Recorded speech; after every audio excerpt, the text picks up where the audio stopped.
Maybe you get to know some of your favorite crafters a little bit. You get to tune into the chat, ask some questions, say hello. A lot of fun. So if you're on Facebook Live, that's the way you can kind of chat with us. Maybe you're watching on YouTube.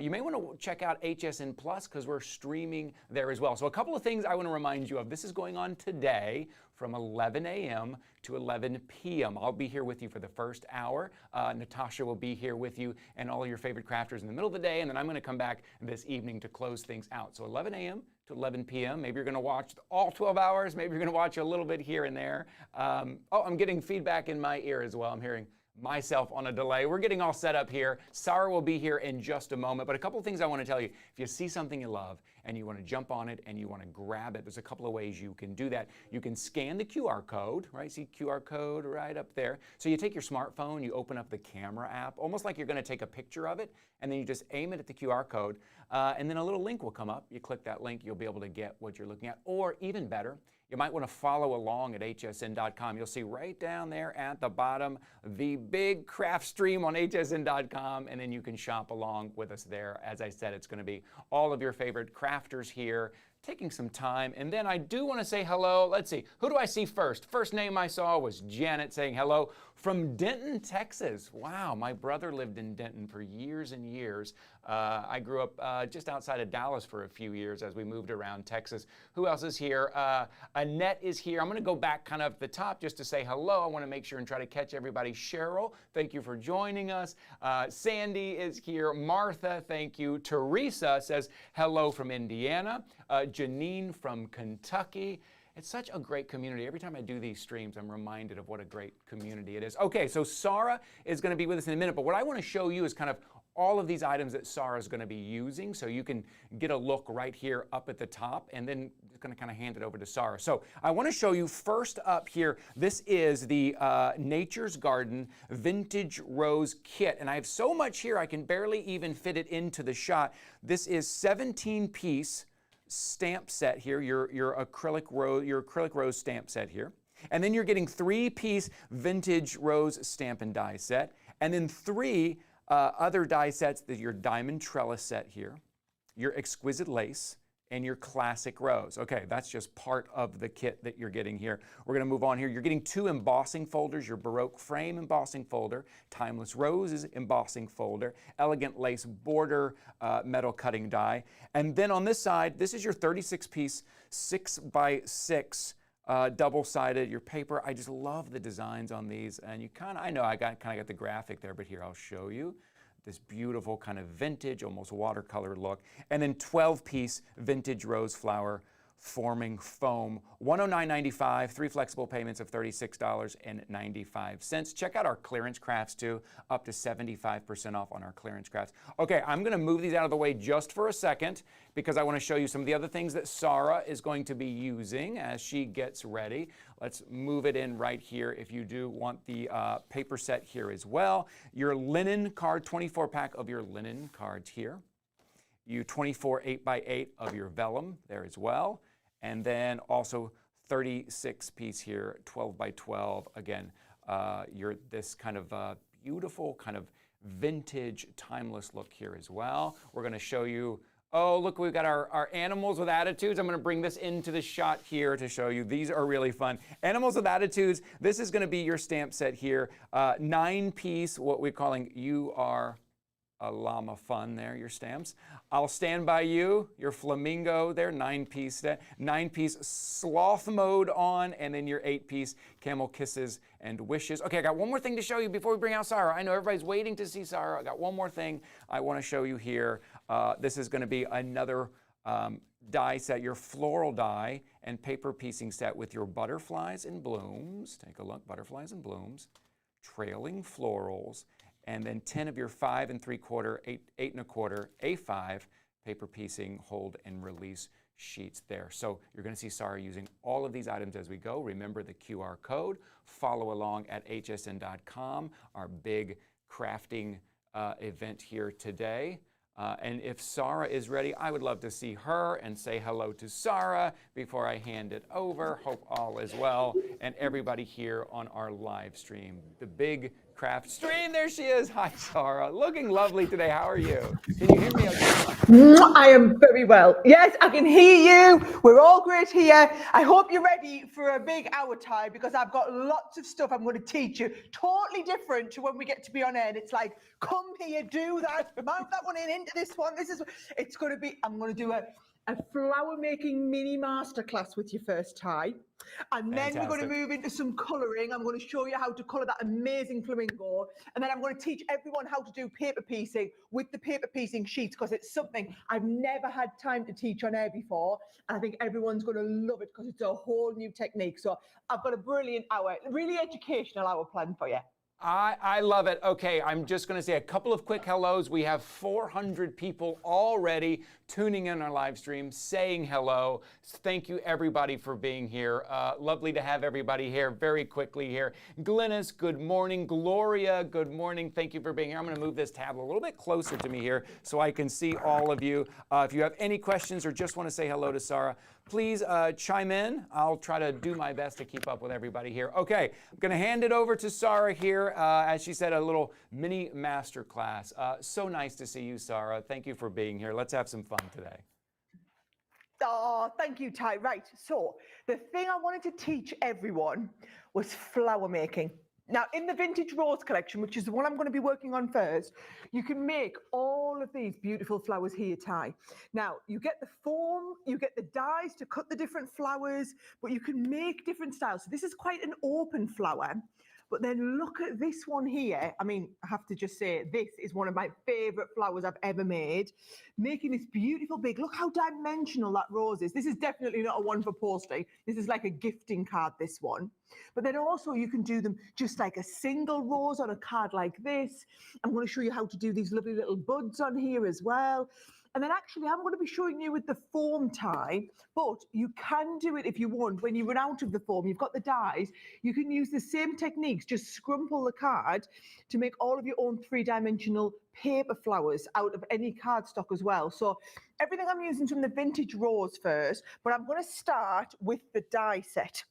Now, this is, it looks a little bit boring now when I get it out of the packaging, doesn't it?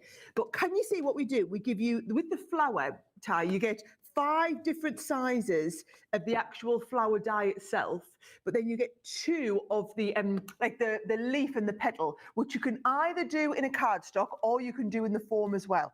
Now I'm going to start off, I'm going to take these flowers and I think I'll go with the medium size and the small one in here, and we'll maybe use this tiny little one for a couple of little bits. Now what you'll find, Ty, is that I have done the foam. So when you're cutting the foam, you can actually cut it. You can cut through multiple layers at once. So look, I'm going to fold this in half and in half again.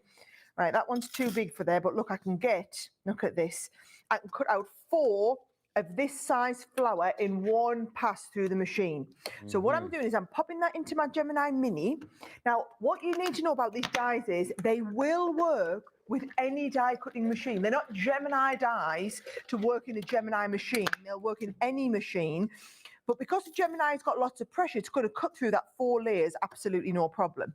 And now you might be looking and saying, right, let's have a little look. Should we get another 4 of that size one cut as well? And don't even worry if like some of these you end up with a little bit of a jagged edge, because in nature, flowers aren't perfect. Petals aren't all round and perfectly formed. So you're bound to get some little kind of off bits like that. So look at that, there's another 4 I've done.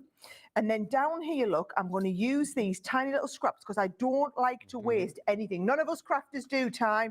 We never like any waste. So I'm going to use all those little scraps up. And I've got the small ones, I've got the medium ones, and you'll be pleased to know, seeing as this is just the die cutting bit, I did get some cut before we started the show, so I've got a couple of the larger ones cut as well. And what I want to show everybody is the different techniques for how you're going to do this. So can you see, I'm going to just cut those little flowers out. I want you to see the different techniques for how you're going to shape them. Now look at that. Okay. I mean, talk about using every last little bit. We can probably die cut. In fact, look, I'm going to tie just to show everyone. This is what I do at home. Not going to waste that little bit there. I'm going to use that little bit with that tiny little die cut and get another couple of layers out. And we're going to use every last piece. There is like no waste when it comes to doing these flowers, right? you know, I should have had you a little craft set. You could have been crafting a long time. Yes, yes. All right, next time Maybe time the for next sure. one. Next, well, we've sown the seed now. Right, so can you see I've got a little pile of the medium-sized ones here.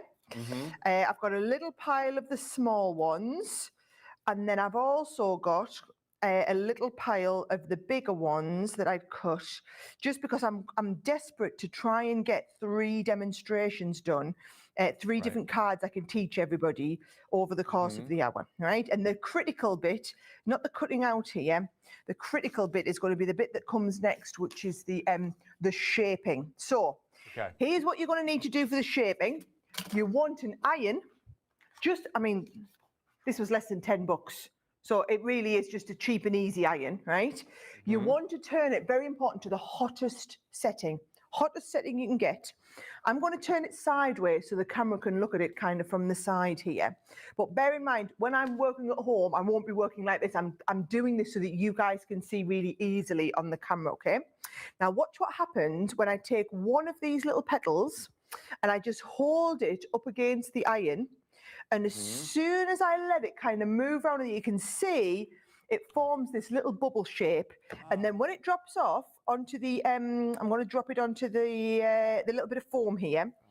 I'm allowing this, so this is now going to cool on this foam. And can you see how it's gone from being a flat petal like this to being this shaped little petal like that, right? And that's how you would do a little cup one. So I'll show you that again. I'm taking the little piece, holding it on the iron. The longer you hold it, the more of a cup it becomes. And we're just shaping that into this amazing little cup shape. And you can see how the cups kind of form together. Wow. Now, what I'm going to do is I'm going to do one of the larger ones, Ty, so you can see the difference. Okay. So now I'm going in with the larger size, and look what I'm doing. I'm just moving it around on the iron so that it doesn't spend too long in the same place. And then as it's cooling, I'm letting those petals shape, because once they set now, that is how they're going to cool. So what you don't want to do, and when I've taught classes on this live, Ty, this is what people don't want to do. I've seen people get so obsessed with, oh, this is all exciting. I'm doing the bit with the petal. Brilliant. Drop it down. Yep. Do the next one. Off we go. Because if you leave that like this, right, that is how it will set, which is really no use to us at all, with the petals going all over, right? What you want is the one, compare that to this one here that's actually in the shape of a petal. This is what we want. So you're going to let them shape, and we're going to put them into place. Now, I'm going to show you a couple of different techniques. So to do a nice, what I've effectively termed a cuppy flower, we're going to do the cuppy flower tie, right?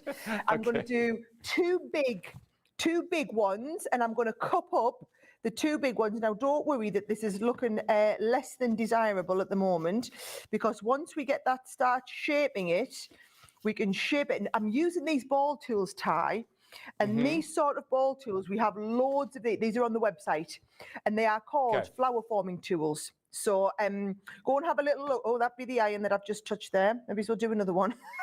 So when you're doing it, Ty, just going to reinforce, you're not going to be holding your iron back to front upside down for the camera. You are going, how I normally advocate doing it, if I'm teaching classes in person, Ty, I get people to sit down at the table, right?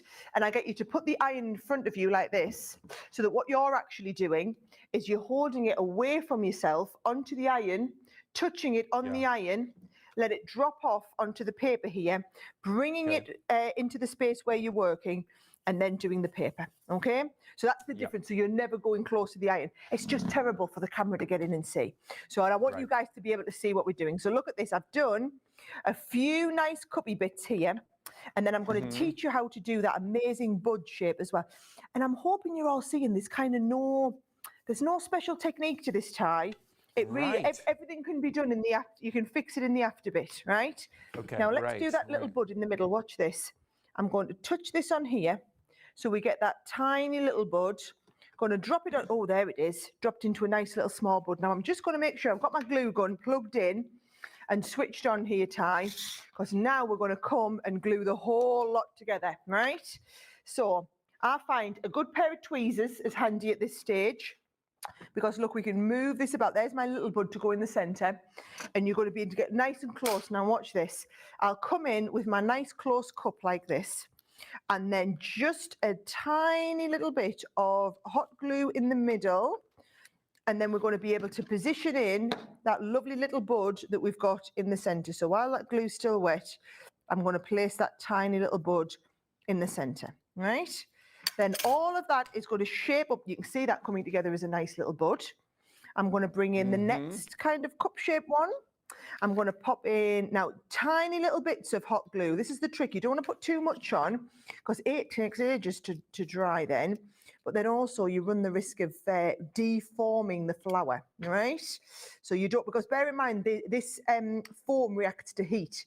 So what you don't want to do is you don't want to be reheating the foam and reforming that flower, right? So there's my next, and you can see it's already starting to look like a flower tie, isn't it? It is. Look, as we watch you do this, I'm looking at some questions coming in on our Facebook live stream. Margot has a quick question for you. Sarah says, as you were using the iron, she says, could you use the heat emboss gun? So yes, I've known people to use the heat emboss gun, and the reason I use the iron is I find that I can control it a little bit better. So because I'm touching onto the iron, whereas with the heat gun, you're heating down onto it and it starts to shrivel a lot. So I find it's a much more controlled way. However, I've seen a lot of experts do flower forming foam demonstrations and use the heat gun. So it is absolutely, if you don't want to use the iron, or if you don't have an iron at home, I have an iron at home. It doesn't get used for ironing any clothes tie. It gets very well used for flower forming, I can tell you. My husband goes mad. He's like, I didn't think you know where that iron lived. I was like, oh, I know where it lives. It just gets sporadic use when it suits me. Right, let's have a little look. We're starting to really see that flower come together. The layers on layers of that really coming together. Isn't it looking fabulous? Yeah, that so looks great. There's my first flower, right? Now, that is what I've affectionately termed the cuppy flower, right? So that it's like a load of little cups in the center. The other one I want to show you was the ruffled flower, right? This one I love. Now for this one, we have a special tool in our armory, and this is it here, and it is from our flower forming foam selection. So what you do is you pop the finger piece on, and then this is like a ruffle, it's ribbed, like a ribbed finish to it. And what you've got is you've got ribs going one way on the finger press, ribs going the other way, so that when we rub, you can hear that friction, can't you? And we're going to get that lovely friction. So watch how this works. If I take my iron in here, right, what you need is, it works better with the bigger flowers, right? So you need a couple of seconds on the iron just to heat up the foam. Take it off. And then you're going to fold all these 5 pieces together.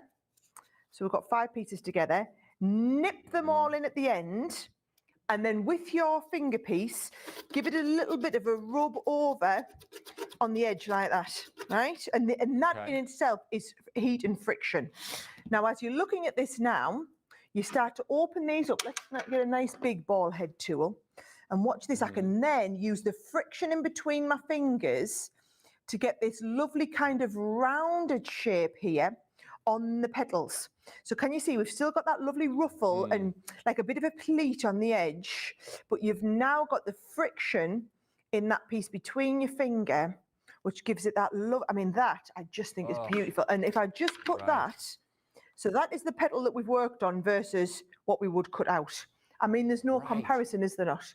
This is what you could achieve if you were using regular foam. This is what we can achieve when we do that flower forming technique, but it's not a regular foam. This foam that's in the kit is a flower forming foam. So I'm going to do one of them again, Ty. So as long as everyone can see what I'm doing, happy to take any other questions if there's any other ones come through. Sure, yep, taking a look here, Keep watching, everybody. Thank you for joining in, for jumping on here on Facebook Live. Thank you, everybody, for jumping in. We have so many people watching with us saying hello. We have a lot of people mentioning how gorgeous you look today, Sarah. Thought I would pass that on as I look for questions. Yes. Thank you so much, everybody, for jumping in here. Yeah, these really come to life. And again, and I should come to expect this from you, but you look at the finishing product there and it looks like something that is very difficult to do. But again, we're watching you do this right in front of us, and it's something that we can get that look and pretty easily with the right tools. You can get all these tools again at hsn.com and get this kit that you're seeing right here. Scan the QR code and make sure you're picking up all of this here. It's lovely to do these streams with you, 𝗖𝗥, because we can take more time. We can watch you create from start to finish. Well, that's it, Ty. I can remember the first time I ever demonstrated flower forming like this, and it was in one of Adam Freeman's shows late on an evening, and I had 7 minutes to demonstrate this, and the whole product sold out in 4 minutes, and so I never did get to teach people all these lovely techniques, and this is why it's brilliant to be able to show people this, because this is what you want. People want to learn, you know, really in depth. I want to be able to explain how it's the friction in my fingers creating the heat to mold that form at this stage, and it's the friction we've created on the board that's allowed us to get that lovely ruffled edge on the petals here, and you know, the heat from the iron, just to give the tips of getting it the hottest you can and be able to take questions from people and whatnot. That's the difference. So look at that, I've just done 3 of those petals now just for speed, just to show you how we can kind of put this whole one together. And again, if I come in with a tiny little bit of glue in the center, and then as we position the next one, I'm just going to offset it to that first one. And then I'm going to take the one back in the middle, and I'm going to offset that one as well. And you can see, just if I just push down in the middle like this as well, again, it brings it up, and you can see there as it gets in close, how it's bringing it in to be that lovely. And how different is that? So that's a ruffled flower, and then this one was one of the cupped flowers, done with exactly the same flower dies, but a totally different look. As we're getting a close look here, 𝗖𝗥, Cindy just jumped on, and I think she jumped on. I want to remind everybody, it's a good chance to remind everybody what you're working with, because she asked, is that crepe paper that you're working with? And I want to remind everybody how to get the flower forming foam. Yeah. Yes. It's the flower forming foam, which is in this collection. Now, a couple of other things in the collection, Ty, and I've already done a cutout here. This is a lovely big doily die from that lovely vintage rose collection. And I've just cut that out into a little bit of white card and added some lovely paper around here. Now, what I wanted to do is show everybody how we do what's called an easel card, right? Because this is one that I get asked about all the time. So loads of people, you might have loads of card sets where you get 6x6 square inch cards in, right? So if we want to turn what just looks like a regular card where it's just opening to the side, you want to turn that into an easel card. What you do is you fold the front piece in half, right? So we folded that back, and I'd already put the score line in so I can get it exactly. You fold that back to make like what's called a fold back. Then you need to take another one of your cards and cut it in half, so you have just a 6x6 piece. So this first one is a regular 6x6 card scored in half, folded over on itself, and then this next one is just the front of a 6x6. And what we do is we fold this in on itself. I'm going to use just a little bit of tape tie, and I'm going to put tape all the way down the front of here, and then this one sticks onto the front of there like this. So that then makes that beautiful easel card. And you can see just from the front there, that's the shape of the easel. So it's going to fall down flat to go in the envelope, and it's going to stand up proud. It's the card I get asked about the most, how to do that. Now, in terms of speed, again, I've used some of the beautiful papers from in that collection. So I'm just going to do a little bit of matting and layering. Now, there's a lovely 12x12 pad in the set, as you were showing everyone. There's also some nice, the 6x6 one is in the pad, is in the collection, sorry, and the 12x12 is available as an extra. So just decide what size paper you use the most. For me, I mean, the 6x6s are perfect for this sort of card, but also if you want to cut some of the 12x12s down. So look what I'm going to do, Ty, just to bring the whole card together. I'm going to tape this bit to the front here, and this is going to go, let me make sure I'm sticking this the right way. So we're going to go with that front bit down here and some on the inside there as well. Now, whenever you do an easel card, The trick is you need something to be a stopper on this piece here. So what I've done is I've just used this lovely edge die that we've got. I've cut out a little piece of that, which is this one here. Just to make that stand out a little bit, I'm going to pop a piece of red card just behind the straight bit here, just so that you notice it a little bit more. So that can go into there like that. And then, oh, I mean, she doesn't. I could have done that straight for you, Ty, couldn't I? The joys of live television. There we go. So that's going to pop under there like that. And then a couple of nice foam pads. Now, we do these lovely, super big foam pads. Watch how easy this is, right? A couple of big foam pads on the back. And then the backs just peel off so easily and so quickly. That forms the lovely little stopper that's going to hold that card in place, right? And then all we're going to do is I'm going to take this piece here. So this would go... And again, I'm using the dotty tape pen just to get loads of tape all the way around here. And I'm going to use that as a nice front panel. And then I'm going to use that hot glue gun just for speed. I've cut out a couple of the little leaves. So I'm just going to take a couple of these leaves here and I'm going to bend you and pop these down here. This is where your foam really comes into its own, because these I've done in cardstock. So they're a little bit harder to kind of bend and shape. But then look how nice this looks when we add a couple of these flowers. So one there, we can add the second one down onto here like this and maneuver those into shape. And then you can just add, I've got a nice little happy birthday there, which is just going to go. I think I'll just glue these for a bit of speedy time because I'm very conscious. The team are telling me, we're on to the next one. Sarah, you're supposed to be doing the next demonstration. Sarah. There we go. Sorry, before we move on, a couple questions popped in here. Oh, that's stunning. That is beautiful. As we're looking at those flowers, Monica did ask, though, the foam, does it only come in the collection or is it sold separately as well? Okay, so we've got, let me get a sheet of the foam, and also I can show you the colours that are in that foam set, right? So this is the foam. And it's available as whenever we do anything like this with what's called a consumable, so something you're going to use over and over, we do extra sets of it. So it's a 12-piece set where you get the deep red, the pink, and the green. So if I just show you, you saw the red, there's the lovely pink in the foam there as well, so that you can see the different colours. And then there's the green that we've used in the leaves. So this is just one of the cardstock pieces that we've got if you wanted to do them out of cardstock. But that's the 12-piece set, and that does come as an extra if you want to buy more of the foam. Great, Monica, I hope that helps. Great. And we are going to move on. We have a lot to show you in this hour. Welcome into our big crafting live stream. Thank you guys so much. Pamela said, absolutely love this streaming format. I love it too. We get to take a little bit more time here. Remember the QR code you see on your screen. If you see anything that you like or you want to shop along, use that QR code. I think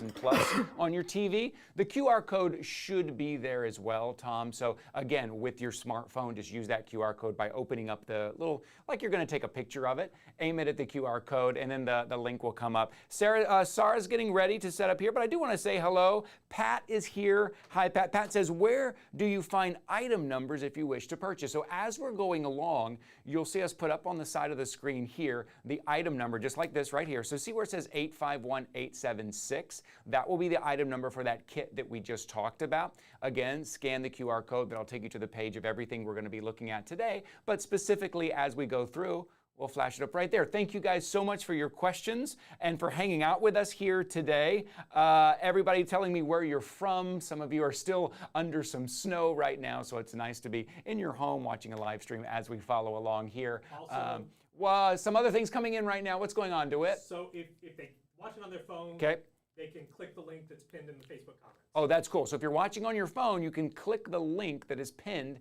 in the Facebook comments. You can just click it right there. We're trying to make it as easy for you. This is our man DeWitt. He does all of our streaming, all of our crafting. You've heard me talk about him before. He's great. Round of applause for Mr. DeWitt. Thank you, my friend. Okay, enough about me and what we're going on here. I'm going to try to say hello to everybody. If you have any questions, I'm going to try my best to keep up here. Thank you guys so much for being here. And if Sarah is ready, we will jump back and see what we have left. I think we're already halfway through this hour already. Time flies when we're having fun, Sarah.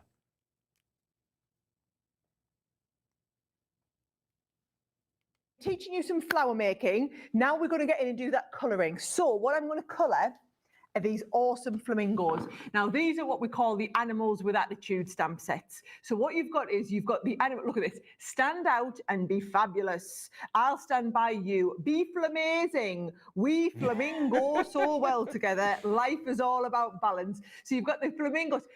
I remember when my sister got married, she wanted flamingos as the theme for the hen party. Really? It's always very trendy. And then you've got the llamas. You're such a drama llama. No proper llama. Have a glamorous day. I just absolutely love them. What's this one saying?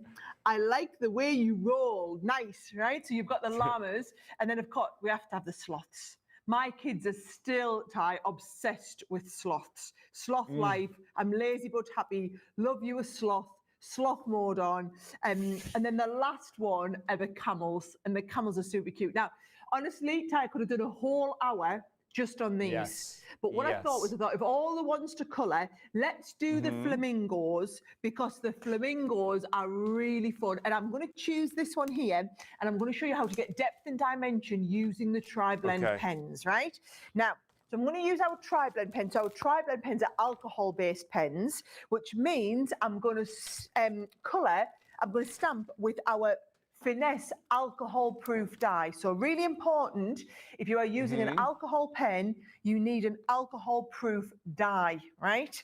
So what we do is we just take the stamp. So let's have a little look. I'm going to do the one where he's, the one where he's standing like this. And I'm going to just take that. And now I'm using one of our stamping platforms here. So I position him down in the middle. I'm going to stamp onto this paper here. Always take the ink to the stamp. I can remember when I first started stamping, Ty, I seemed to think we had to do this, which is just ridiculous when you think about it. It's so much easier to take your ink to the stamp. But I forget that we get so many newbies that might not be really obvious to somebody new, right? And knowing which inks to use is always something really important. So I'm going to stamp down with that flamingo right in the middle, right? And I've got a lovely stamp with that there, right? So what I'm going to do, I'll turn this around a little bit so that you're nice and straight. Yeah, there we go. Now, top tip. Always put, I've stamped onto an alcohol pen card. Really important. An alcohol pen card will allow that ink to move, but the best thing you can do is pop another sheet of cardstock behind it, right? So I've popped another sheet of cardstock behind it.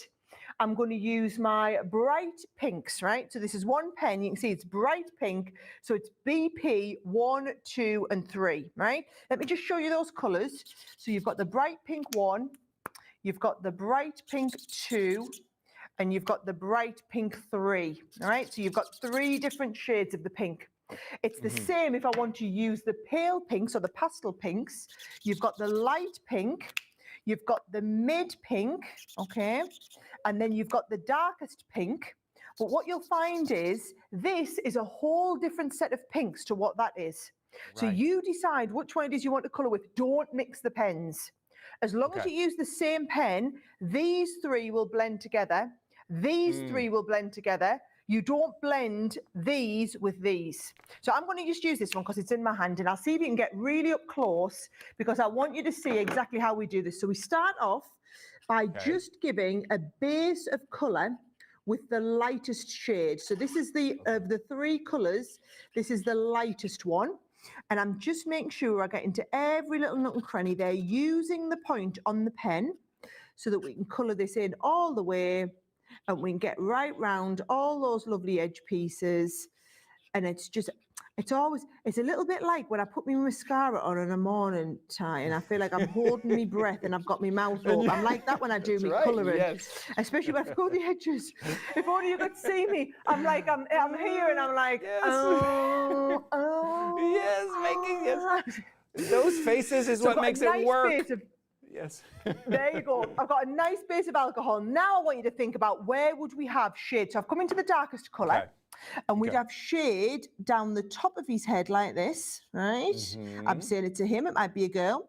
I'm going to have shade along the top here like that, okay? So we'd have some shade around there.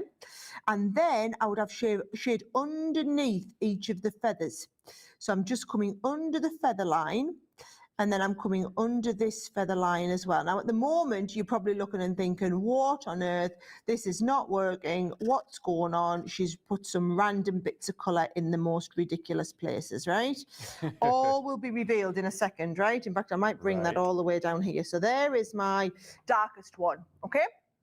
Then we go to the mid shade. So we've gone all the way over with the lightest, pop the darkest one on, come to the mid one, and then watch what we do now. So where you've got the dark one, you just do tiny little circles over the edge of the darkest one, right? So I'm just coming over the edge so that I cover about 50% of where we've put the dark shade, but those little circles, and you'll end up losing the line where the dark one starts, right? So I'm just coming in, putting that the medium colour in there, and it looks the same colour as the dark one as you're laying it down.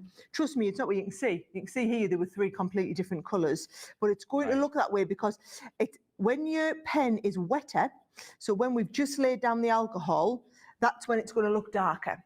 So we're still looking a little bit non-rounded, but just trust in the process, Come back in with the lightest one. And then I'm just going to colour back over the edge with that lightest one, right? So I'm just going back over the whole area that we had. Now, the trick is to only ever colour over a little bit of the darker shade.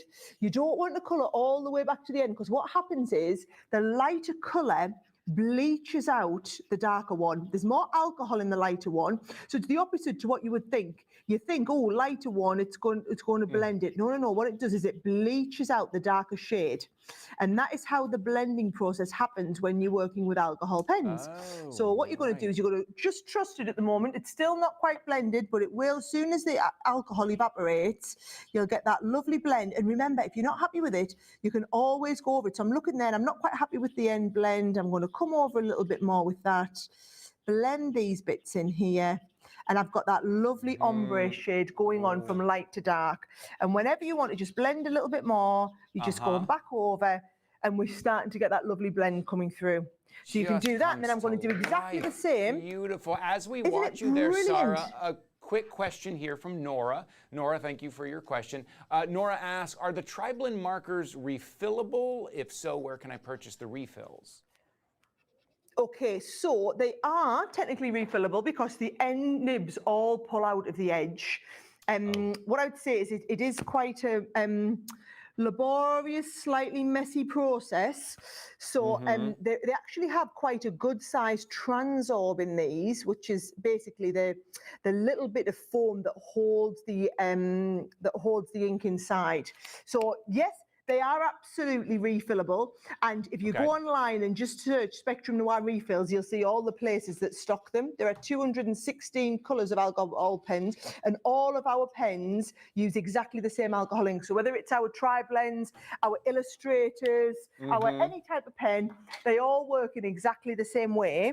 So all you're going to do is you're going to choose the colour that you want, and it tells you on the side what colour it is. So you know, whether it's PP3, PP4, PP6, or whatever, and you can buy just those individual refills. I'll be really honest, HSN doesn't stock the individual refills. We did at one point, but I'll be really honest, most people weren't refilling them, they were just buying more of the pens. So yes, so Nora, they stopped stocking the refills. Yes, thank you for your question, Nora. Anyone else have questions? Please jump in, or if you just want to say hello. So many people jumping in saying how much they love this live stream format, how they love to just kind of relax and watch you go from start to finish. And take a look. We just saw this flamingo come to life with the tri-blend here, and now Now here we go. Now we're bringing, and this is the set. Someone asked too, as far as picking it up, how much for the set. $17.95 for the 4 stamp set here. You're getting all 4. You're getting the llamas, the flamingos, the sloths, and you're getting the camels and kisses as well. But use the QR code on your screen or the item number you see on your screen, 867-330-@hsn.com. And thank you all for jumping in here. Pamela has a question. What are the product codes for the finesse pads? Oh, do we have that? I wonder if we have that. We'll take a look. Now there's a question. Right, Yeah. what I'm going to do, Ty, is I'm going to do a super quick shaker card. Just realised, have I got any shaker a shaker pieces? card. Love a shaker card. Okay. 2 tubs of shaker pieces. I should have. I will find the right shakers. Right, here we go. What I've got is I've got a little bit of acetate here, and I've used my dies just to die cut a rectangle. And then this rectangle, I've used the next size one. This is why nesting dies, Ty, are so critical, because you can do things like these shaker cards with the nesting dies. So I'm going around all 4 sides like this, right? And then you take the acetate, pop the acetate over the back, and that gives us that lifted piece, right? Now you need something called foam on a roll. And again, this is something we stock on the hsn.com website. Someone's going to ask us for the code, aren't they? 795550. It just popped into my head there, Ty. Wow, that was Nobody whispered that in impressive, my ear Sarah. at all. She has them all Honestly, memorized. I'm just that good. I'm like the walking encyclopedia for... Yes, amazing. And I've got a really good team. And you've got a great team a there really too. good as well, team does help. Right, so look what I'm doing. I'm making sure every time I butt this up right next to the previous piece, right? So I'm going right to the edge, butting this right up next to the previous piece, because what you don't want is any slippage or oozing out of, I'll use my little tiny scissors here, any slippage or oozing out of the little sequins, okay? So on that, I'm just going to neaten up my edges here where I've just torn them. Right, brilliant. So we've got this now. I'm going to peel these backing pieces off. Do you know, it's all about having the right adhesive, isn't it? You saw how easy it was having them extra large foam pads in the last demonstration. This one, it's brilliant having this foam on a roll. It's almost like we could do the little mini glue school. What are all the different types of glues and how would you use them? And we've done that. If you go and have a little search on YouTube, you'll see we do tutorials like that quite regularly. Right. Got a couple of little sets of sequins here. You look at this one. I love this one. This is from one of my signature collections that we did last year. And I've got these like enchanted pieces, right? So I'm saying enchanted because they're like a myriad of different colours. And then I'm going to drop onto the top some little sequins. And these are from the latest collection that we've done. Those of you who were in the auto ship for the it's called Spring Fairy, the collection that's coming, but the auto ships for all the different multimedia product that we do. So I'm going to pop that down. That is giving me all these shaker bits, and I'm just going to make sure, see, I must have had a few, because I've got a few bits out there. That is giving me this amazing shaker. And then if you look what I've done, I've just got my shaker. I can take my little flamingo on the corner there. You can pop a little sentiment on the corner. And actually, if I just show you, because I know I'm running out of time and I've got another card I want to do, there's the one where I've stuck the whole card together, where I've got my little flamingo down in the corner. The Stand Tall and Be Fabulous sentiment finishes it off. And those little shaker pieces, I just think, let me just show you that. I think they look absolutely brilliant. There it is there. Yes. So that's only one of the animals. Bear in mind, on each set, you get 3 illustrations of the animals, and you get all of the quirky little sentiments that go with it. So you're going to get the flamingos, you get the camels, you get the sloths, and you also get those lovely llamas as well, all 4 of them. Yes, all 4 of those. You use your QR code right there. I want to say hello to everybody. Thank you guys for jumping in. This is such a blast. I said earlier, and I'm always reminded when I do these live events and all of you are jumping on here, just what a great community it is. I know a lot of you are asking questions, and other people on the live stream are answering the questions, saying, hey, this is where you can find this. We have a few people who are new who said, I'm not quite so brave yet. I think it was Donna that said, I'm a scrapbooker, and I want to start making cards. I'm not too brave yet. Everyone jumping on and just encouraging and giving tips on how to get started. And then watching Sarah go from start to finish. Also, these live streams, these will live online. You can still watch these and find these. You can go back and watch Sarah from start to finish once you get all of these items home as well. And Trudy, I will be asking your question. As soon as we get back to Sarah, I will ask that question for you. And if Sarah is ready, I think she has another card she wants to show us. But hello, Julie. Hello, Diane, Donna, and Pamela, and Debbie. Thank you guys for being here. Real quickly, Sarah, before we get started, a quick question from Trudy here. Trudy says, what kind of glue do you use with vellum? Okay, so there are different, it depends on what I was doing with the vellum. So if I was going to stick, the best thing you can ever do with vellum is not have any glue showing. So if you're doing a vellum wrap, wrap the vellum around the edges and then glue it at the back. I use our tape pens a lot. It's invisible behind vellum. Tacky glue, but you sometimes, for all the glue dries totally invisible, you can see that that's where it's adhered. A lot of people I know actually don't use glue at all. They put little holes and use brads to hold vellum in place. So there's loads of different techniques, but what I would say the best advice I can give you is to not have any glue on shore, put everything behind and wrap your vellum around something. I hope that makes sense. Great, Trudy, I hope that helps. Great. Okay, we have less than 15 minutes to go here. Thank you all for joining us here. Sarah, what are we going to be looking at next? Right, so I did promise everyone we would learn a technique called paper piecing. Now, paper piecing, this is a brilliant example of it, okay? So this is a lovely die where what we've done is we've die cut out the outer shape, right? So can you see, if I show you this here, there is the die. There is the die where we've cut out the outer shape, and this one I've pieced in the extra bits back in the yellow. So can you see, this is the outer die, this is the die that's been paper pieced with the yellow. It's the same, there's two dies in the set that we've got with this one. Here's the other one. So there's the die, there is the die that we've just cut out on its own, and then this one here has been paper pieced where we've pieced back inside the little bits of the paper.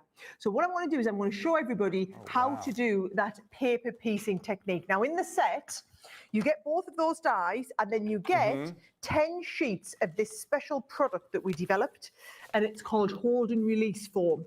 So it's got the Crafter's Companion logo on one side, and basically it's a tiny little thin foam that's going to hold your die in place while your die cuts through it. Right, so what we're going to do is we're going to take, I'm going to die cut the die in white first of all. So let me get my, my plates. That'd be the words. There you go. I'll give you another little tip here, Ty, right? Yes. It's been a long day. Right, so normally when I die cut, what you see me do on TV is you see me put the paper down and then you see me put the die down. Now I do it this way. It's different to how it is in the instruction book, but I do that so that you guys can see what I'm doing when I'm live on air. What you actually want to do, the way that I do it at home, is I would do that. I would put my base plate on, I would put my magnetic sheet on, because the magnetic sheet will hold your die in place, because I'm actually going to use this die and also the outer die around it to give it a bit of a frame. So if you just use the inner die, it'll cut in like a creator card. Use it with the outer die and it creates a frame. So then what I do is I put my paper on. See, this is where the problem happens, because if you're live on air and you just happen to tune into HSN at this very moment, you've got no idea what I'm doing because you cannot see for toffee, right? So that's why I always do it the other way, so that you can always see the die. Yes. But really, this is the best way to do it, right? So I'm going to take that die, I'm going to pop the lid on, and I'm going to send that through the die cut machine. Do you know, even just being able to explain that tie live on here for everyone, that so many people write in to our customer services all the time and say, why doesn't Sarah do it like the instruction book? And I never get a chance to explain to people. So it's so brilliant to have the opportunity to do that, right? So lift this bit out the middle, lift this up out of the die, and you can see there is that beautiful. In fact, let me put it on a piece of colour tape so you can see. There's that beautiful. Isn't that lovely, right? Yes. Now, the old-fashioned way of paper piecing is you now need to take this and ever so carefully pop out blind, because you can't see. You need to get your pokey tool and you need to go, right, I need these 5 pieces here. 1, 2, 3, 4. Is that all of them? I hope. No, there's another one down here. Is that another one down there? Right, those are the bits I think I need. I don't think I need that. And then because you do this in a different colour, and you would transfer these into the bit that you've cut. Let me show you how that hold and release form makes it loads easier, right? Because what we're going to do now is we're going to do exactly the same. We're going to take the die. I might as well cut around the outside as well. Right, if I take a piece, so here's my blue card that I'm going to use. With this hold and release form, what I'm doing is I'm peeling the backing off. So where it says Crafter's Companion, you're going to peel that off so that we're left with just the form on this bit here. So I'm going to pop that down on there. And it's sticky, but it's not like ultra sticky, all right? So I'm going to cut this out here. And that is, I've only used one little bit of the foam, right? So there we go, there's our die. And now I'm going to take this and I'm going to lie this over the cut piece here. So that is what we want to do. And what it'll do is it'll cut through the paper, but it won't cut through the backing sheet of the foam, and it'll hold your foam in place. You'll see what I mean, because put that top lid on there now. Okay. Send this through. It's going to cut all of the die out, Ty, and then I'm going to release the bit that we don't need, and I'm going to paper piece the other piece inside of it. You will all will become clear in just a second, right? So there we go. Lift this off now, and I find it's easier for come there. Right, that is it. That is what we wanted. So you see this in the middle is completely unnecessary. So I can just take all of that out in its entirety. There we go. That's what you want. You want to kind of take and just leave the foam, right? And now we have the bits that we need. Let's have a little look. Just get this lifted out. Right. These are the bits that we're going to use in here. So the foam's held it in place so I can lift these out, and we're going to place these in. So I'm going to stick this down first of all. So I think what I'll do is I'll stick it onto this piece here, and I'm going to go right round the outside with my regular tape pen. So it's a nice sticky tape pen around the outside here. And I'm going to use the dotty tape pen on the inside, because what we don't want is what I always term glue bogies, right? So if I keep going with this, these are all little glue bogies over here, which we don't want. We're going to take this here and just make sure we've got loads of lovely dotty stick all over the background. I tell you what else would be a really good product to use for this. I've seen 𝗖𝗔𝗟𝗟𝗓𝗏 go on with the, you know, it's like a folder that has like dot matrix sticky in it. I don't know if you've ever presented that, Ty, but it's a brilliant product. I do remember that. That would do the same trick. Yeah, that would work brilliant as well for this sort of thing. What you don't want is you don't want glue where it's not meant to be, right? So I've stuck that all the way around. Brilliant, right? Now we're just going to marry up. Okay, is it that way or is it this way? It's that way like that. And I'm going to piece this flower down here. So here's what we're going to do. We're going to bring some glue. I'm going to see if the camera can get nice and close, because I'm going to flood all of these areas down here with the glue. Now my glue's just a little bit clogged up, so I'm just making sure. There we go. So we're just getting all of that glue out in there. And every time you come to use your glue, it'll just be, you know, just the first couple of uses you have, it'll just be big. There you go. It's nice and flowing lovely there now, right? So I've got a little bit of glue in the middle. And these are just our fine tip glue applicators there. Now, you can either use your tweezers, right? Or you can use your pokey tool. And you're just going to lift these out. I think I'll use these tweezers here. Lift that out, and you see then that will piece perfectly into place. Perfect. Oh, see what I mean? And then we're going to lift that one out. That's going to piece into it. And what it's doing is it's holding this in place until you're ready to use it. And then you're able to literally lift and position each one of these down as we're going. How much easier is this than the other way that I showed you, Ty, where we're literally having to piece that out, which takes ages. And it's a little bit like, do you know what? I tell you the sort of people who love doing paper piecing. If you're someone who loves to do jigsaw puzzles, I'm a huge fan of the jigsaw puzzle. Yes, I am too. That's exactly. I love that Lori says here on our Facebook live stream, says paper piecing is great fun. It's more time consuming, but it is with the hold and release, it's so easy. I love how relaxing it is as well. Same thing with like jigsaw puzzles. Putting those pieces in, putting those perfect shapes in together takes a little bit of time, but the results are beautiful and the process is so relaxing. This is a really genius way to do it, Sarah. This is really an easy way to do it. Isn't it so much easier? Yes. So much easier. And I just think it's a very mindful craft is paper piecing time. Yes. It really, you know, like a nice switch off, because especially when you get the piece right out there in front of you, you don't need to be concentrating. You're just looking at it and you're just following the pattern and joining it through. I mean, look at that there. Isn't that coming into place beautifully? And it's really simple and really easy to kind of follow that technique through. And actually, for a lovely card, I think you can comfortably get away with, you don't even have to paper piece the whole thing. All I'm going to do is paper piece these bits of the flowers tie, and I think they'll look fantastic, just the flowers. So I'll go into my own little zone, and if you've got any last minute questions, yes, absolutely. You shout up, guys. I'll take a look, but first I want to point out on your screen is your item number, 867335.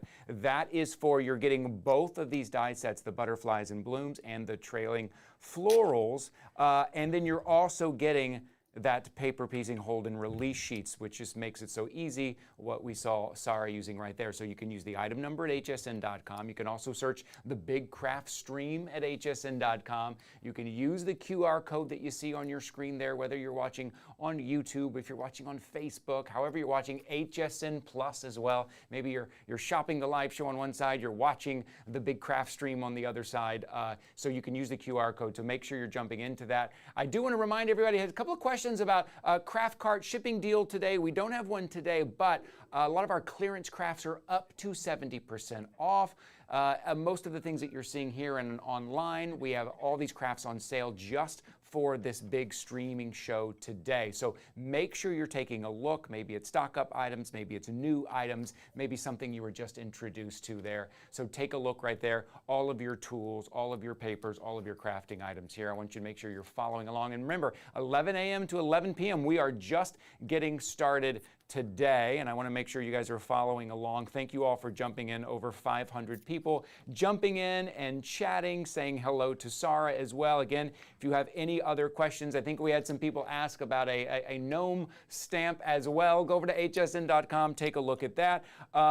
Deborah wanted you to show us, and maybe this is for next time because I know we're running out of time, but she said, can you show how to do the dome card? So maybe we put that on the list for next time, Deborah. Maybe we'll go ahead and start making a list of things we want to show for next time. Yeah.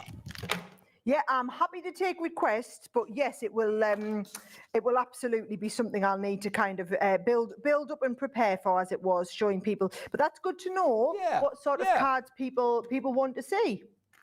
Yes, thank you, Deborah. Thank you. Oh, look at this finish.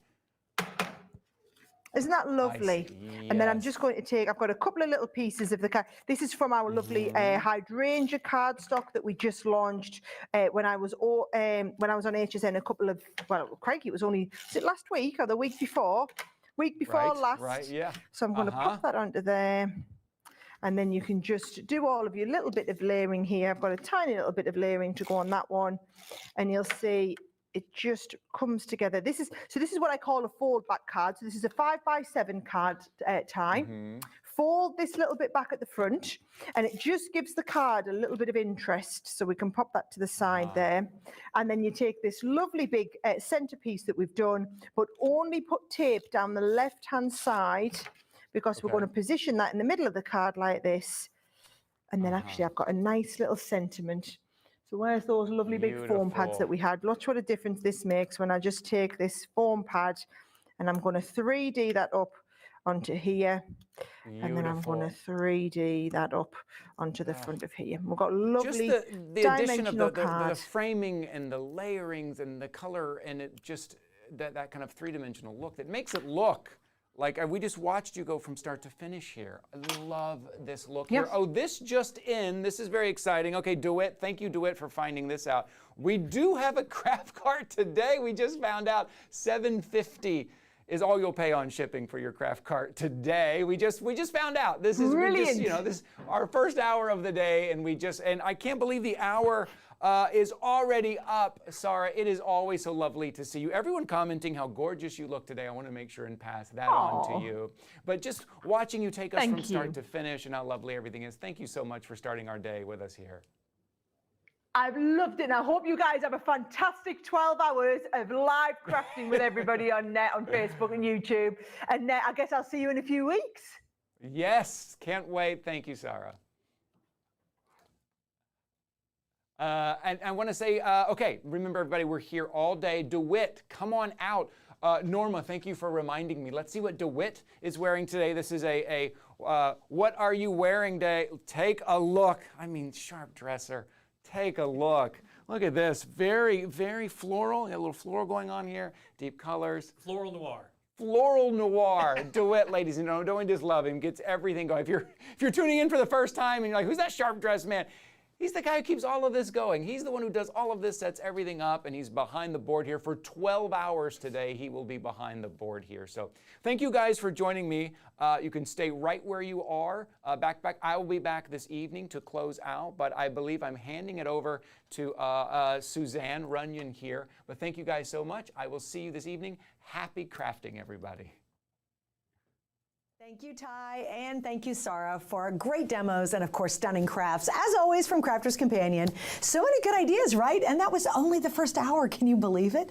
All right, coming up, we have We Are Makers, Lisa Horton. Now let's check in with 𝗖𝗥𝗔𝗟𝗟𝗏 from We Are Makers and see what Miss 𝗖𝗥 has for us today.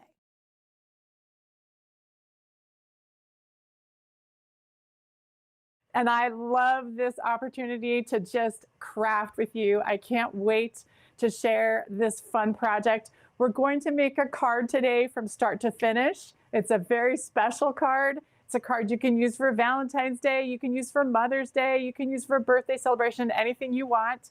But we're gonna do it start to finish. And I'm going to be using some We Are Makers staple tools and products that are just kind of like craft room must-haves. And I'll be calling those out as I craft and kind of sharing how I use them and why I use them and why I love them. But first, I just want to say a couple hellos. We've got Kathy here. Good morning, Allie. Michelle, love Allie. Thank you so much. Melanie's here. Oh, and gosh, DeWitt, you look perfect. You look awesome. Always love to see what DeWitt's wearing. He is one of my favorite guys over there at HSN. Let's see, and Joy is here. Hey, Joy. Mary Gibson's here. Oh, thank you so much, Mary. That's so kind. So happy to be here. Tell us where you're from. There's Donna. Hi, Donna and Julie. It's so fun. This is my favorite format of just being able to be casual and craft and answer your questions and share with you some tips and tricks and kind of go through this whole project. So Denise is here. Jessica's here. Para's here. So fun. Linda's here. Can you buy the hold and release sheets separately? Okay, so Sarah, thank you so much, Sarah, for mentioning our sticky folio. That is like my absolute favorite way to adhere things, especially more intricate dies like Sarah was using. You definitely want to grab that. You can buy the sheets separately, yes. In fact, when you buy at HSN, it comes with the folio that has 3 sheets and a 10-pack of sheets, separate sheets, and those all come together for the same price basically as the folio itself. So you get a great deal, so check that out. That's on hsn.com. Allie, I love your Valentine blouse. Thank you. I did wear pink today because, you know, gotta rep the Valentine's Day. So thank you so much. Candace is here. Carol's here. Hi, Carol. So happy you guys are joining us. All right, so I'm gonna start. I'll jump back, look at some questions. I've got my team here is gonna help me answer some questions. So go ahead and ask away if you've got them. But let's take a look at what we're gonna make here. If we can get our overhead shot. So this is the card we're gonna make. And I like to call this a Gatefold peekaboo card. So it's got a belly band here that we're just gonna pull off so you can see how it works.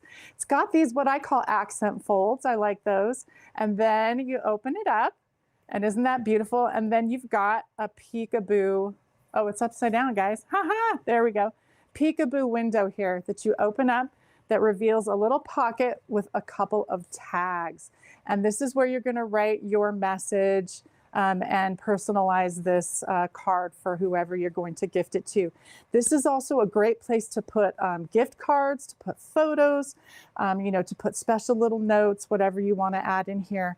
And then you fold this back up, and this goes back down, and you're gonna, you know, put your belly band back on. So that is the idea. Now that's upside down. So my card, the sentiment is thinking of you. That's kind of small. Hopefully you can see that, but thinking of you. So this is kind of generic for me, but you can put whatever sentiment you want here with your own product. So what you're gonna need, let's go over just some basics, is the base of this card is a 12 by 12 sheet of ivory cardstock. And you can use white, ivory, whatever you want. And then I just grabbed one of my favorite paper collections. This one is available on hsn.com.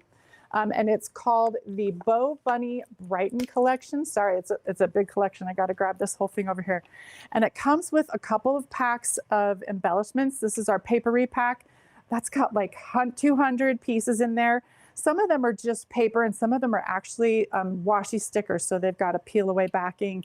These are self-adhesive acrylic, clear acetate, sorry, not acrylic, acetate die cuts that are beautiful florals. They're so pretty. So, and then you get your thickers. We call them thickers, but they're alpha stickers. And then I just wanted to thumb through some of these papers for you. They've got a gorgeous gold accents on several of them. It's beautiful, it's feminine, it's floral, it's vintage. But then you've also got some kind of like, you know, basic collage types. You've got, you know, for Valentine's Day, it's actually great for anything, like from Valentine's Day on through the summer. You could even do fall with this because the colors are kind of warm, but it's got some more masculine prints as well and colors, which is great if you like to make projects for the men in your life. So this is one of my favorite collections. So we're going to use that. Again, it's the Bo Bunny Brighton collection, but you can use whatever you've got in your stash. Any paper collection with stickers and embellishments you can use. Okay, let me say some more hellos really quick. Agnes, Janie's here from Mobile, Alabama. Oh, I used to live in Alabama. I love Alabama. It's so beautiful. Jay's here. I already said Agnes. Karen's here. Joanna, hello. Jane, Myrna. Thanks for joining us. I'm so excited, you guys. This is so much fun. Okay, let's get started. Let me pull out the tools that I'm going to use. Now, this is not my house. This is the studios at We Are Makers and American Crafts. And so we have like a professional video studio in here. So I'm about 45 minutes away, and I had to bring all my supplies. So I grabbed one of my favorite things. This is the Comfort Craft lap desk, and this is how I transported all of my supplies. So it has this lovely bamboo surface that can be your work surface. You can use this like on your lap on the couch, like, you know, if you want to craft while you're watching the game or whatever, or, you know, binging your favorite craft, you know, TV show. So that's your work surface. But then look how much room is inside here. It's got these 2 cups that go on the side that are removable and actually can store in here. But I put all my supplies in here. So let me show you what we're using. You're just going to need some basic double-sided tape. I like to use a foam adhesive that you know, kind of makes your card pop. I've got some items from our Lilac Basic Tools kit. Let's see. Let me see if I can find all of those so you can actually see what's in that kit. Give me a second here. There we go. Okay. So we've got, oh, and my scissors. All right, one second. Ah, there they are. Okay. All right. So this is your basic Lilac Tools kit. It's got a little magnetic cutting mat, which is fantastic for on-the-go crafting. A little magnetic 6-inch ruler. You've got a craft knife, and you've got a piercing tool and a brad setting tool, tweezers, which I will be using today with all of the stickers I'm using, and these scissors. And these are my favorite scissors in the world because they have a non-stick coat. So this is great for cutting things that have adhesive or for cutting craft tape that's sticky because it's non-stick. All right, so that's part of what we're going to use today. So we'll put those aside. And then the other thing I want to show you is the Lilac guillotine trimmer. That's also, that's not part of the kit, but this is also one of my favorite trimmers. And it's the reason I like it is because it's mini, easy to transport, and you can cut those things that are really precise. You need to get that precise cutting. So I'll show you where I use that in a moment. Put that aside. You want a hole punch. Any kind of a hole punch will do, just a basic hole punch. This is precision scoreboard, which I will show you in a minute. A circle cutter.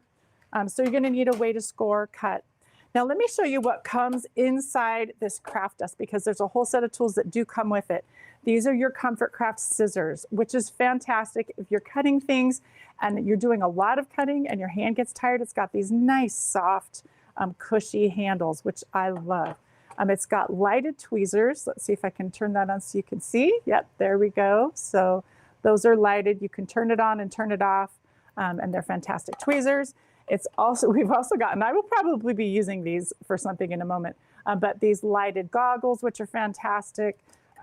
These are great for pencils, pens, paintbrushes, just to help you with gripping them. It just makes it easier, and it's softer. There you get 3 of those.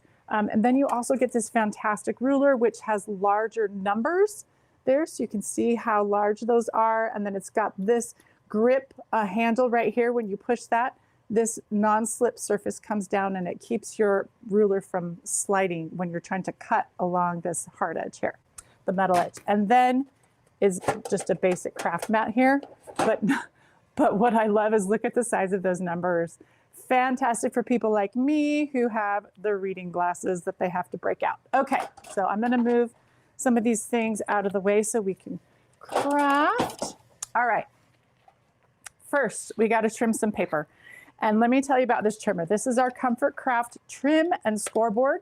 This is my go-to for just basic cutting, okay? And here's what I love is you slide these in, and now it's just like a full board, and it doesn't like cave in the middle. Like you don't see any buckling, which is great because then you know your cutting's going to be accurate. Plus you have a score tool right here, okay? So let's go ahead. We're going to start with the cardstock, and we're going to cut this to 12 by 7 inches. I've got all my measurements so you can see them right there. And then we're going to score at 1 inch and 3.5 inches on both ends, okay? So first we're going to cut to 12 by 7. So it's already 12. We're just going to go to 7 here. And look at this handle, this blade handle. Fantastic. Whoops, I didn't start at the top. Let me do that one more time. I started part way down. There we go. All right. So let's pop that in there. Now we're going to score. And when you score, all you need to do is flip this piece over. And that gives you a nice hard edge there. So your paper's lined up perfectly. And then we're just going to put that there. Now we're going to pull out the score tool. And I love that it has its own little storage place because it won't get lost. I tend to lose things. So 1 inch, 3.5 inches. Again, larger numbers here. For those of you who are like me that need them larger, then we just turn this around, do the same thing, score at 1 inch and 3.5 inches. All right. And now we are ready to fold this. So we'll go ahead and fold at the 3.5. That's going to go inward towards the center. And then the 1 inch score is going to go the opposite direction, outward. That's your little accent fold. Okay, so same thing on this side. At the 3.5 score line, fold that in. And then the 1 inch is going to go out. Now this is going to end up being a 5 by 7 card, or an A2 card basically. And so now you've got your gatefold with the accent folds. Okay, some people call this a fun fold card, whatever you want to call it. All right, so there we go. That's our base. Now we are ready to start decorating. Let me move my trim and scoreboard out of the way for a moment. We're ready to start decorating. Okay, so now what we're going to do is you're going to take a piece of pattern paper and you're going to cut 2 3/8 by 7 inches pieces. Okay, so 2 3/8 by 7. All right, and then you're going to cut 2 pieces that are 7/8 of an inch by 7 inches. Okay, and let me tell you, the reason why it's not exactly an inch is because we do need a little room for the fold on the cardstock. I'll show you what I'm talking about. So that's why we have those weird measurements like the 3/8 instead of the half, because we need to leave a little space for these folds on this cardstock. All right, so grab some double-sided tape runner, and we're going to put the accent pieces on first. These go right here. And you're going to line it up at the top and bottom, but you're, like I said, just going to leave a little space there for that fold. So that now your fold can fold freely without this getting in the way. Okay, same thing on the other side. And we'll just add this on. Line up the top and the bottom. And then you've got that little space there for the fold. Okay, so those are the accent folds. These pieces are going to go on this panel right here. And these are the 2 3/8, which is just shy of 2.5 by 7. So they need to be 7 inches tall. All right. And these are going to decorate the front.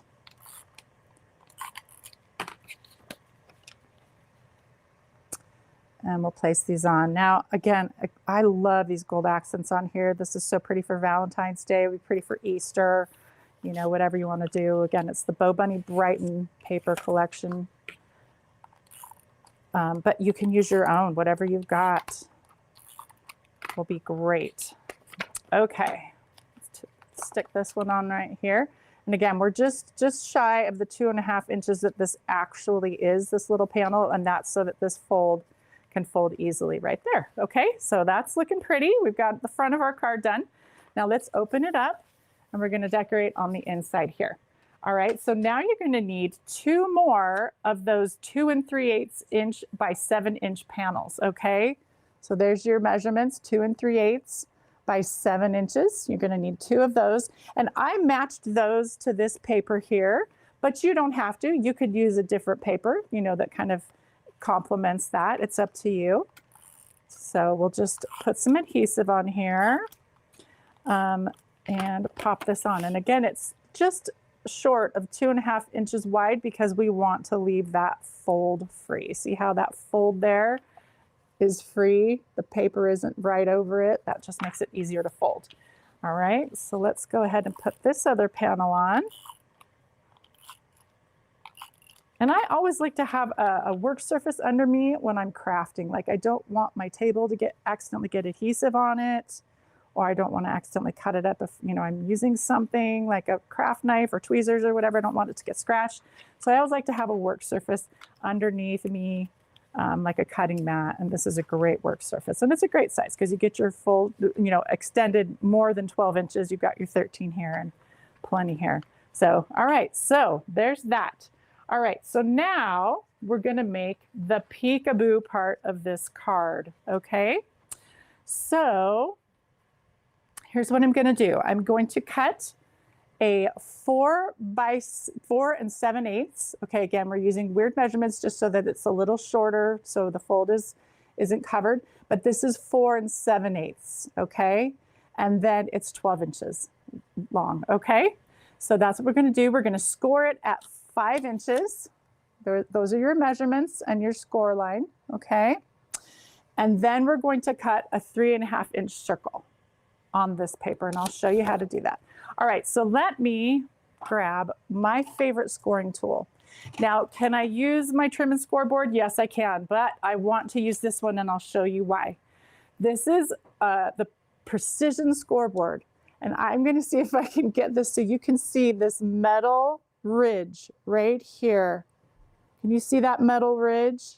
Would it be better this way? See if we can get a close-up shot.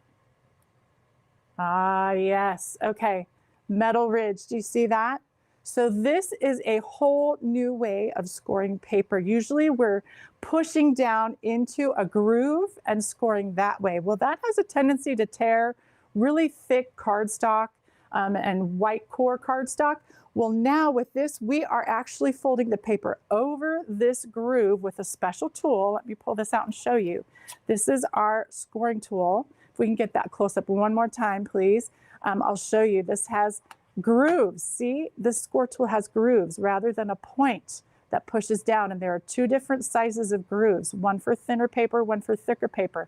That's going to go right over that that metal ridge, and it's going to score the paper that way. So this is a totally different way of scoring. It's unique, and it works great for heavy cardstock, for pattern paper that has a white core.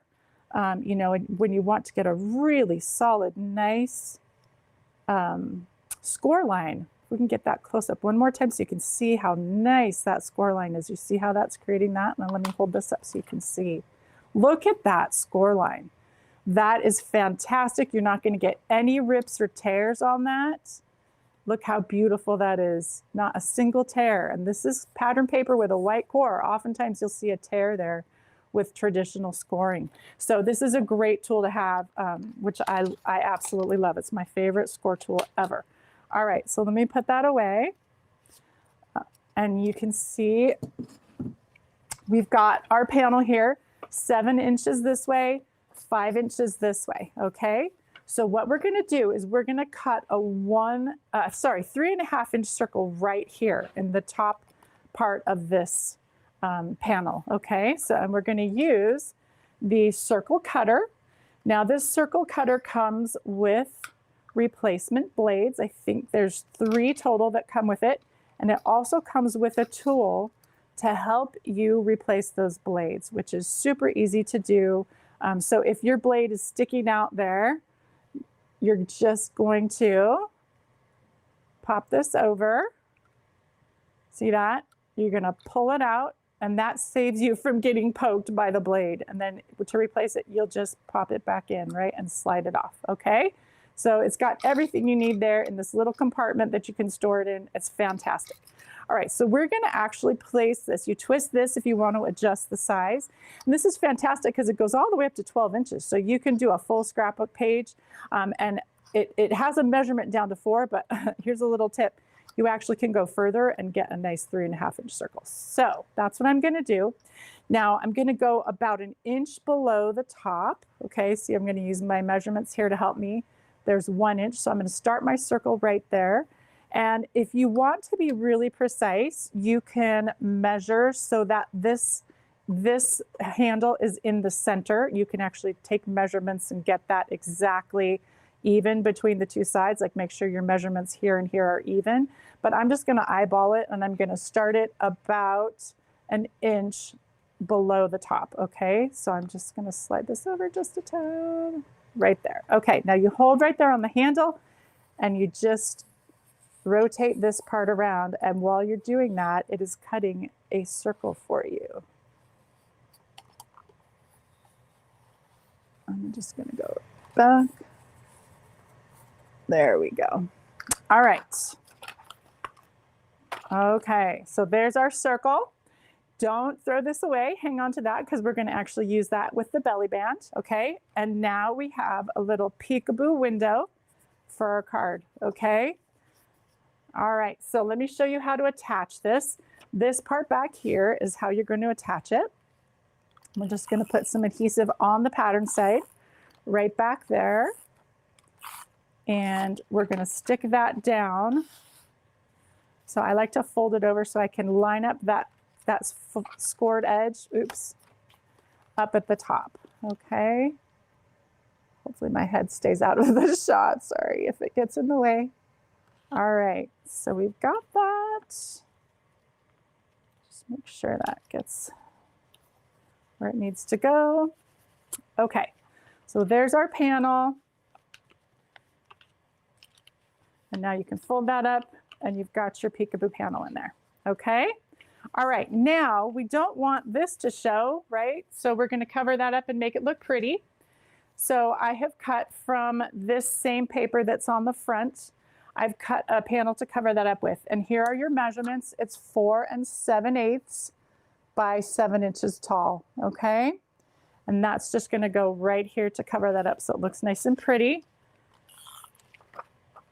And now with adhesive, I think sometimes people like to ask, how much should you put? Where should you put it? I think it depends on what you're doing, but I always put like a frame around the edges so the edges are really solid, and then something in the middle, maybe 1 or 2 lengths in the middle just to cover it up. So there's a tip for you. All right, let's get that in there. Okay, so now that looks nice and pretty, and you've got your peekaboo there. Now what we're going to do is make a pocket for the tags.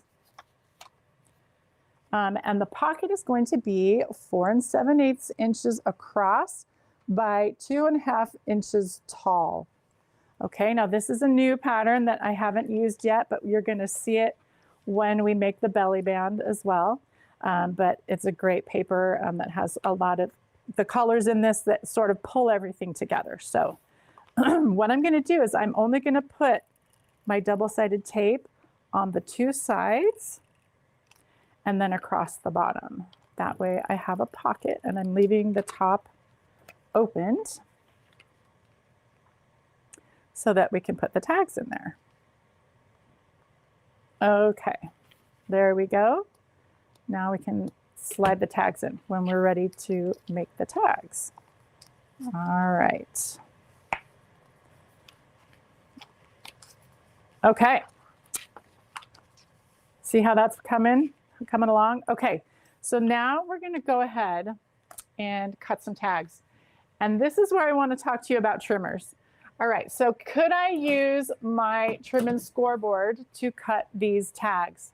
Yes, I could, but I want to show you an even better, more accurate trimmer to use when you need to cut very precise cuts, which is what we're going to have to do. So in this paper pack, there are several cut apart sheets. This is only part of it, but it's got several different tags and little things that you would cut apart on it.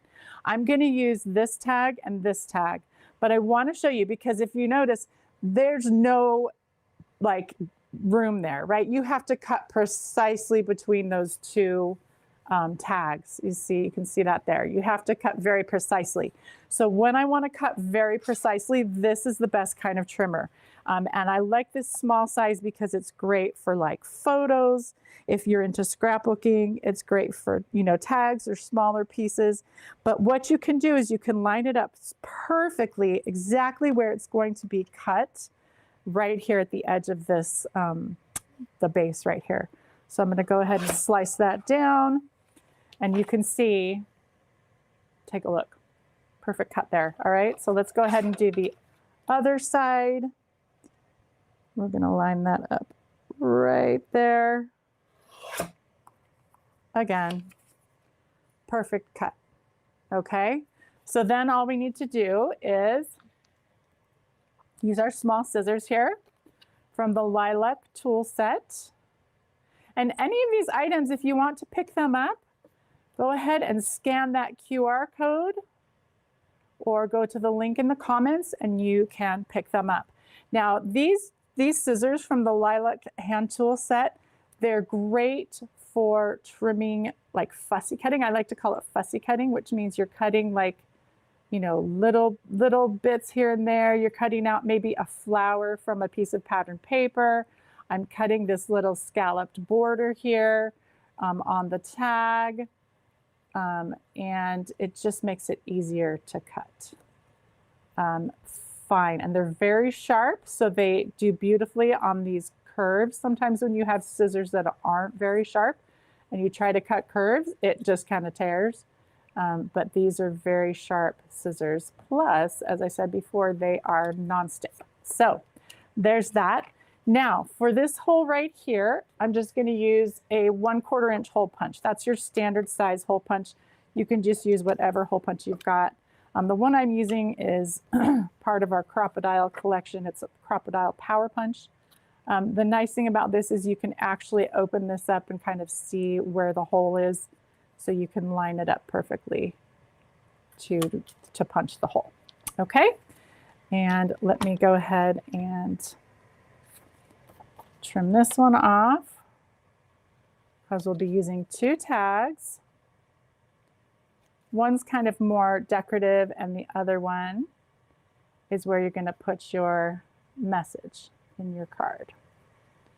And this, honestly, is, like I said before, is a great place to put gift cards or a gift card if you want to give that. It's also a great place to put a little, heartfelt message, to add a photo.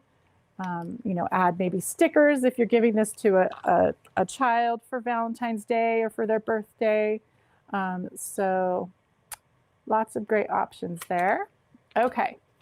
And now what you're going to do is I've cut a 6-inch length of baker's twine. This is just twine. You can use any kind of twine. You can use ribbon, anything that, you know, kind of coordinates with the paper that you're using. And what I'm going to do is I'm going to double it over in half. And I'm going to take the looped end here.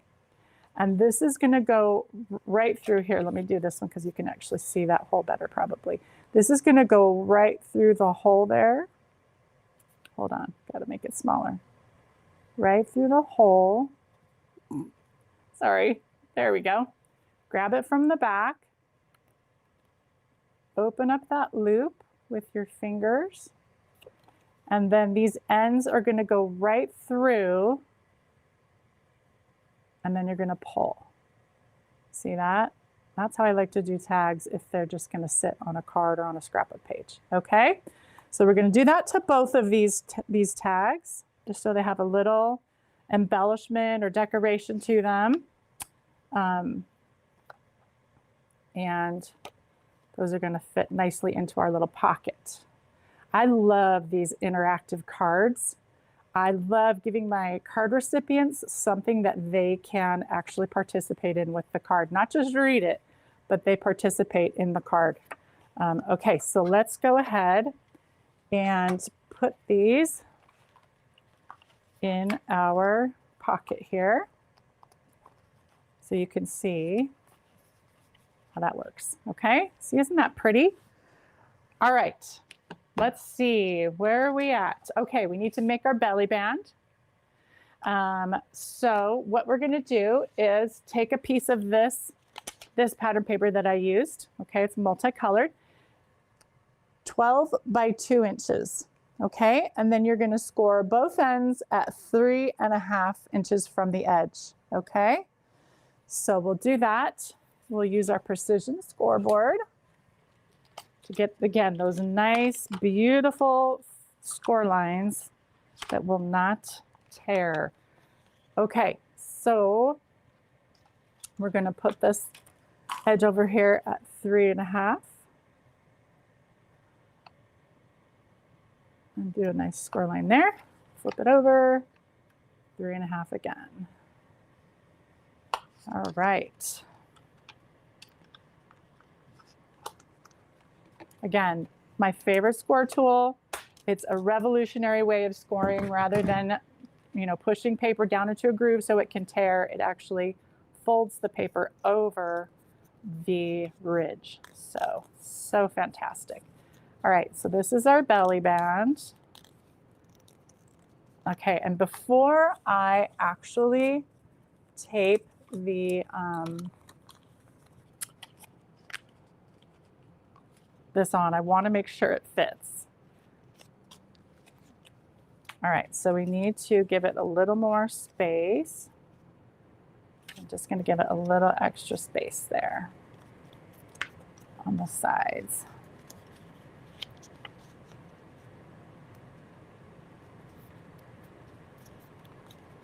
Okay, let's make sure this fits.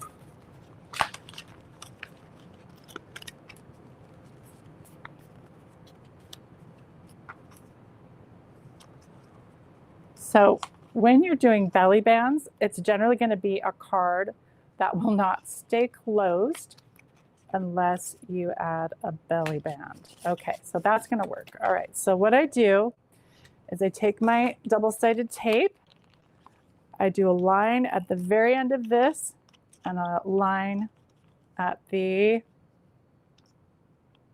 edge of the pattern side, right there, okay? And then we just line those up right there, okay? All right, so there's that.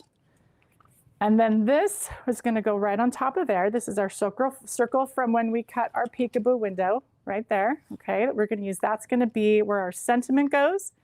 And here's where I like to use my foam adhesive to kind of get some dimension. And you don't have to use foam adhesive. This is optional. You can do whatever you want here.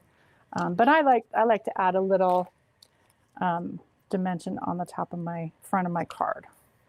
All right, so I'm just going to kind of line up some of these larger pieces of adhesive from one end of the circle to the other.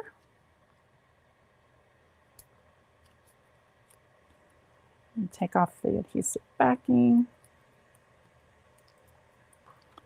And this is just going to go right in the center. Right there. That just gives it a little pop. Okay? All right. Now I think we are ready for the fun part. Well, I mean, all of this is fun, but the most fun part, which is embellishing. Okay. So let me get some of these things out of the way. You guys see how messy I am when I craft? So messy. All right, so let's start with the front of this card. We're going to start up here in the front. Get those folds going down really well. Okay, so what I want to do is I want to add something special right here in the front. So I've got these two die cut papers from the Papery Pack from the Brighton collection. This is the Papery Pack, 200 pieces of paper, little die cut pieces of paper, little washi tape pieces.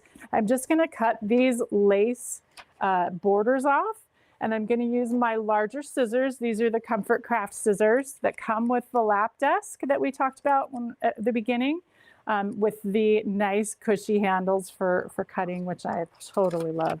So I'm just going to cut straight across along that border between the white and the blue. It doesn't have to be totally perfect because it's mostly going to be covered by those accent folds, but we do want to try to get it as close to straight as possible. So I'm going to do both of these. You get actually 2 of each item in that Papery Pack, which is fantastic. I love having multiple stickers, multiple die cuts, because they're so pretty. It's nice to have 2 of them. And then you have options, right? Now save that because you can use that for a card layer, right? Okay, so what we're going to do is we're going to get rid of some debris here. All right, we're going to use these, and we're actually going to overlap them so that we create a full border, okay? So let's see if it goes better this way.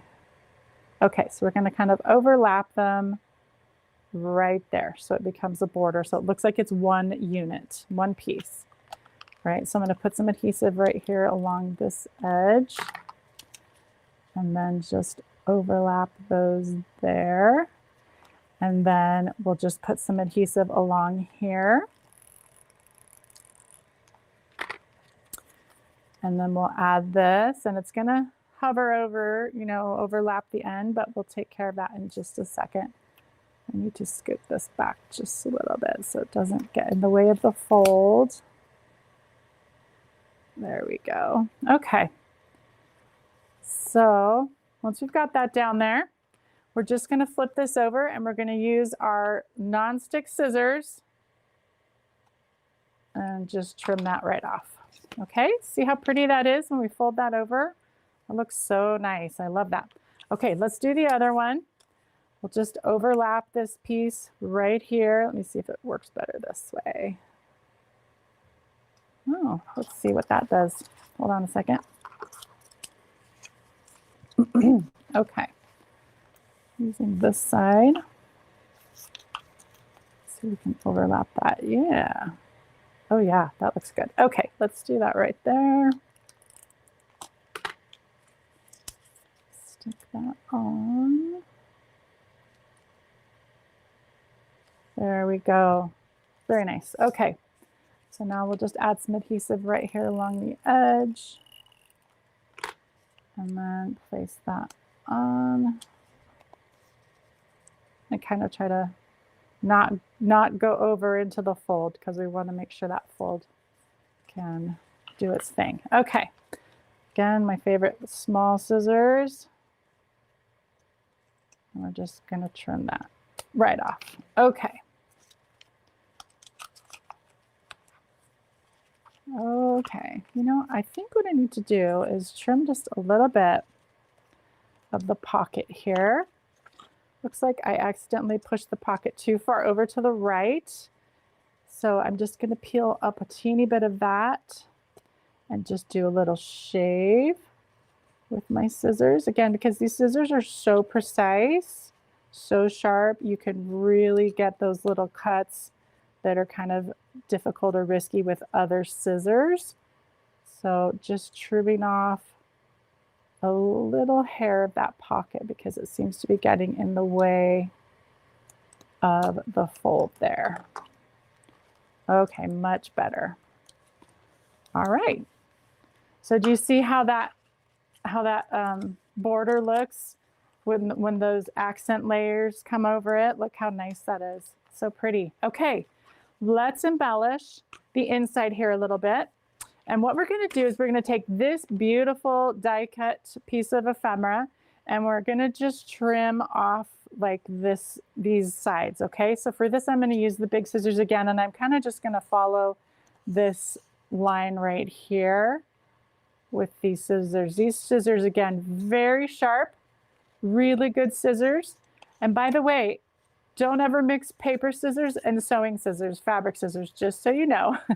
Always have a designated paper pair of scissors and a designated fabric pair. I'm sure you guys know that, but just a tip. And these are going to be your go-to paper scissors for sure. Excellent scissors. They're sharp with those that cushy handle is so nice. And that's part of the lap desk set. There are several tools that come with that lap desk. And that's one of them. Okay, so these are going to go right here along the edge of this panel here. And that way, when you have your peekaboo down, it just has something nice kind of coming out of it there. All right, and then we're going to add this one over here. This side, you're going to just kind of center it so you've got about the same space between the top and the bottom of the card. And just add that right there. Let's see how pretty that is. Love it. Okay, let's keep going here with our embellishments. So now we're going to embellish the peekaboo window. Okay, so we've got some lovely layers on there. All right, so we're going to start with some of these acetate stickers. Okay, so these come in a little kit right here. So they're clear stickers, but they've got you know, peel off back, and they're beautiful. They're florals, and they're just so pretty. So we're going to start with, let's see, let me find the one we want. Okay, so this one right here. And when I'm peeling off a sticker backing, I really like to use tweezers. And you can use either tweezers. These are from the Lilac hand set. And they're comfortable. They've got like this nice rubber handle on the outside here that really helps with your grip so you don't slip, and so it's nice and comfortable. And so they're kind of reverse tweezers. So what I'm going to do is just grab that backing and just peel that right off and then drop it. Okay. Actually, haha, that is not what I'm going to do. Let me put that back on if I can, because we're actually doing a trick with this particular sticker. Okay, so what we're actually going to do is we're going to cut off part of this, okay? Because what I want to do, let me show you why. We want some of this clear sticker to overlap over the circle. Do you see that? How this sticker sticks out over the circle? Can you see that? And we don't want that to be sticky, right? Because if it is sticky, it'll stick to everything underneath it. So what we're going to do is we're only going to cut off part of the backing so that it sticks right here, but it's not sticky up here, okay? So that is how we're going to do this. So what I did is I peel back the backing just a little bit. Let me grab onto that with my tweezers. And I'm going to peel that back, sorry, just enough to grab it with my fingers. And I'm going to fold it over and kind of crease it. All right. Oh, there we go. Sorry, I didn't realize which camera we were on. Okay, so I'm folding that over and creasing it really, really well. So now that sticker backing is kind of sticking up here, and I'm going to take my scissors, and this is where this non-stick is so important, and I'm just going to cut that right off without cutting that sticker. I'm just cutting the backing, so the backing there comes off. So now I've got a sticky portion down here, but it's not sticky up here, okay? So, and then what I'm going to do is flip this over, and I'm just going to stick that so that these top flowers here just kind of come over the hole there. So we've got something popping into the frame, okay? So that's going to stay right there. All right, so we're going to do that with a couple others. Let me make sure I've got the right ones. I think it's this one right here. So again, I'm just going to kind of grab onto that backing, get my tweezers kind of in there and underneath it, fold it over, and crease it. And this is kind of coming up from the bottom of the sticker, and fold it over, and then we're just going to cut that off with these nonstick scissors, okay? That's going to layer over kind of next to this other sticker, and then we've got a really pretty butterfly, and we're going to pull up from the bottom of this butterfly here with my tweezers, kind of get under there, fold that over, crease it, oops, and then cut it off. Okay, this is a great way to use stickers if you don't want them all sticky, and they have a backing. Now, if stickers don't have a backing and you want to do the same kind of thing, you can use like baby powder or talcum powder. Works great to like unstickify the sticky on your stickers. So there's the tip. All right, so super pretty. Then we're going to layer on some pieces of ephemera. You can see this is actually something I cut apart from the sticky folio, so I could get adhesive on my layer here. I'm going to place that right here. And then I've got another sticker. This is a washi tape sticker from the Paper Repack. And I actually cut it in half because I don't need the whole sticker to show. So I'm going to peel off this backing back here. Just get my tweezers under there. All right. And we're going to stick that right here, just kind of layer. And the nice thing about having like washi tape stickers is they're sort of semi-transparent. So it gives you like another layer, but it's not like, you know, a full layer. It's a semi-transparent layer. Okay, then we're going to take this piece, this ephemera, and I love it. It's a little envelope, says good things, and it's got a heart on it. So that's great, like, you know, for a card that you're sending in the mail or that you're, you know, hand delivering to someone. By the way, speaking of mail, this card size, the 5x7, can go in the mail in the US. You just need to make sure that it's not bulky in order for it to go. But the 5x7 size is just a regular stamp, okay? Just a regular size stamp. You don't have to get any extra postage for that size. Okay, so now that we've done that, we're going to grab some enamel dots. Just put a few on here. This is great with the tweezers too, but I'm not going to take the time. I'm just going to pop these on real quick. I like to do it in sets of 3. When you're working with embellishments, sets of 3, because then you always have, it's very pleasing to the eye. You always have one in the middle. It's symmetrical, one in the center, two on either side. So odd number, sets of 3 or 5. Okay, so let's move on. We're going to decorate down here. And what we're going to do is grab these 2 tags, and we're going to add some cute little stickers to them. One is this one that says my heart, and I did that because this is something that I'm going to use for Valentine's Day. So let me find my tweezers and we'll get this backing off. All right, and this is going to go right across the bottom here. of this cute little sprig of whatever it is. And again, I love that it's partially transparent because then you can kind of see through what's coming on the, you know, on the card, on the tag there. Okay, and this one we're going to add a really pretty,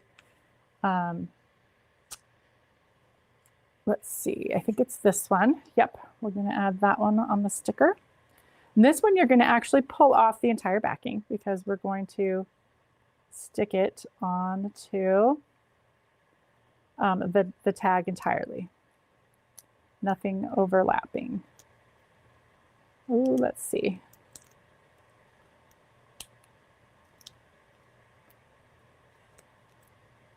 Okay, there we go. Get my tweezers in there. And pull that off. All right.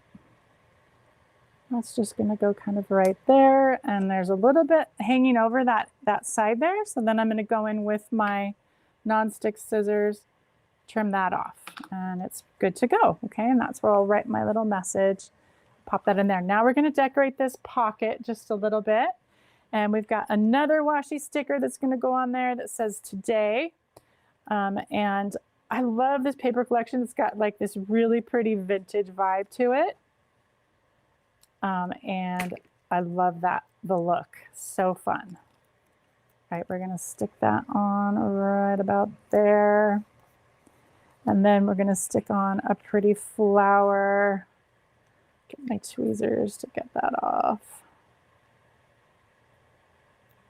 And there we go. Okay.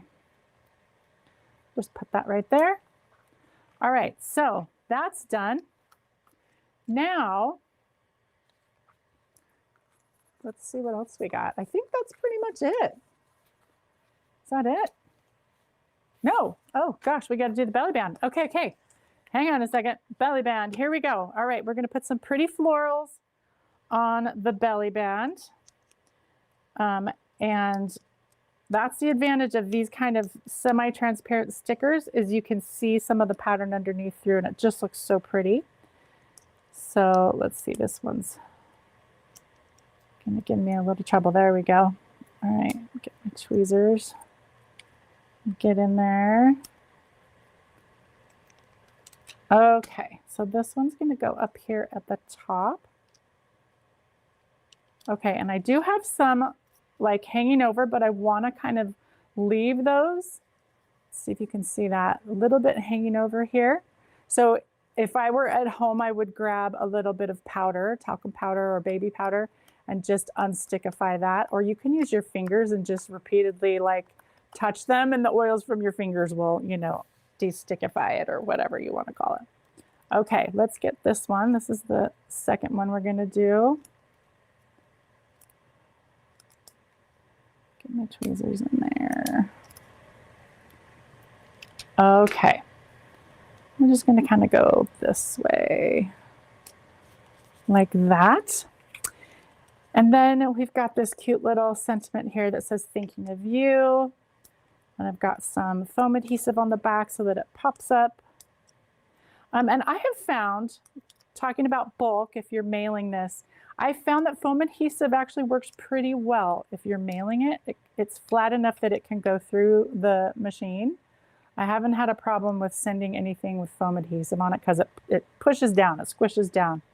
So, all right, there's that. And then I would add, you know, some more little, what do you call these? The little dots, okay? Dot stickers, or, you know, you can use gems, whatever you want. But I think that's the whole idea. Here, I'm going to put this one aside and show you the original one more time, just so you can see the completed card. See how we've got our belly band? That's going to slide off the top.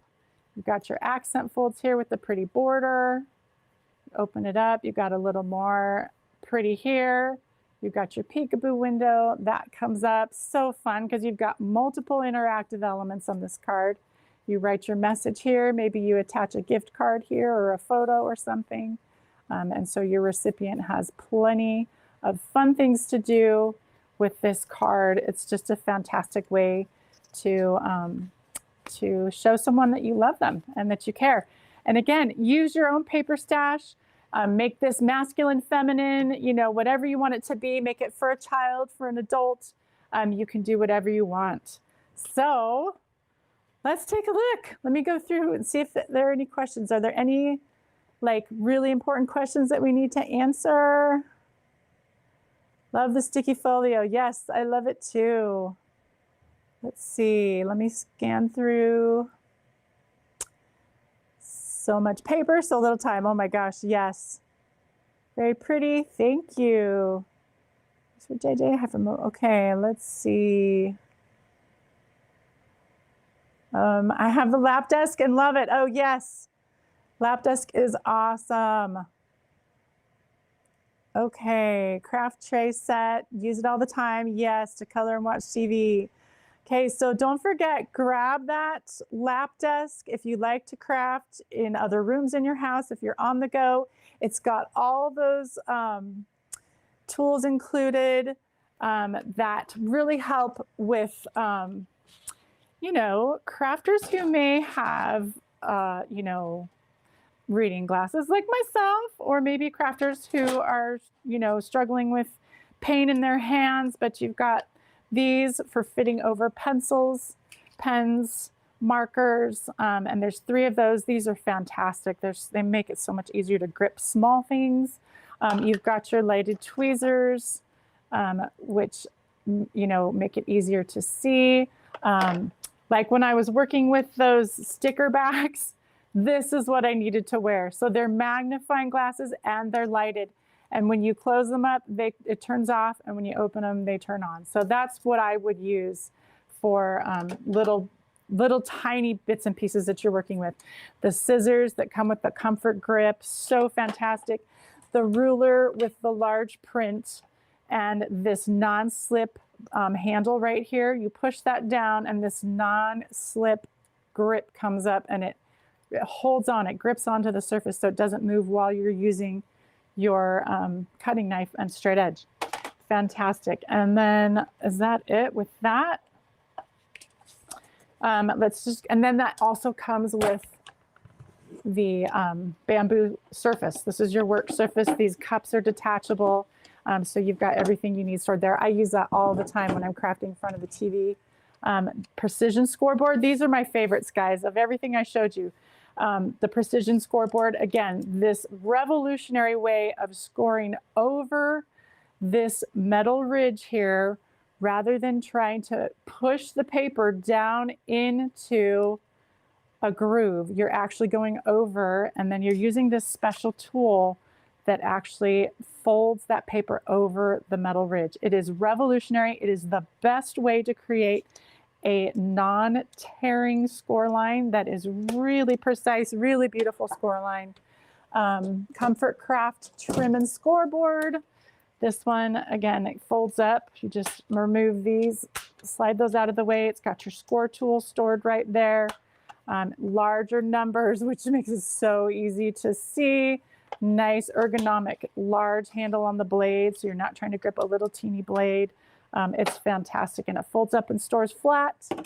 And then circle cutter. This is my favorite circle cutter. I've tried a lot. This is the one I use every time. And then these lovely lilac tools. Now, guys, the lilac tools for We Are Makers, that is a special edition, and it's limited. These are not going to be around forever, and when they're gone, they're gone. So this is a really special opportunity to grab these lilac tools. And it's just a basic toolkit that everyone needs. And if anything, I would just get it for these non-stick scissors, the precision scissors. But you also get this 6x7 magnetic mat. You get a brad setting and piercing tool. You get this 6-inch magnetic ruler.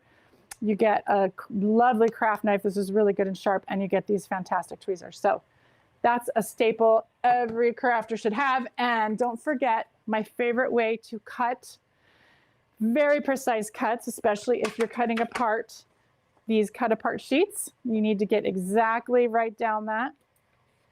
This is what you want for sure. It's the best way to cut precise cuts, and it's a nice small size. It's like 8 by 6. So fantastic. All right. Thank you so much for joining me, guys, and making a pretty card with me. I had so much fun with you today. I love crafting. I love teaching crafters how to craft. I love hanging out with crafters. It's been so much fun. I hope you guys have a wonderful Valentine's Day tomorrow, and happy crafting. Thanks again so much for joining me. See you guys.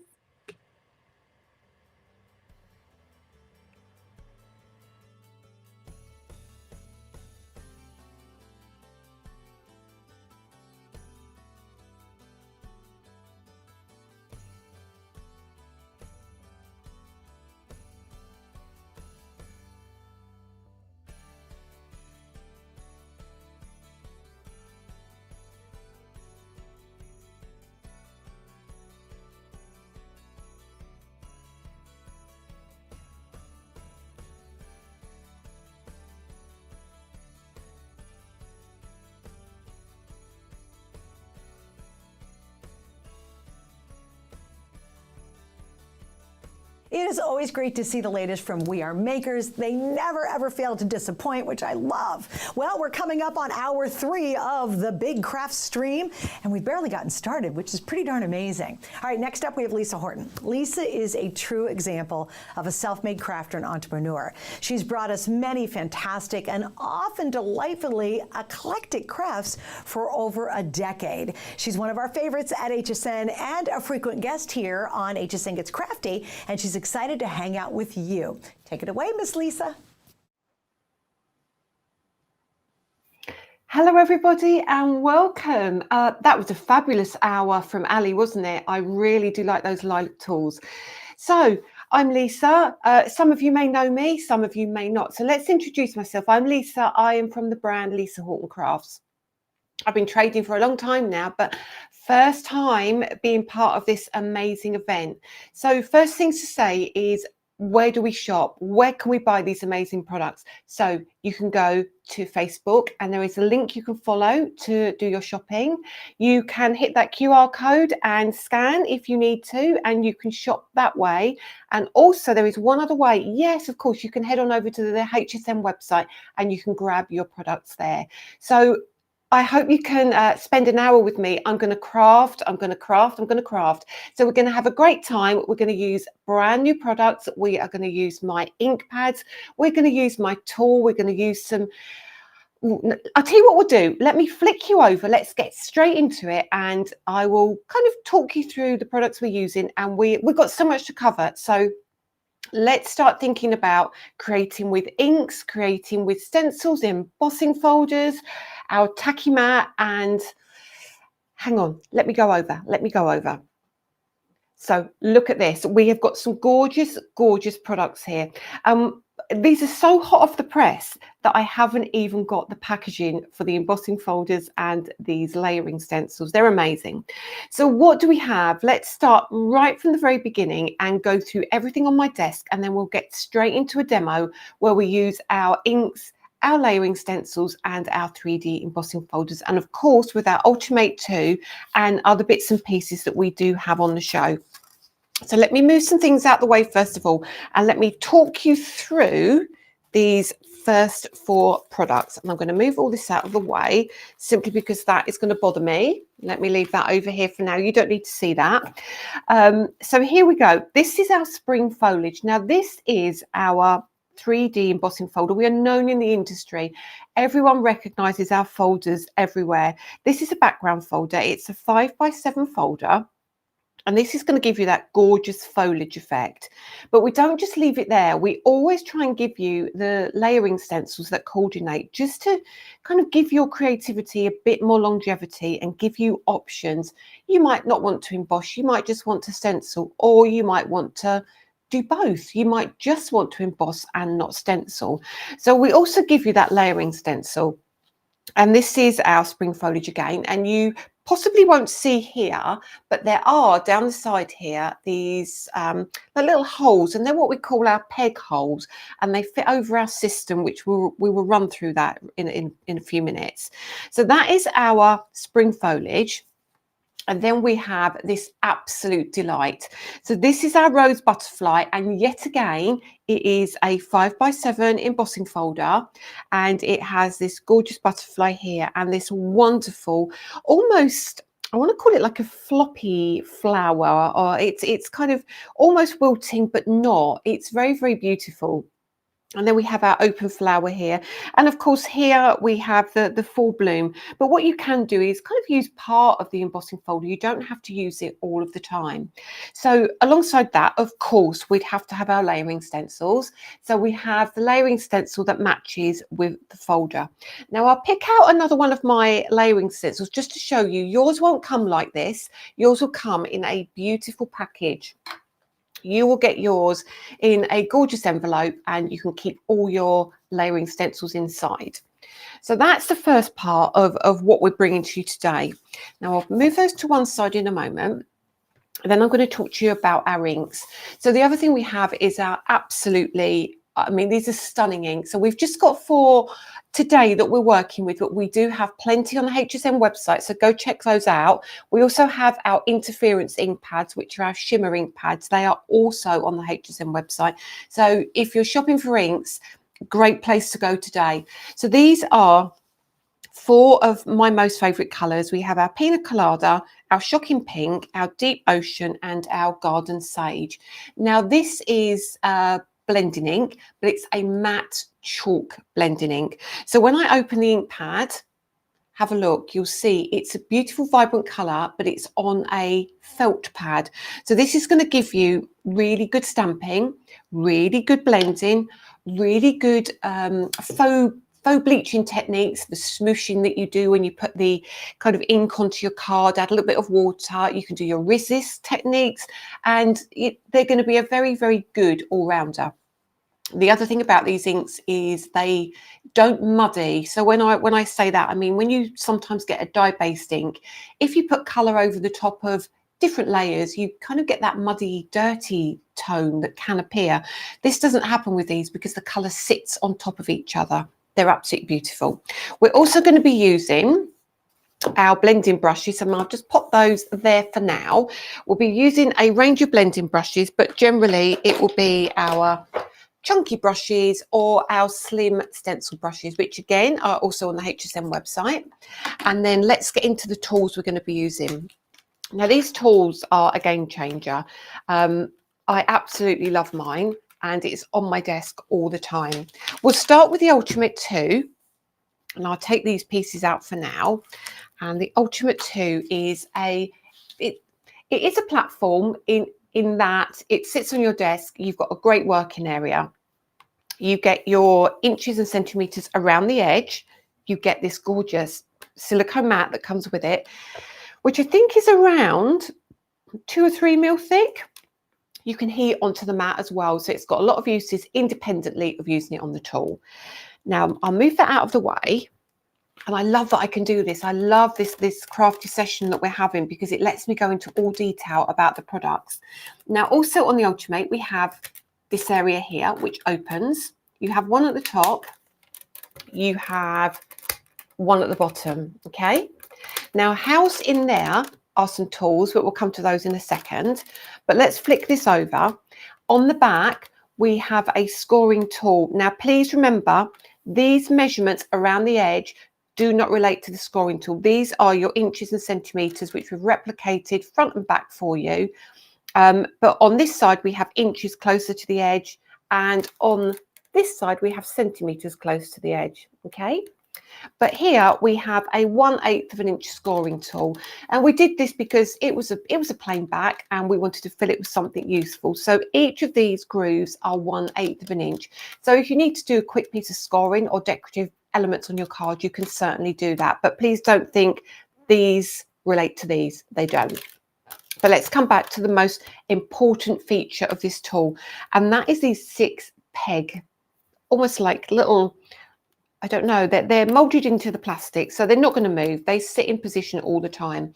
Now, the tools that come in the top here are these. So first of all, we have a double-ended tool, which has got one end.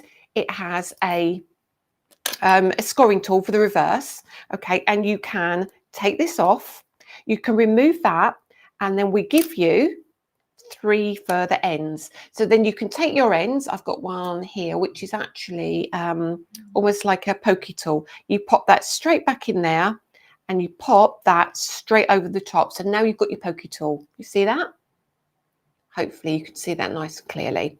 So that's the tool's one end. Now on the other end of this, you also have a wax tip, so you can pick up all your gems and bits of die cuts that may have got attached. But the best piece about this is you also get this. Now this is what we call our peg partner die, and that means you can take any stencil that you own which isn't branded by Lisa Horton, and you can use that to pop onto your stencil, and up to 250 micron you can run that through your die cutting machine and create the holes in your existing stencils. Remember as well, if it's tricky to cut, pop a metal shim in and that will go through like a breeze. Now you might also find you want to work on your lap, so you might think, well, you know, my card's going to slide, so what do? We pop the holes into your cardstock, and then you can use your cardstock on your system. So that is the Ultimate 2. Now we have brought out extra products to go with the Ultimate 2, which I think are an absolute game changer. And the first thing we're going to talk about is our magnetic mat. And our magnetic mat literally slides into the Ultimate, and now this surface has become magnetic. So I've got a magnet here actually. Let me take all the other pieces off of it. And what's going to happen now, any card you put underneath is not going to move on your desk. But also we have marked out those holes yet again for you if you want to move your peg holes or your stencil down the card, or you've made your own stencil and you want to put the holes in a different position. That's your magnetic mat. You can also cut onto this as well. So the final thing I want to show you in terms of tools is this.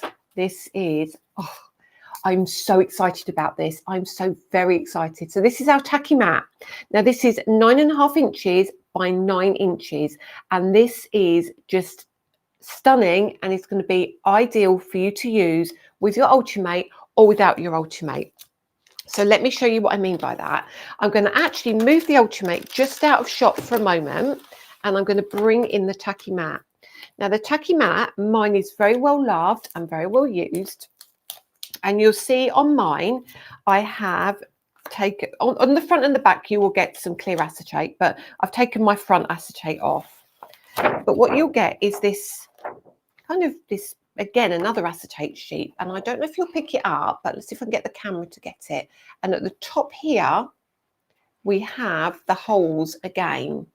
And the holes, no, I can't pick that up. Let me see if I've got a piece of black card. That might help. There we go.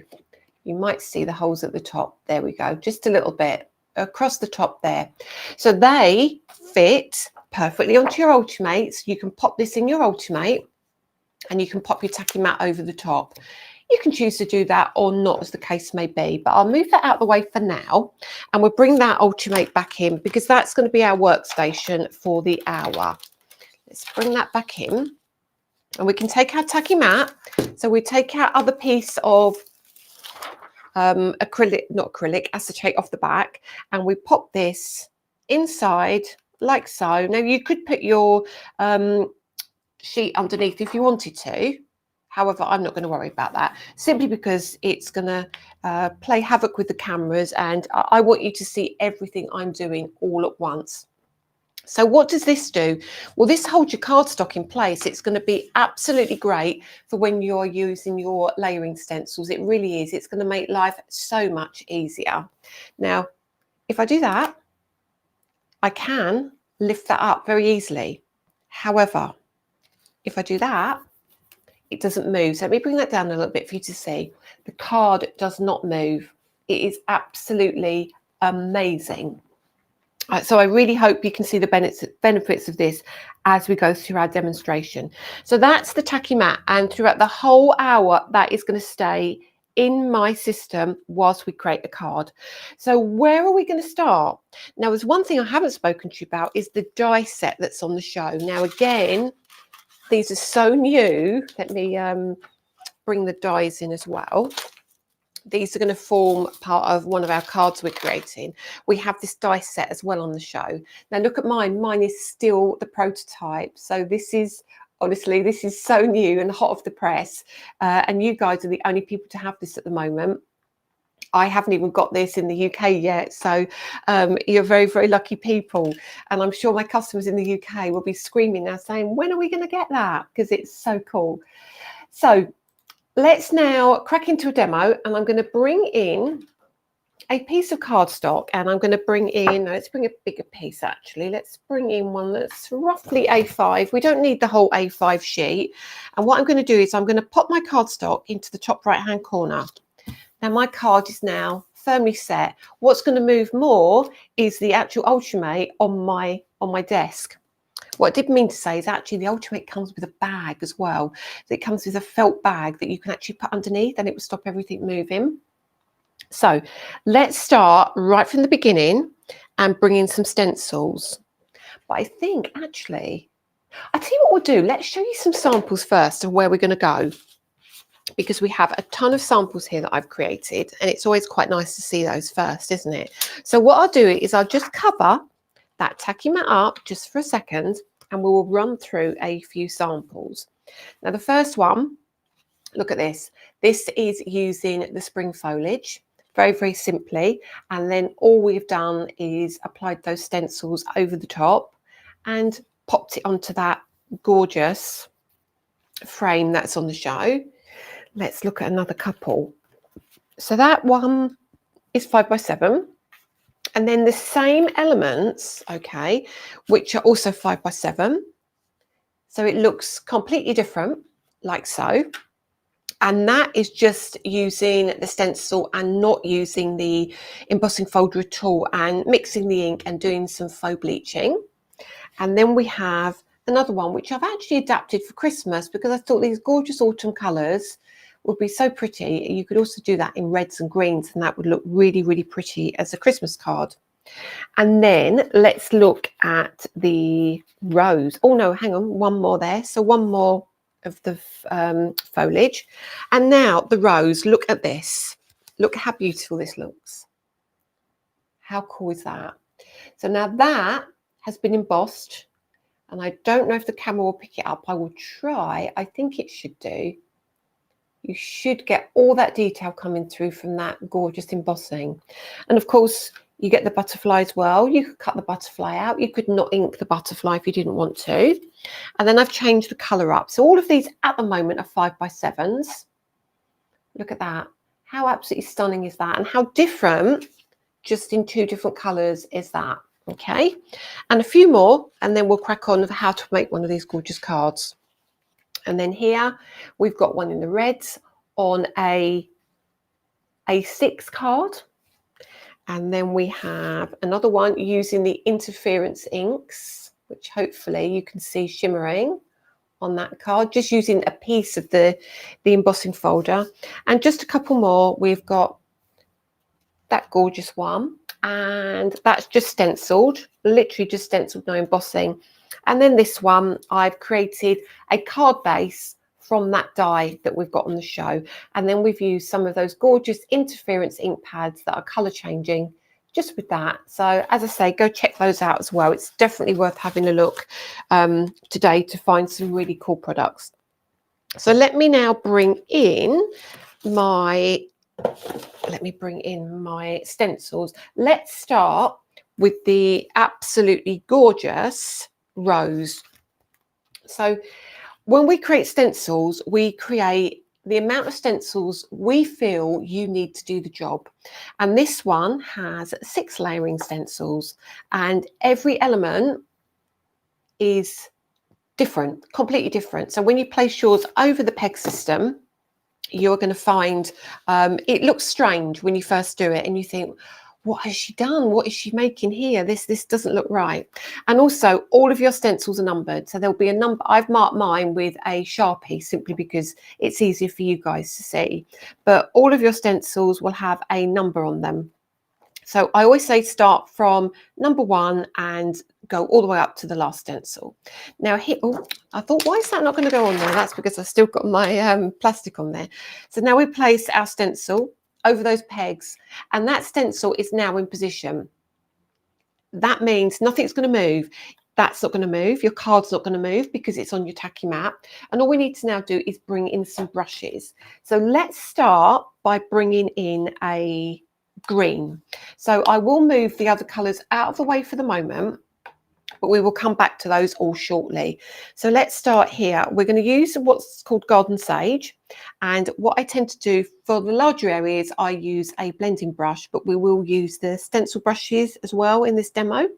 So all I tend to do, you probably can't see anything yet, but let me start with this kind of leaf here. And I brush my ink from the inside of the leaf all the way out. And now that gives me definition from the bottom to the top. So the darker the ink will be at the bottom and it will lighten as it gets to the top. And I do that for all the layers. And we're going to take this one start to finish because we don't often get to do this on TV, do we? And I'm going to do the same down here. And I'm going to go from the inside and we're going to come out and give the dark shading towards the base of that leaf. And then we'll do it over here. And you can take some of the ink that's left on your stencil and you can literally move that ink around to get that to cover all the areas you need it to. I'm going to come over here and take some more ink just to fill in these pieces. Now you don't have to be as careful as me. You can just almost slap the ink down. It's not going to cause a problem and your result is going to be equally as good as mine. Now over here, you probably can't see this, but there's a tiny little element which is the butterfly wing. So I'm going to leave my stencil where it is.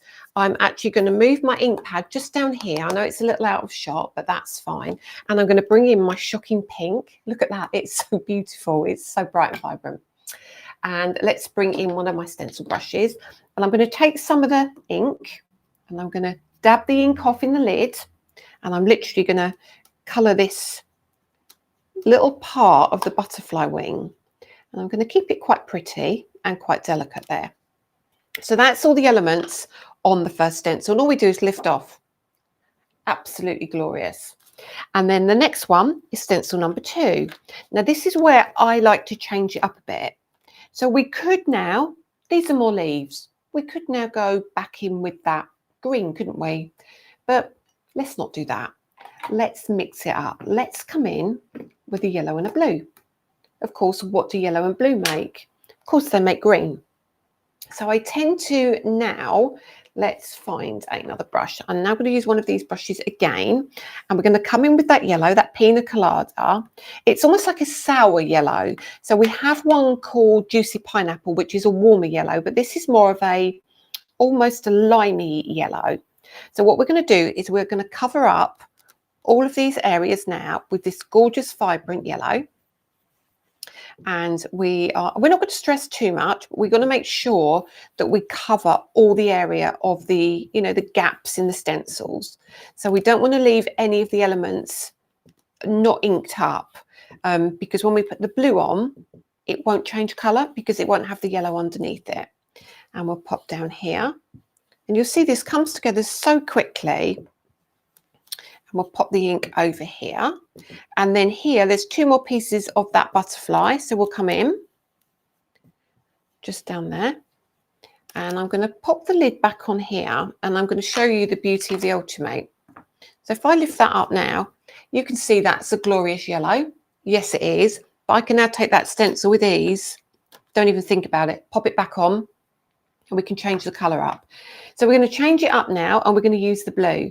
And I'm going to use one of my stencil brushes. Now I've got one of my chunky brushes and I'm using the chunky brush because it's already got blue ink on it.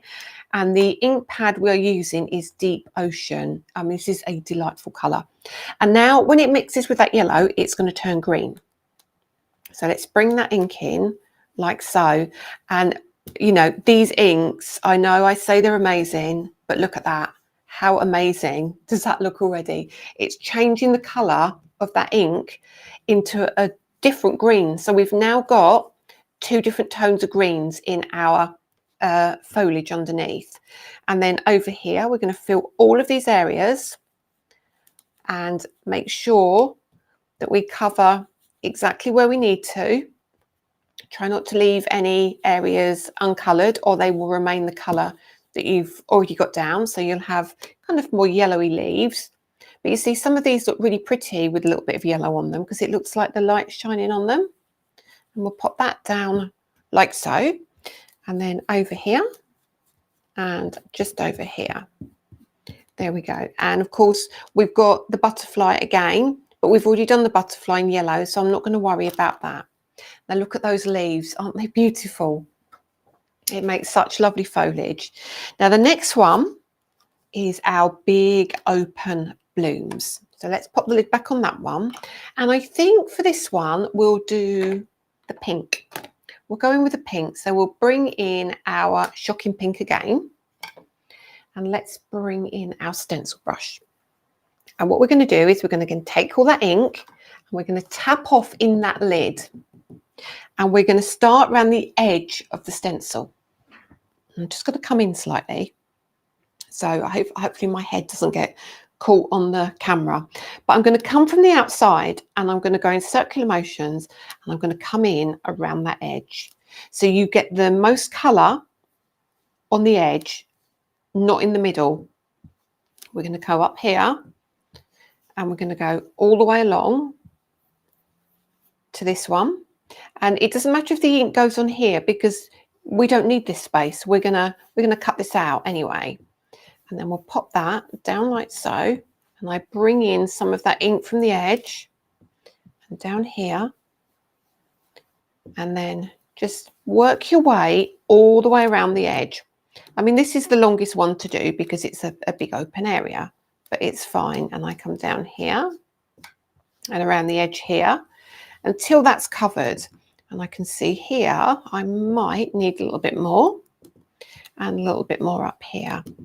But can you see how that tacky mat is just holding that card so perfectly into position? I absolutely love these. And a lot of my customers like them because they only need a wash under the tap.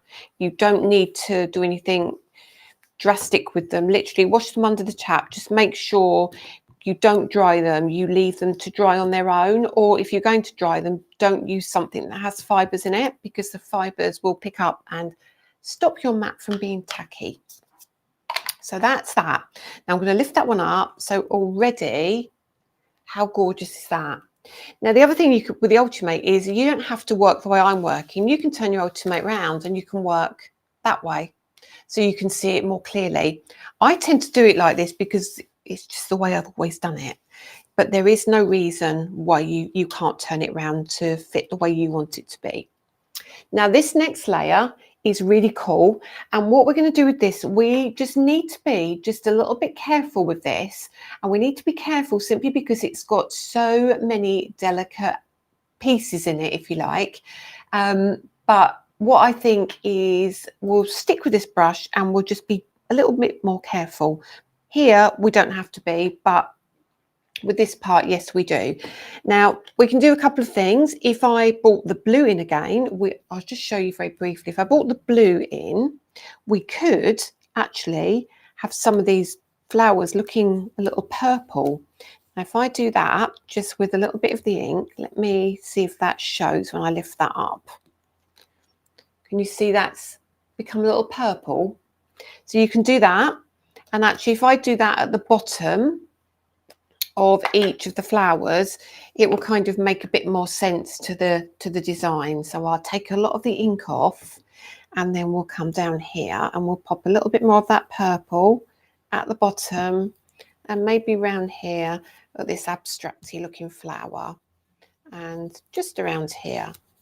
And then we'll come back in with the pink in a second. But also while we're here, we might actually fill that bit in there, which is the butterfly. And we'll keep the end quite light and the middle bit a little bit darker. So there's your butterfly. So we can move that blue out of the way. So can you see how these colours lay over each other beautifully? And let's bring in that pink again. And now what I'm going to say to you is this is the one that's got, let me bring in my wrong end. Let me bring this in and show you. You'll see on some of these areas, these are very delicate, okay? So what I want you to do is make sure when you're using it, you don't push against these, you kind of go with the direction of the stencil. So what I mean by that is we're literally going to come in and we're going to push that colour in. And that means it's not going to lift that stencil in any way. So just be a little careful when you do this. And around here, do the same here. And we will make sure that we get some colour all over that. But just be mindful when you do this. A smaller stencil brush is not going to be the way forward for this layer. Okay, I apologise because I haven't looked at any of the comments. I've been too busy doing the stenciling, but I'll have a look in a minute if there's any questions. And if there are any questions, please don't hesitate to either ask in our Facebook group or, you know, leave a comment on the HSM page and I will get back to you. There you go. So look at that. It looks so cool. So cool. And our stencil number 5, which stencil number 5 is all your little foliage pieces. Now I'm going to do something again very bizarre. I'm going to use pink. Actually, let's use our small brush again because they all have their place and their jobs. And this is kind of shocking pink. And you're thinking, why has she made the stems shocking pink?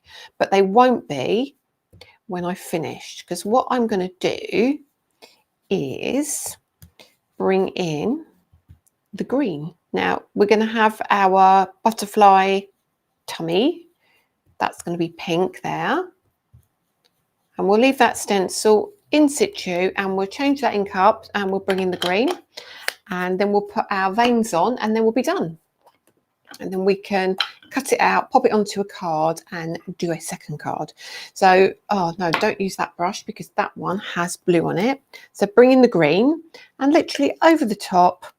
And this is going to give us a different tone of green, almost like, I want to say a blackberry, you know, the leaves on a blackberry, really dark green. And I'll pop that there. Let's have a look at that. Look at that. Super beautiful. Last one, stick with that green and we'll just do those veins and finish that butterfly. See, the butterfly's almost finished as well.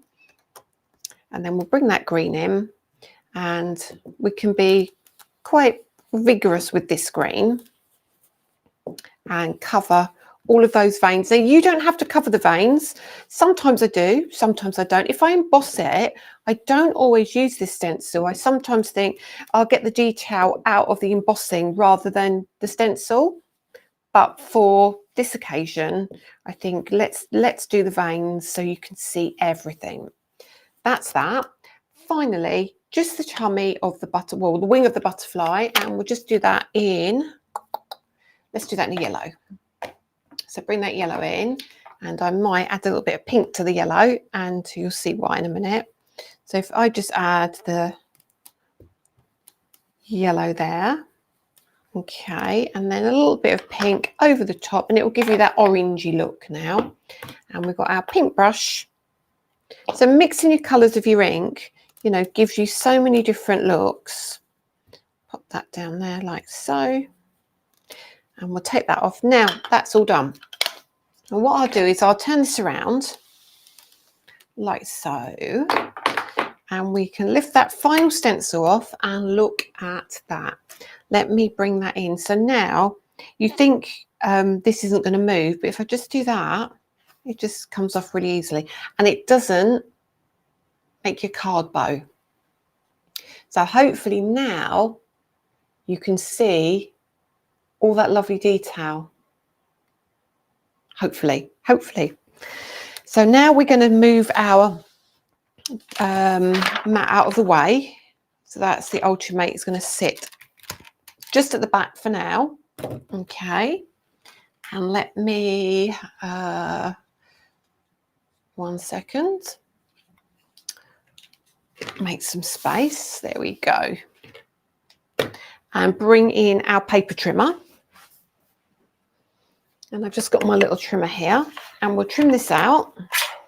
And I actually cut some of the artwork off, and because it makes it look more real. And again, when I do it, you'll see what I mean. So here we go. This is going to fit perfectly on a 5x7 card, but let's get rid of all of those elements. Now I've left the edges for now, so you'll see what I mean. So now I haven't cut the bottom off, and I haven't cut the side off, but I think when you do, look at the difference it makes. So let me leave that side, but let's cut this bottom piece off like so, because it now looks like it's floating off the edge of the card. Let's do it a little bit more there. And I actually do it across the top as well, because I think it just gives you the realistic look. Now look at that. So if I move that out of the way, look how cool that looks. How pretty is that? How super pretty is that? Move that down a little bit. Now, what do we do next? We now need to bring in our 3D embossing folder. So let me see where I've put that. Somewhere very, very safe. And what I'm also going to do is I'm going to bring in a big piece of black card. And you're going to be thinking, what's she doing now? But we need the black card because... Actually, it's not too big. That's fine. That's fine. So bring in a piece of black card, and I'm going to pop this on my desk like so. And then you can see all the detail in the embossing folder now. See, if I do that, you lose all that detail and you just can't see it. And the problem is when you're trying to line everything up, you can't get it to line up because you can't see anything. Okay. Now, if I do this, I'll open this and I'll pop this inside. Now, what I do to get this to line up, I take my finger, my left finger, and I line something up in the left-hand corner. So I'm lining this leaf up here. See this leaf just coming over the top here? I line that up in the embossing folder, okay? And then I use this hand to swivel. And I swivel that so it fits inside perfectly. Now, depending on if your stencil moved or if you wasn't too precise, you might be slightly off. I mean, it isn't an exact science simply because you've also got the curve of the embossing when you run it through. So that is in position as I want it to be. Oh no, it's not. I've moved that now. Look at that, talking to you, and I've not concentrated and I've moved it. So quickly reline that up just so it's right. Because what I was going to do is bring the die cutting machine in then, and that wouldn't have been a good look. But leave that like so. I'm just going to pop that on top. I'm just going to grab my die cutting machine. I'm using my Big Shot for this simply because it's my smallest machine that fits on my desk, because I want to do everything live for you. So here's my Big Shot, and let me take out the plates and I will tell you my sandwich. Now, normally with my machines, if I use 3 or 4 machines, I use the 𝗖𝗥𝗔𝗟𝗟𝗓𝗏 Big Shot, I use the 𝗖𝗥𝗔𝗟𝗏𝗏 Platinum, I use the Tonic Tangerine, and I use the Couture Creations Go Foil, and I think it's what it's called, but the couture one as well. And they've all got different sandwiches, but this one, all I need to do, my normal cutting plates, but I just take out one of them. So I'm going to take out the most grubby. I mean, they're all grubby, but because they're well loved, but we take out one of the plates for the Big Shot. And all we do is we take our embossing folder and we place that inside. Okay. Now, what I'm going to say to you is, I'm always say this to people, keep your hinge away from the edge, please. Please don't put your hinge up here. If you do that, you are likely, if you've got a sandwich wrong or something's a little bit tight, you're going to crack that hinge. So bring it down a little bit. And if you've got space, just twist it very slightly. And what I'll do is I'll pop that into the machine and you run that through, and that is all you need to do. Now I'm going to run it back simply because I'm going to have to put my arm all the way over the end of the camera if I don't, but you don't need to run it back and forwards. You absolutely don't. We'll take that out of the way and I'll pop this back under my desk. Oh, try not to make too much noise.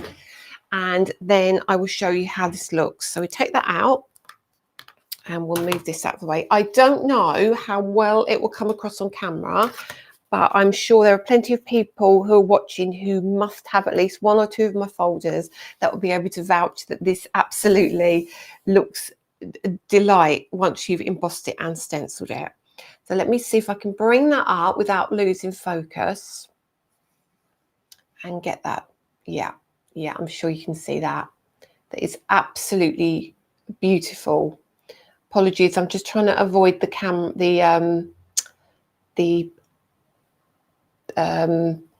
sidebar there, but hopefully you can see that okay. If I do that,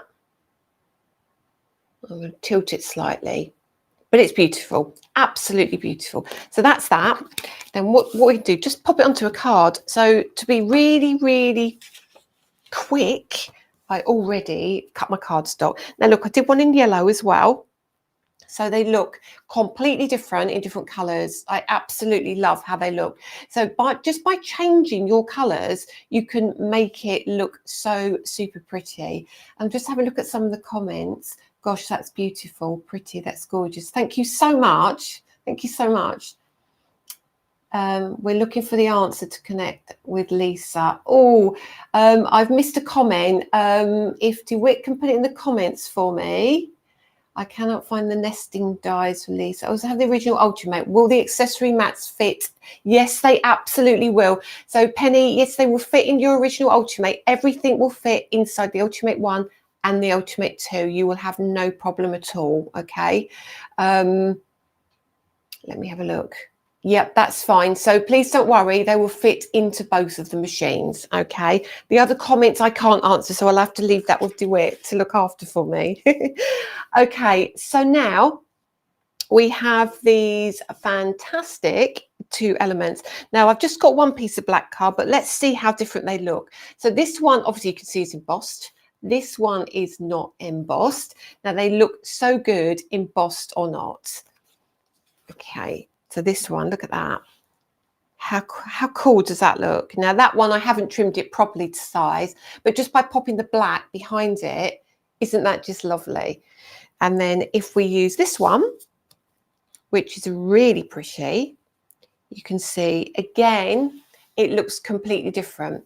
And then for me, all you need to do is just pop that onto a card. Now I'm using a 5x7 card. And I think we might use the purple one, actually. We'll keep that one, and I'll pop that into Suzanne's group later in the day.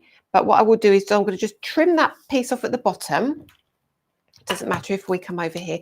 Now, my trimming, this is as tough as it gets. So all I do is I line up roughly, and I pop that right to the top. And I think, okay, do you know what? I just need a tiny bit off of there. And then I will make sure it is, obviously that's not glued down, so that's fine. Let me move that one. Move that just over a little bit. And then we will have a lovely trim card. Now, worst case scenario, if it's too short, we trim a piece off of this. But I think we'll be fine. There we go. Look at that. Spot on. And then all I'm going to do is take a little bit of glue. Now, I've actually got one of Sarah's tape runners here because it's quick and easy. And I'll just pop that onto the back, just a few lines just down here, just so you can see what it looks like when it's on a card. And again, this means easy posting, flat 5x7. It's going to look really effective. I'm not going to worry about a sentiment for now, but how cool. And then turn that over and we will pop a little bit onto the back. Like so. So let us pop this down here. And I think the next thing we'll do is we'll have a look at the spring foliage because that's equally cool. But I will run them both through the embossing machine just so you can see how beautiful they are. So there we go. What a quick and easy card, and how effective does that look? I hope that's okay. So I hope you like that one. There we are. So that's those. That is your first element. Let's now, while we've got time, how long have we got? Yeah, we've got time. Let's have a look at the spring foliage. So we'll bring back in our machine, not our machine, our tool, and we will grab another piece of card. Okay. And we will bring in, again, another piece of white card, I think. I mean, you don't have to do white card. Have I got a... No, I was thinking maybe change up the card colour, but for now we'll stick to white. But remember, don't always use white. You don't have to. Now, what I'm going to do with this one, I'm going to trim this down and we're going to have a smaller piece. So take our trimmer and don't worry about how big the card is, how small the card is. You might want, I don't know, let's do it. Let's do a, see, I'm in centimetres here, so I apologise. It's 11 centimetres. And we'll do 11 centimetres squared, just so you can see how we can use this on smaller cardstock. So you don't always have to worry. Let's make sure that's right that way as well, but that was a bit of a wonky piece of card. There we go, trim that round once more. See what I mean? I don't stress about the trimming down. I just kind of roughly do it. And if my eye thinks it looks all right, hopefully yours will too. And sometimes when you measure, although it is mathematically right, it doesn't always look right to the eye, does it? So look, now I've got to lift that up. There we go. And let's bring in our other stencils. And we've got our spring foliage. Now this one is really quick and really, so what I'm going to do is I'm going to emboss that one as well, but I'll emboss them separately. Now this one only has 4 stencils, but you'll see that they're marked in different places on the stencil, and that's simply because we couldn't put them all in the same spot because there were gaps in it. Okay, now the next thing we're going to do is decide where we want it. So I'm actually going to pick up stencil number 2 because it has the most detail on it. See that? That on its own is a great stencil. So now I'm going to take this, I'm going to line this up. Where do I think I want that? What do I want showing the most? And then it gives me the idea of how to place my card. And I think I might want to see, we'll come down here because I like these little leaves down here. So all I'm going to do now is hold that. I'm going to pop that onto my peg system.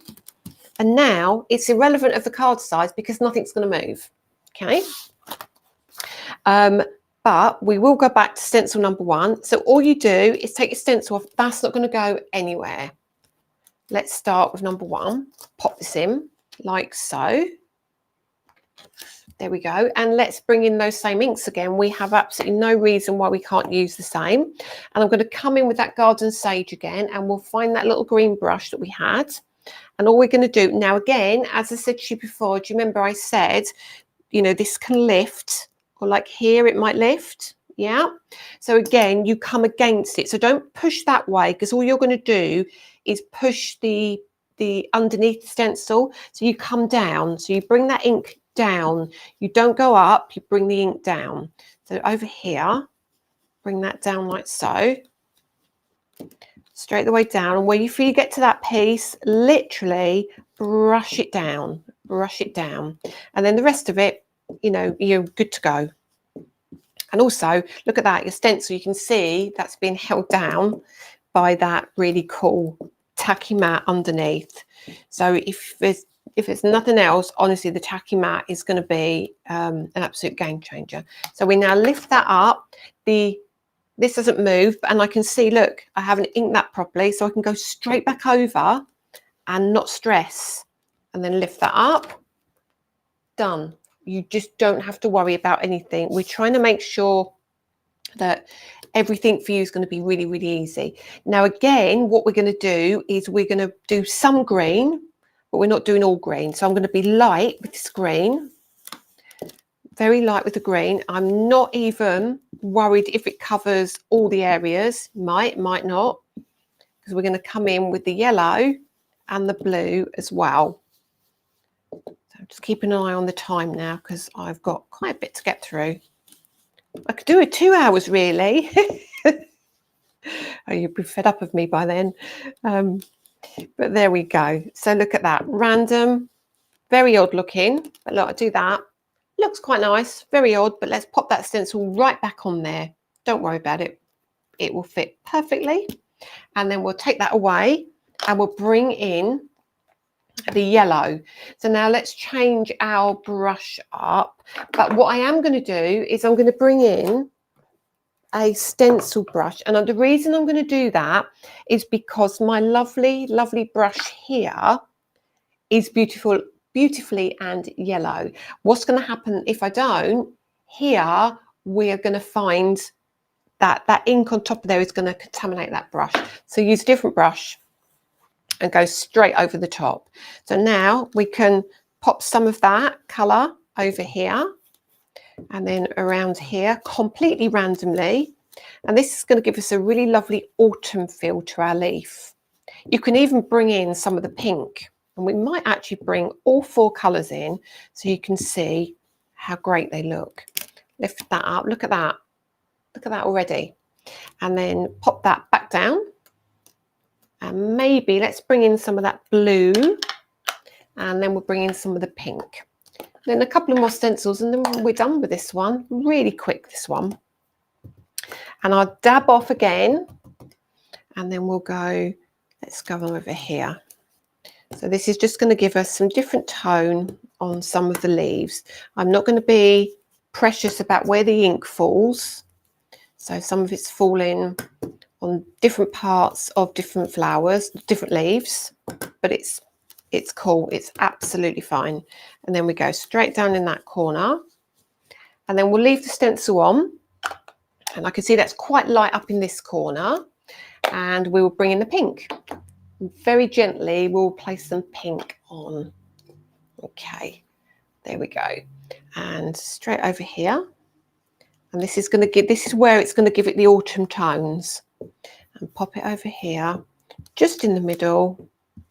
And then this is going to sit on a beautiful fall card. So I see, I don't know, you might have just even like some pumpkins or something, anything that gives you a great fall look with this. So don't worry about mixing 4 colours. It's going to look great. So let me lift this off. Look at that. I'm going to turn that around so you can see. If I hold that up for you, look at all the tones of colour we've got in there. And that's using 1 stencil and using it with 4 different colours. So this, you need to just think outside the box sometimes with your stencils. Now there's some extra little bits here that we need to fill in. So a little bit of green. And then we can add green and maybe a bit of blue. So over here, we've got some green down there. And sometimes it just isn't the room on the stencil to put every single layer. So we try and make it as easy for you as possible. But let's bring in that blue again and maybe mix a little bit up there. And I've got a little bit of yellow left on that brush. We'll soon find out. But either way, this is going to look great. And up there, there we go. Lift that off. And then final stencil is again up to you. Now this is where you can put your veins in. And you can make a choice. I don't think I'm going to put my veins in. I think I'm going to leave the veins off this time. And the reason why is because I'm going to emboss it. And then we can show the veins just from the embossing. So now, let me pick that up. So it does come up really easily, but it doesn't as well, if that makes sense. So I'm going to leave it at that angle. And the reason I'm doing this is I'm showing you some different things. So let's bring that black cardstock back in again. Let me just keep an eye on the time to make sure I'm not running out of time. Yeah, just under 10 minutes now. Okay, right. So that's the way it came out of the folder, isn't it? Now, if you look at your stencil, it would be that way, wouldn't it? Oops, sorry. It would be that way. So I know now, hang on a minute. Let me turn that. That's going to be that way. Okay. So that would sit in like so. So now we know it's in the right direction. And then all we do is we turn like so. So we've got everything in the right place. I think I've done this right. And then look, I'm going to see that big long, you see that big long kind of stem there. And I can now see that here. Let me lift that up for you. And you'll see here, that big long stem coming down here. Okay. Honestly, Beth, your blending can be really soft, and it depends on the inks you use. It really does. And because these are a chalky based ink, you get such a soft and pretty finish. Can you see what I mean about they don't muddy either. Now, if you look at that, that is lined up beautifully inside your folder. Now you can do your embossing first if you really want to, and then do your stenciling. And what you'll find is you only catch the top of your stencils on the top of the detail because you've already done the embossing, so you'll get a different look from it. Okay, so now let's bring in our machine again. Let me bring in the plate. Where did I put the plates? Okay, these are here. And then do the same again. Take away one plate. Pop that in like so. And we'll run that through. Now, I haven't made a card base with this, but we can make one very quickly, very easily. Run that through like so. And we are all pretty much done. Let's bring that back. Apologies if you got my head there. And that, now move those out of the way. And we will have a quick look. So here we go. There we are. Hopefully you'll see that. Oops, my fault, sorry. You'll see now. I'm not sure you'll pick that up on the camera, but you get a beautiful emboss, and on the back you'll see super deep deboss. So they are very, very pretty. Very, very pretty. I'm going to go back and just have a look where we are. So I've got, I think, about 5 minutes left. Oh, took the words out of my mouth there. 5 minutes left. So I thought we could do now is just go back and have a look at the product. Have a look at what you get and show you those finished samples again, because obviously some people are in and out, arriving late, disappearing, having breakfast, lunch or dinner. And let me just show you what we created earlier. So this is the product. This is the spring foliage, and there is your gorgeous rose butterfly as well. And a few samples for you to see. Let me bring these in. And don't forget, we have the wonderful tacky mat and the Ultimate 2, which makes your life so much easier. What I didn't show you was a couple that I'd done on gold cardstock. So let me show you the gold cardstock first. So the foliage, hopefully you'll see that emboss. There you go. Look at that emboss. So that is the spring foliage. It's beautiful. And then this is your rose butterfly. Look at that. So if you just literally want to pop it onto gold cardstock or silver cardstock, it's going to look equally as beautiful. There you go. So I hope you like those. Now, the next thing is to show you some of the finished samples. There we are. Move that out of the way. So this is what we did earlier. There we go. That's those two. Let me bring my machine down so it just holds that down for you. That's those two. And then let's see what else we've got here. This is the one just using the leaves. Okay. And I know they're looking into the dye. That's why I didn't use that now, but I'm sure that will be coming to HSM very soon. But it appears in the samples, unfortunately. And then we've got our lovely, lovely rose again. We have, look at this one, it makes a card blank as well, so when it's available, but you've got the embossing folder there, look at that, just with purples, and that's using our interference ink pads, the colour changing ink pads. Then we have that fabulous one that I took the element out of, like so. We have this one, which I think changing the colour up will be a great Christmas card. You see where I've changed all the colours there? I've just used different tones. We've got a purple in there and a yellow. And then we've got another one, which is, again, really simple. That's like a 5 by 5, well, it might be 5.5 by 5.5, that one. and just a couple more. That's the blue one that I showed you earlier. We have one in yellows and oranges, really simple. And then we have the really plain one, as in when I say plain, but it's small, it's simple, just red and green ink. Make a great Christmas card, that one. And this one, again, on gold cardstock without interference, well, gold background, pink cardstock, interference ink pads, and you can still get all of that gorgeous detail. So that's all of them, really. That's all of them. The other thing, let me just talk you through very quickly before I go. I think I'm literally down to a minute or so. Don't forget your tacky mat. Don't forget your tacky mat. It's going to be great. It's going to be handy. It's going to stay on your craft desk for ages. So I hope you enjoyed that. Thank you so much. And I'll see you on the 5th of March.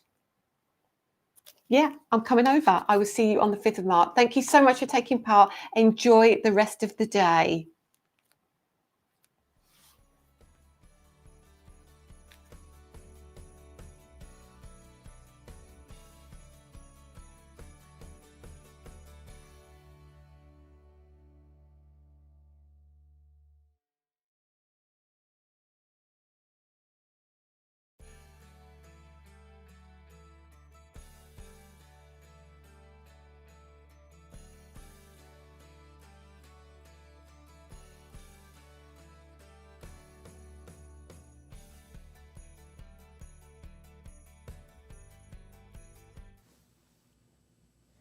Thanks, Lisa, so much. Lisa joined us all the way from the UK, where it's almost dinner time there. But it's still early here in the US, and we still have 9 more amazing hours of crafts to go. Yay!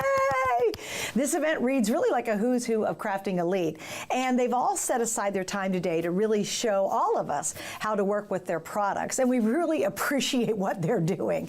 If you missed one of our earlier hours, the entire event will actually be reposted by the hour, so you can revisit the best tips and tricks from the true masters of the craft. You can catch that replay on Facebook and hsn.com.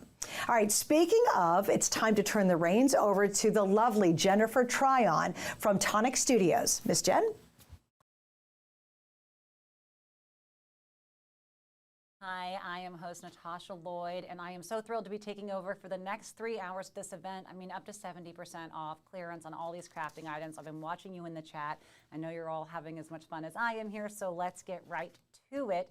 For this first hour, we have Tonic Studios. So they started in 2015. We know they've had a wonderful, long, and rich history in crafting, but they had that focus on the clean cuts and the dyes. And now that they've moved from South Wales and they opened this new studio in California, this huge studio, they've just really expanded their products and have some of the highest quality in these dyes, these cuts, and even some additional things. We have 4 we're going to be bringing you today with Jennifer Tryon, who I know is here. But first, let me just show you what the products are that she will be sharing with you. First, we have the Tonic Studios Dimensions dies, Keepsake Book Maker Simple Spines. It's $19.99. You're getting one 3.8 inch by 8 inch die. It can be used with most of your die cutting machines. Next, we have our Vanity Box and Memory Book die set. It's called Special Times. This one's really, really cute. I've been looking through it, and it has 26 dies in it. And just remember, however many of these that you get, you can fill your cart today completely and have all of your shipping be $7.50. So it doesn't matter how many pieces you get, the shipping will stay the same at $7.50. The third piece we have is the Memory Book die set. It's called Sweet Recollections. It's a half cut. The price is $37.99, and you're getting 6 dies in this set. And then last but not least, our Memory Book layering die set, Filigree Floral. These are really beautiful. You're getting 8 dies in this. And I do believe that there's a range of dies, stamps, embossing folders, and more in this one. So without further ado, here we have Jennifer Tryon, who is with us. Jennifer, can you hear me? I can hear you, and I'm so excited to be here in the great craft stream. The big craft stream is amazing.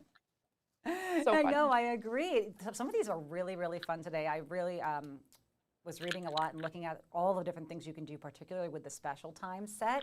So why don't you go ahead and get right into us and tell us, how you are creating some of these really, really beautiful pieces with these. Yeah, we're going to make some today. I'm going to show you guys exactly what you can do with these dies, because this is not just card making and scrapbooking, it's memory building. And really what you're able to do with these sets is build these memory books. So for example, when you're looking at this set here, look at, you're able to create these pages, page after page of intricate cuts. But the set allows you to create not just the decor, but the foundation. So you want to use these dies in coordination with one another. So for example, if I were to take a look at this beautiful book, So Timely for Valentine's Day, it's taking advantage of using this half cut set, the Sweet Recollections one that you showed us. And you can see you can use this either as a half book, which is what we've done here, and then just embellished all of these pages. And of course, you can put your photos in here and a little bit of journaling. You know, if I was making this for Valentine's Day for my daughter, we can be filling this with photos after we've had the fun of decorating it all. And this is that half cut set. And it couldn't be cuter. And all those embellishments, everything that you're seeing here, we've made with the set. So you're able to do all of this layering. You're able to do all of this embellishing. All of those dies are coming in the set, but you're also able to build the pages too. And that's what's so cool about this system. And this is the one that you were talking about, this big set here. You were talking about that vanity box, the Special Times vanity box. Same idea. You get that little corset die in here. And look at this, when you open it up and undo the dainty little latch, again, all comes in the set.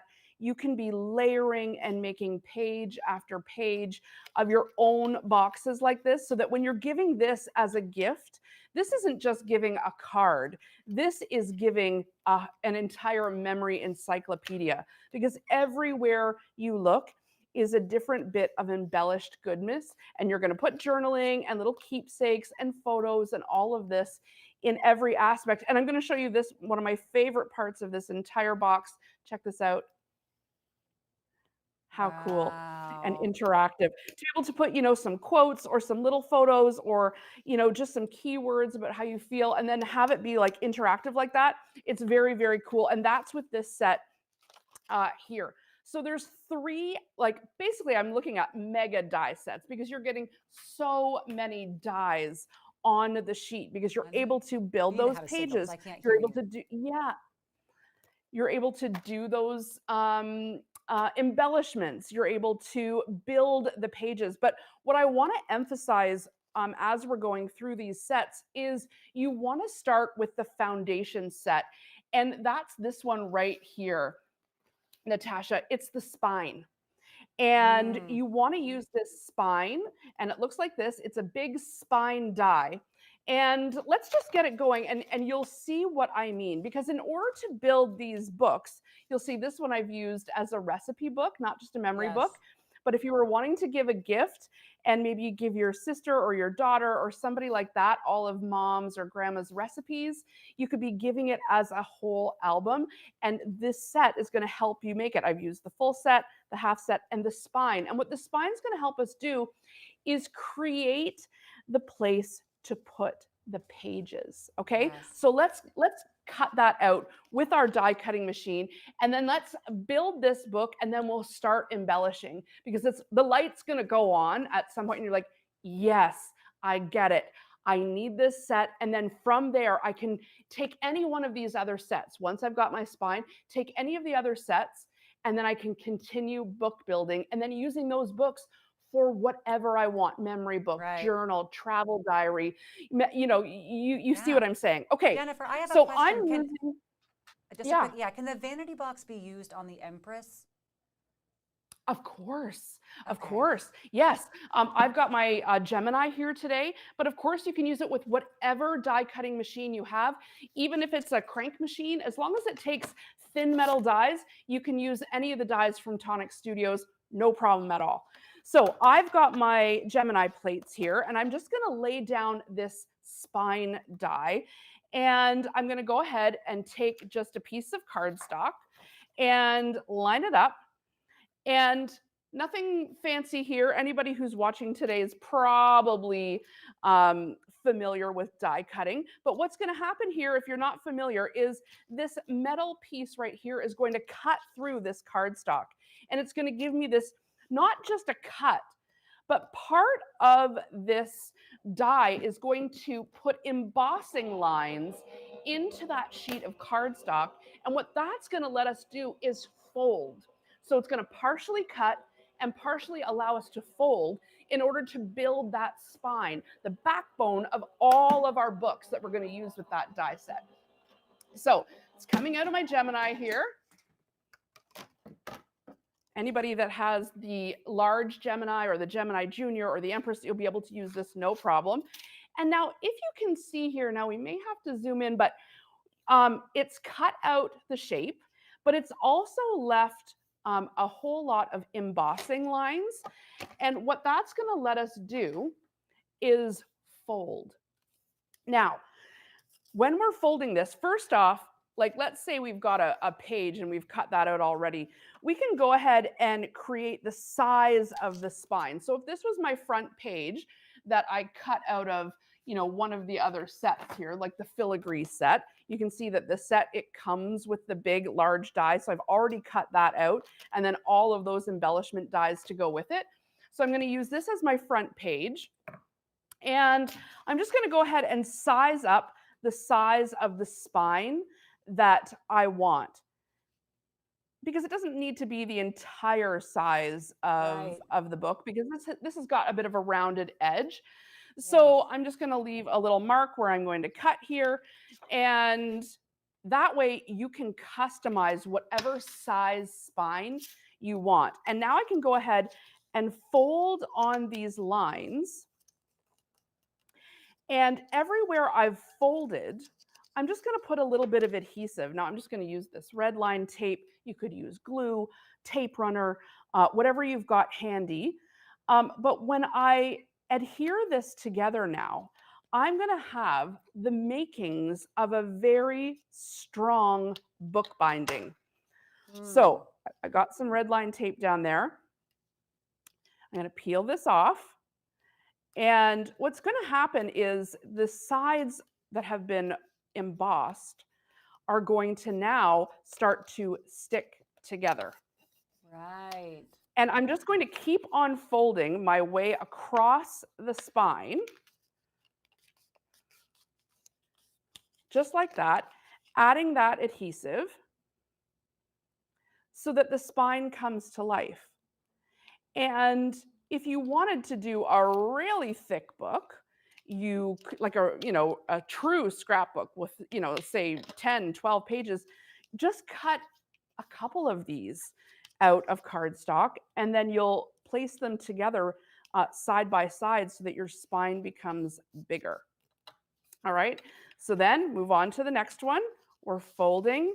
And what's great about this is that the die itself knows, depending on, it doesn't matter what machine you have, it knows how much pressure to put in order for it to cut or in order for it to just give you these fold lines. And if you had a scoring tool, this would be very difficult to achieve the uniformity.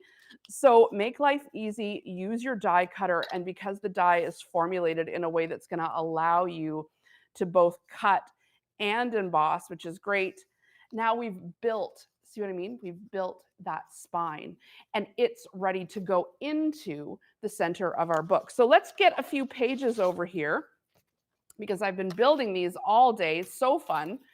And depending on which one you're using, so let's say we were using that clamshell one. Remember, that's the one you said you liked, that when you're looking at it all elaborate like this. Yeah, I mean, this is just, if you can believe it, this cut out multiple times.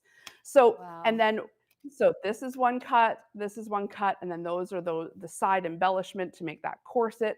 But it all starts with the spine.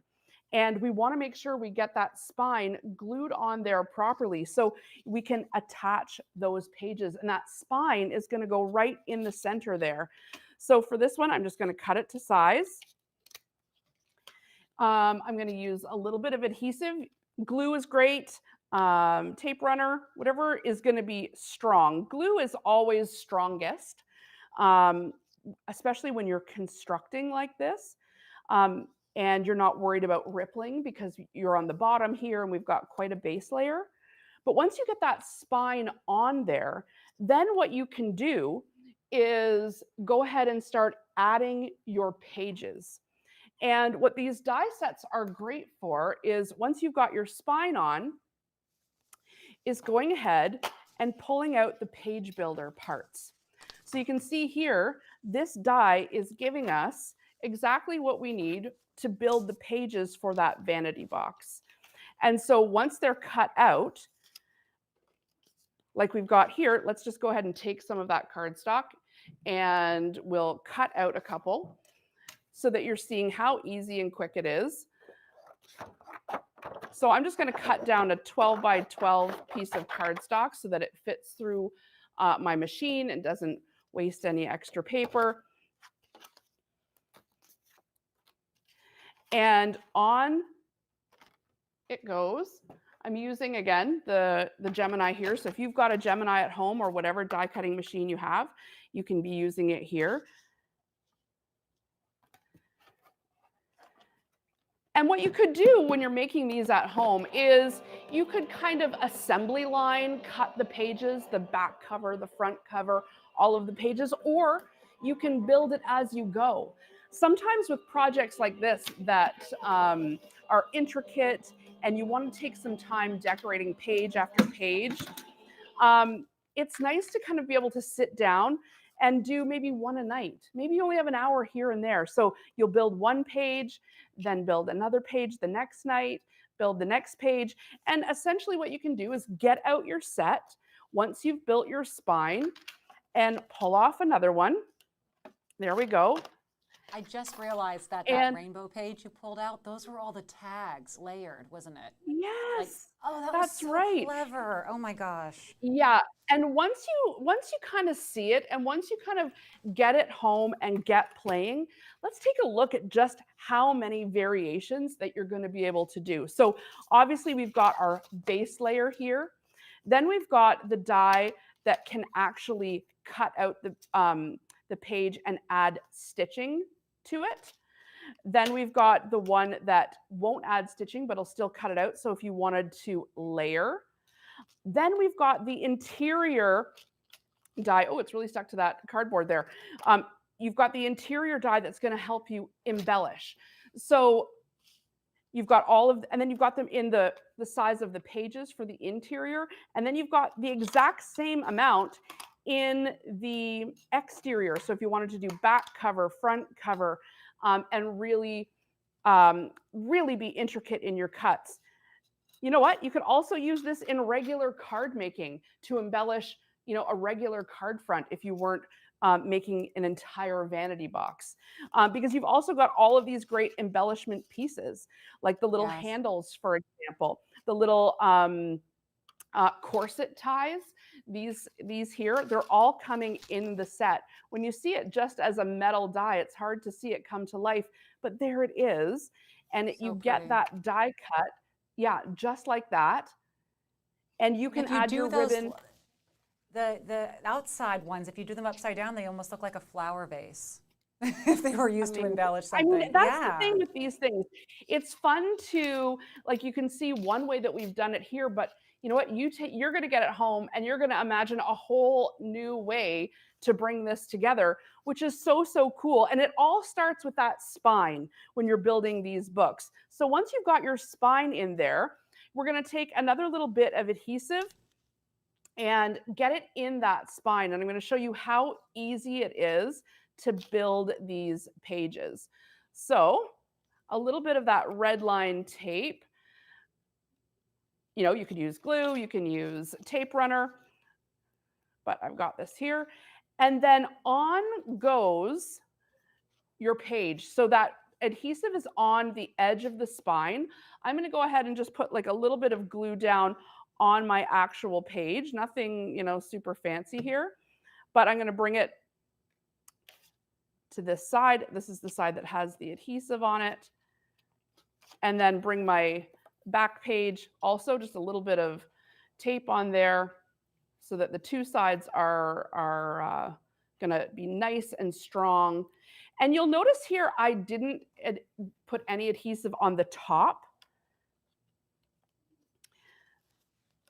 And now that's because you have the option. If you only adhere the sides, then you can put a little pocket here and you can pull out a little tag. Or because I put glue here, you can completely adhere it, and now you've got one page built in that book. And it was hard for me to visualize until you. Yeah, it was hard to visualize until you did it. I want to just tell you really quickly, I know you probably know that we are live right now on Facebook, YouTube, HSN Plus, and hsn.com.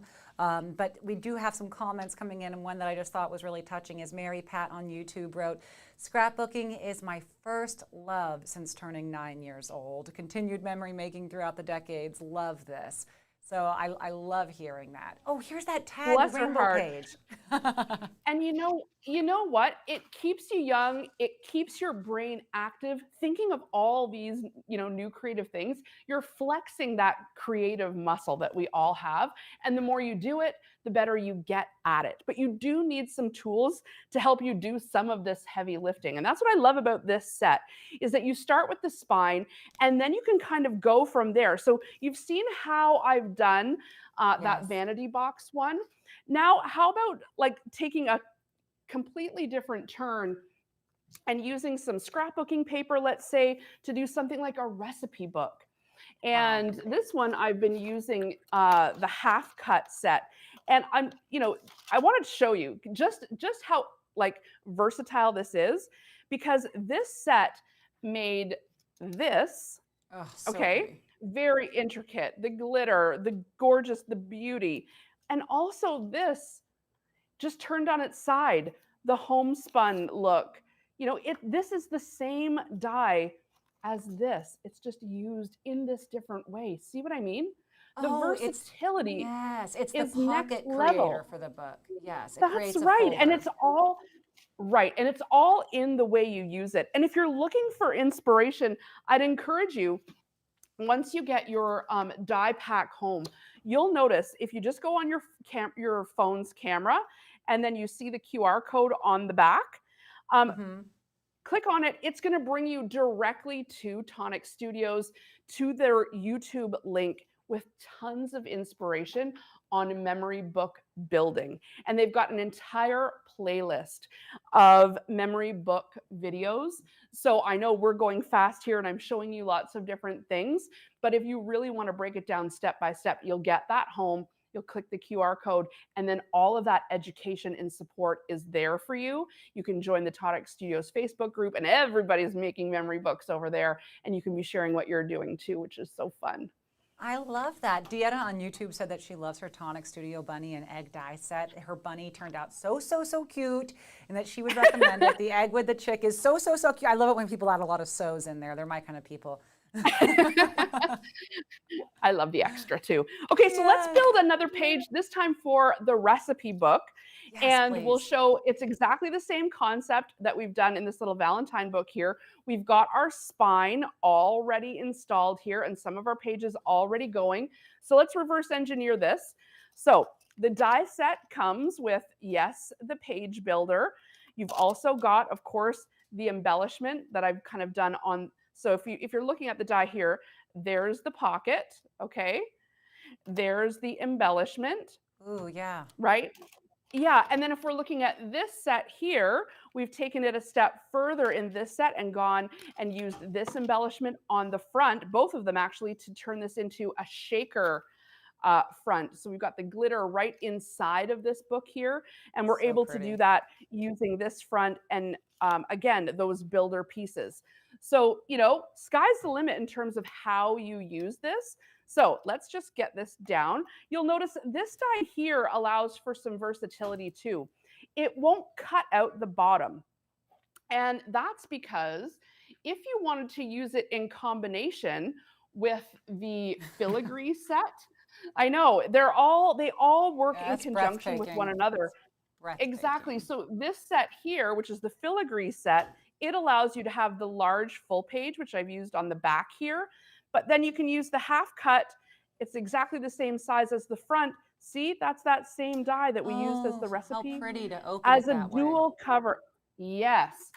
That way you can make this your front cover in a full set too. So very cool how interchangeable everything is. And it's You can hard use to the tell, spine on that too? Sorry, the spine would be You're the gonna same use- that you had used before? Absolutely. You're going to use the spine on all of these.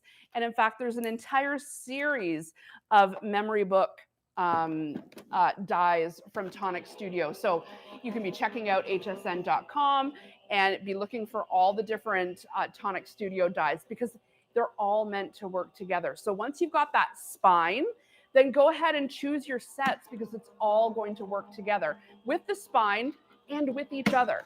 So you can use them on their own, you can use them together.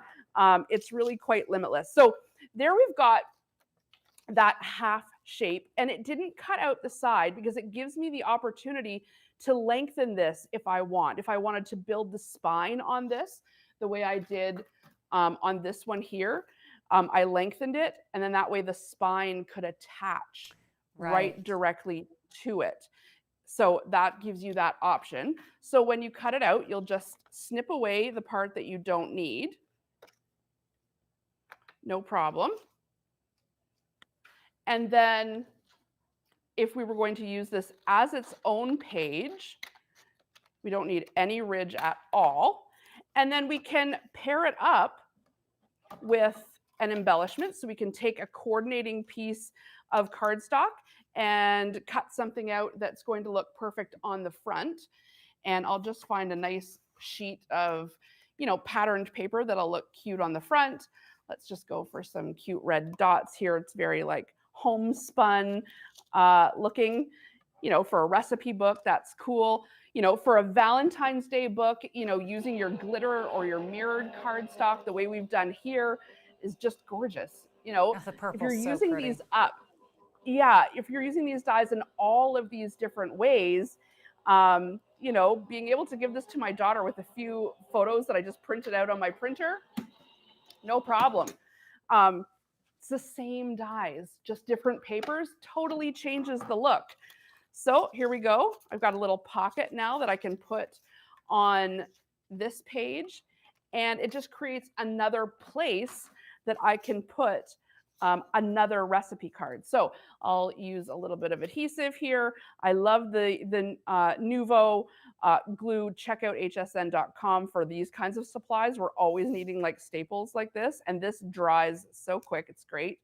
So you can embellish or leave that open. Only adhere down the edges so that you can put a little pocket card in there. A little embellishment. Use this as another pocket in your recipe book on the front of the page. That's a very cool idea. Smart. Adriana on YouTube says that she's making her first scrapbook ever with the Gemini. It's Scarlett's 2023 Adventures with her 3-year-old great niece. So I love that. Memory building is for everyone, and you'll never regret sitting down with your grandchild, your daughter, your sisters, and together having like a scrapbooking night or a card making night, and using some of these, if you had one set and one spine die and everybody built their book from it, how fun. And everyone's going to go home with a keepsake. When you're shopping in store for scrapbooks, they run $30, $40 sometimes. And when you can do it yourself like this, not only are you building something that you'll keep forever, truly priceless, but you're saving money at the same time. I still have the first scrapbooks that I made. I think I might have been around the same age as our other viewer, maybe around 10.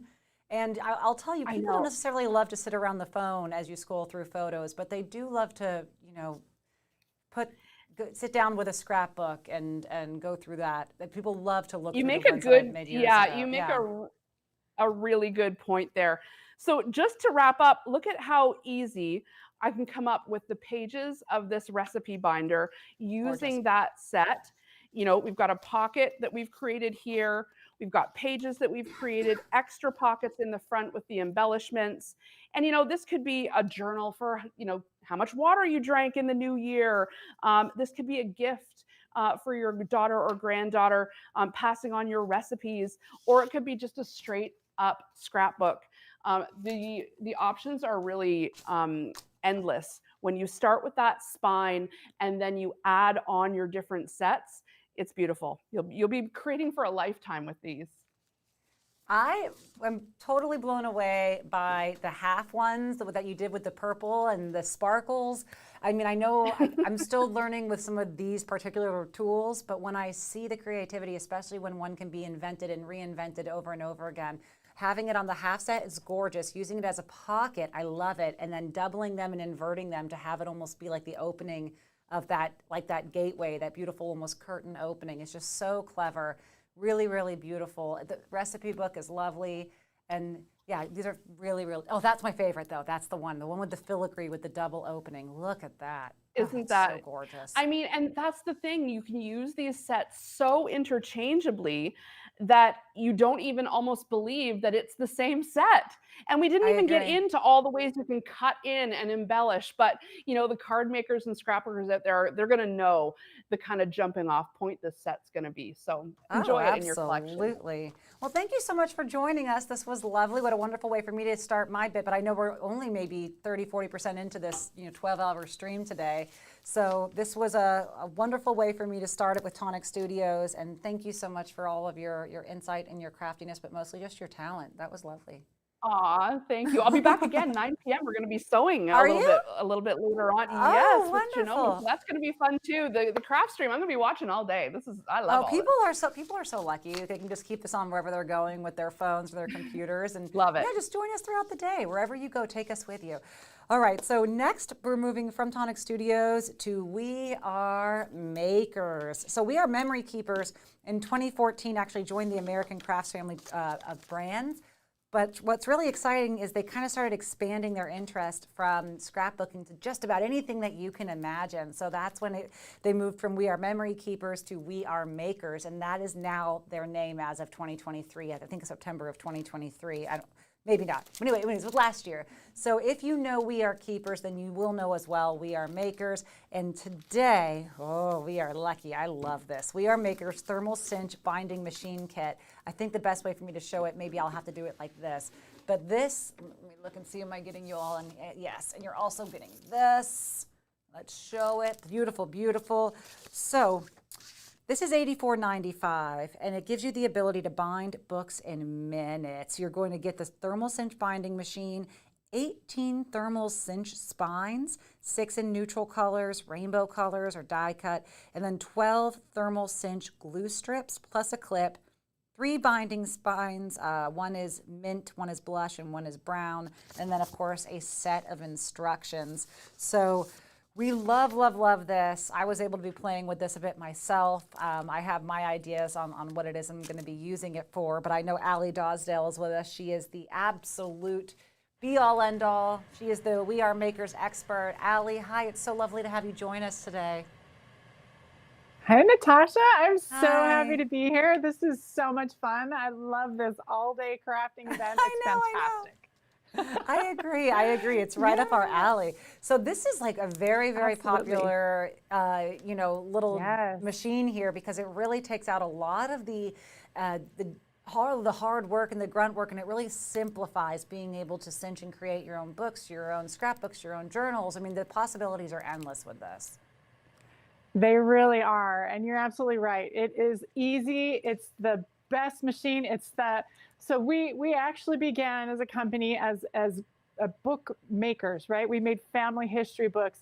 And so over the years, we've kind of, branched out and developed into more things, but we know bookbinding. And this is the easiest, the most affordable, and the most professional way to bind books, all kinds of books. And I'm going to show you. So let's say at home, you've got a stack of photos, right? And you're not sure what to do with them, but they're precious memories and you really want to preserve them somehow. In just a few minutes, you can actually make them into a photo book that is easy, beautiful, stunning, will keep those memories preserved for years to come. You can always go through it and look and relive those precious memories. All kinds of books. But I'm going to it's show just you. so easy. So let's get home. You've got a stack of photos, right? We're going to go ahead and make a book, and it's going to be a gift for Valentine's Day for my husband, so don't tell him. You can actually make I've them just gathered into some photos here of our Valentine's Day throughout the years, right? And I added a couple of extra things, but I've bound those together. Now I've got a spine. So this is one of the spines that comes with your kit. And what I did is it's going to look like this, but I cut it down, okay? So I cut it in half and then I trimmed a little bit off the sides here. It's got a glue strip right in here, and that's where your pages are going to go. So first what we're going to do is we're going to add the covers. All right, so I'm going to peel off. You've got a peel and stick situation where you just peel off the backing and it's sticky, so that you're going to add your covers there.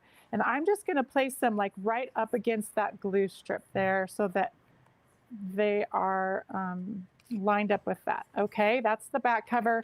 Here's my front cover. I've already cut these. They're 4x6. This is just regular photo size. And then I'm going to peel that off.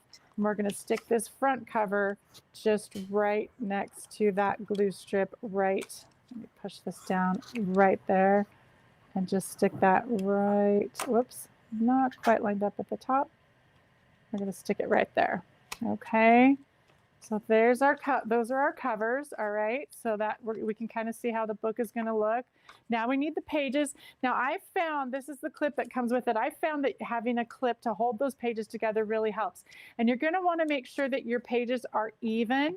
So you're going to want to do this kind of a thing, you know, so they're nice and even, especially right here. This is the part that is going to be bound in the spine, in the glue right there. And you want to make sure all of these pages are flat and flush. You know, if they're uneven there, then the glue can't reach the pages. So be sure you've got those pages. Now here's what I do is I just fold this up kind of like this and place that down in there. And then I kind of do this kind of thing, just make sure it's all nice and lined up. And then I move my clip so I'm holding the cover as well. So the cover is in place. All right. I preheated my machine. Now all I have to do that is flip on the switch over here and then press this button here. And this will be my timer button, okay? But once this light here goes solid, when you first turn it on, it blinks. When it goes solid, that means that your machine is fully heated up. So you do need to wait for this light to go solid before you use the machine, okay? That means it's up to temperature and ready to melt that glue in your spine. So I'm going to put the book in with the spine facing down and get it all the way down in there. And then I'm going to press my button, my timer button, and that's going to go for 2 minutes. And while that's happening, it's going to melt the glue in the spine. It's going to seal all the pages together, and it's going to seal the cover on there. And that's literally all I have to do. That's how easy it is to make these books. Now, there are a couple tips I want to show you once we kind of get that book done, and that's going to beep at me when it's done, so I'll know. But I did want to show you some amazing projects that our team made to give you some inspiration. So what the beauty is with this is that you can make custom books. They're perfectly customized. So let's say this spring your daughter's getting married or a friend is getting married and you want to help them out by making a custom guest book, right? So you just pick your, this is paper from my stash, right? This is just cardstock I had in my craft room, printed out some photos of the couple, and your guests can add, you know, you can take the Instax photos, you know, or Polaroid photos, like during the reception or the wedding, and then have them sign it, you know, so you have all these memories of your guests who were at your ceremony, but it's customized. It's the colors that the bride chose, right? It's everything that the bride wants, exactly how she wants it. So that's the beauty of using this machine, is perfectly customized. Those Here's are the another exact one, same family designs recipes. on my. You just had that cover was the exact design of my wedding guest book. Oh really? Oh, I love to the T, my guest book and my That is invites. so That was great. the same design template I used. I love There it. you go. See? And you know I You made can them all myself. absolutely make it personal. Of course, Absolutely. of course. Yeah, Yes. of course we did. So, all right. Yeah. So, okay. Did you hear that beep? So that is the machine telling me that this is finished. So we're going to go ahead and pull it out. Let's get that overhead shot if we can. So you can see I'm going to pull it out. And here's a tip, is what I want you to do is take a second and tap the spine down so that you get those pages into the glue while it's still wet, while it's still melted, right? Okay, and then we're gonna put that clip back on and we're gonna put it back here, and that's gonna hold it upright so that it dries with the pages down in the glue. Okay, so that you're gonna wanna, I would say like minimal 5 minutes, but I've honestly found if you go past 5 minutes and touch the spine and make sure that spine is not warm at all anymore, then your book is ready to open and you can look at the pages. But let's look at another thing here. So family recipes. This is something that we want to pass down. You know, I saw Jennifer's cute little books there with the family recipes, but this is a great way to print them up, put them all into a book, make custom dividers, right? Soup, salads, vegetables, you've got them all in here, main dishes, you know, so you can fully customize and make what you want. But you see, I've used my own paper. This is just cardstock that I have in my stash. I've used an edge punch that I love to use to make these dividers really special. This is unique. You're not going to find this in a book that you get printed from someone else, right? If you send in your recipes and have a company do it for you, it's not going to look like this. So that's the cool thing, is that you actually can use your own stash, your own tools to fully customize your book your way. Here's another cute one that I want to show really quick. Yeah. Yes, please. Well, Diane on YouTube said that she just tried her thermal cinch for the first time today, made a small notebook just to try it. I think I'm going to love making books. So we love that. Now with the glue strips, are you sometimes adding more than one glue strip onto the spine, or are you always just using a single one? Okay. That is a great question. Let me show you this, an example with this little photo book that we made. So this book is a custom spine, which is just means cardstock that I had from my stash. And what I did is, let's see if you can see that, I put like 3.5 glue strips in there. So what you want to do is make sure that you fill the whole bottom of your spine. See, here's what the spine kind of looks like. Right, you're going to have sides that go around to the front, and then you're going to have this back part where the pages go. Make sure that you fill this up with those glue strips that come with your machine. So you have some spines that are pre-made. Okay, they look like this. They're 1/4 inch thick. And these are the ones that come with your machine. You can cut these down, you know, use them however you want, but they come with sticky back and they come with a glue strip. So those are fine, but you can also grab your own paper, and with those glue strips you get, you can make your own. In fact, Natasha, this big spine here, this is how wide you can actually fit in the machine, which is up to 1.5 inches. Yeah. Wow. That's actually 1.5. So that's going to be, you know, a few hundred sheets of paper if you're doing copy paper. And so I've used 6 glue strips here and gone all the way across and covered that whole back so that all my pages will seal together. That's a really good question. So speaking of, let's go ahead and I'm going to show you, this book is actually a replica of the one that's cooling right now that we made. And this is photos of me and my husband, starting with our first Valentine's Day when we were first married. So, and then I put in some tags and some other paper so I can add a little bit of journaling. I added some stickers on my photos, but this is such an easy way to make a perfectly customized, special, unique gift for someone that you really can't do this any other way. And if you were to, you know, get this printed up and, you know, have a photo book made, this is going to cost you $30, $40.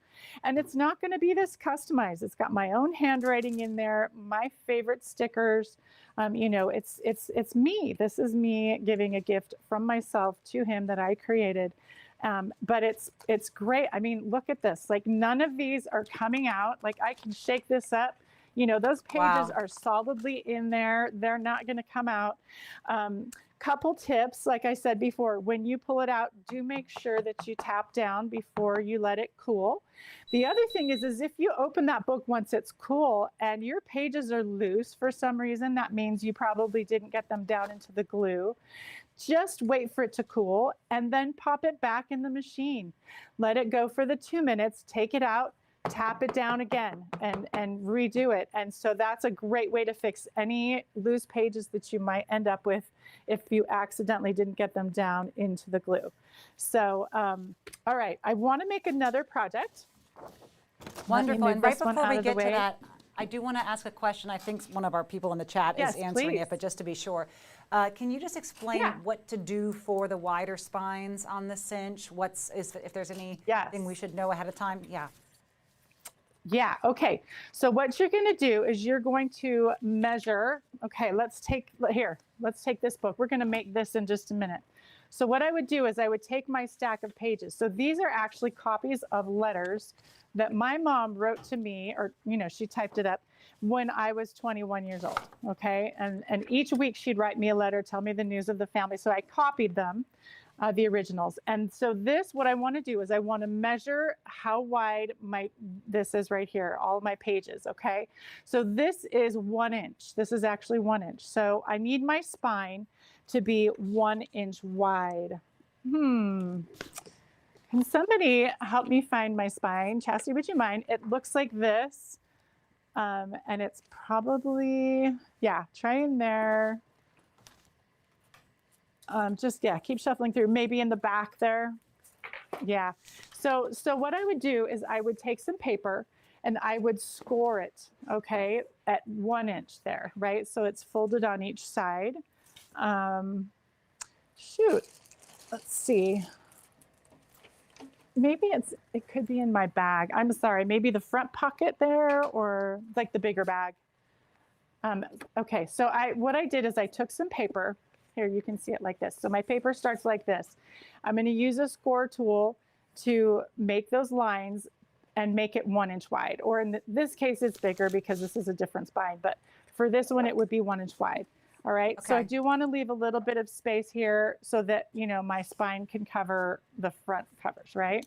And then what you're going to do is you're just going to add your glue strips in. You're going to peel the backing off of them and stick them down so that it covers the entire back of your spine, okay? Okay. So you see that? And then you're just going to add your papers in. And if you end up adding like one too many, it's not a big deal because it's ultimately just going to curl around it and kind of, you know what I mean? Like the best way to measure the exact amount of strips to use? Yes. I found it. It's right here. Good. Oh my gosh, you guys. I made my team go like hunt through all my stuff, and what I'm looking for is right here. I'm an idiot. Okay, so So what you want to do is you want to make sure that your spine fits your pages pretty well. So if you have, like, you know, you want to put this over, and that's going to fit around them really well. Now, if you find, let's say I remove, you know, this many pages, you're going to see how that is too big. See, there's gaps there. Yes, you don't want that. I don't know if you can see that. Yeah, you don't want gaps. So yeah, you want to be able to make sure this fits pretty perfectly, right? Now, if there's a few pages, that's okay. But if you see these pages kind of curling up, you've got too many. And if you see gaps, you've got too few. So you do want to make sure this fits pretty snug around your pages. And that'll help eliminate problems as well. So, all right, let's make this book. Okay, so here is my front cover. Let me pull the front and back cover out. I've just used cardstock, but I'm going to show you guys in a minute while this is cooking in the machine what kind of materials you can use, because you can use all kinds of materials. Okay, front cover, back cover. So we're going to put these in the spine. Now, I've used my own double-sided craft tape here to stick the covers onto my spine. So you can do the same, just use your double-sided craft tape. You can use, you know, whatever works well for you. I recommend something pretty strong because you want your covers to stay stuck to the spine, right? Yes. So that's always a good thing. I noticed that you're using... I noticed that you're using tape all the way into the glue, and on the included spines, it doesn't necessarily go all the way in. So do you recommend adding more, or is it fine as long as it's adhered? I think it's fine either way. Okay. Yeah, either way is fine. You just want to make sure that those. I would make sure it's close to this edge because you don't want the spine peeling up off of Got the book, right? Like right here. But yeah, you do want to make sure that it's stuck on pretty good. But I don't think it really matters if it's close to the glue or not. But we're going to add one more glue strip in here. So I'm just going to complete my set of glue strips. And if you'll notice, I have actually left a little bit of space here at the end. It doesn't extend all the way to the end, and that's just because I don't want my glue kind of melting out and getting on my machine.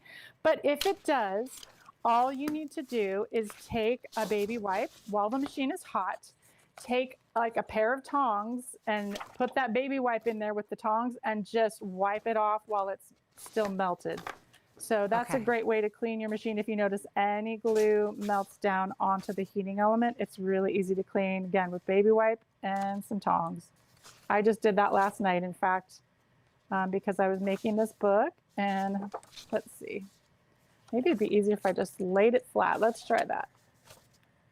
There we go.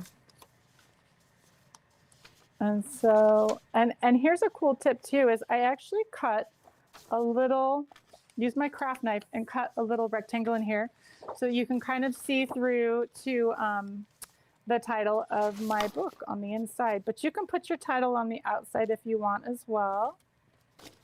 All right, so those are my covers, okay? And see how that's going to become my book. Now I'm going to take all my pages, and I did make sure to really make sure all of these here are lined up exactly flush. So you're going to do a whole lot of this, right? And just make sure everything gets down in there, clip it together once it's ready. And so I am going to now put this inside my spine and covers.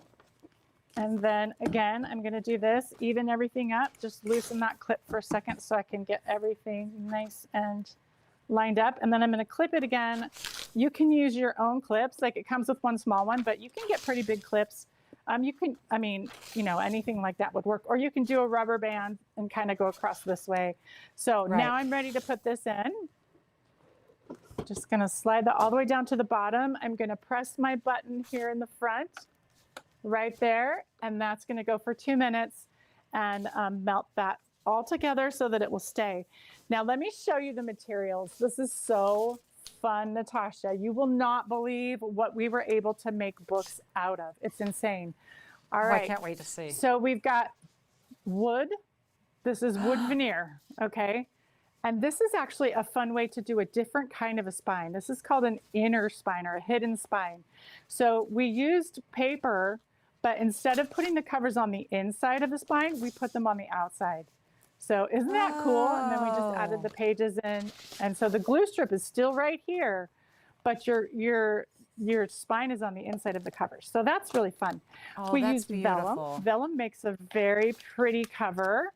And it's really nice. We used acetate. So you have a clear cover, which I think we showed you with the recipe book and also with this book. So this is actually acetate and then vellum and then pretty pages. We use chipboard, so you can definitely use chipboard and make a hardcover book. Super easy to do that, and it looks really cool. This is not wrapped with paper, but you can put pretty paper on it. This is glitter paper, and this is actually an example of what's called a full wrap cover. So the cover is all the way around. So there isn't a separate spine. It's just the spine is part of the cover. So your glue strip would go here, and you just make sure that your covers are the same size as your pages. So pretty. Another full wrap. This is leather. We can do this with leather. So isn't that amazing? So fun. There's a lot of possibilities there.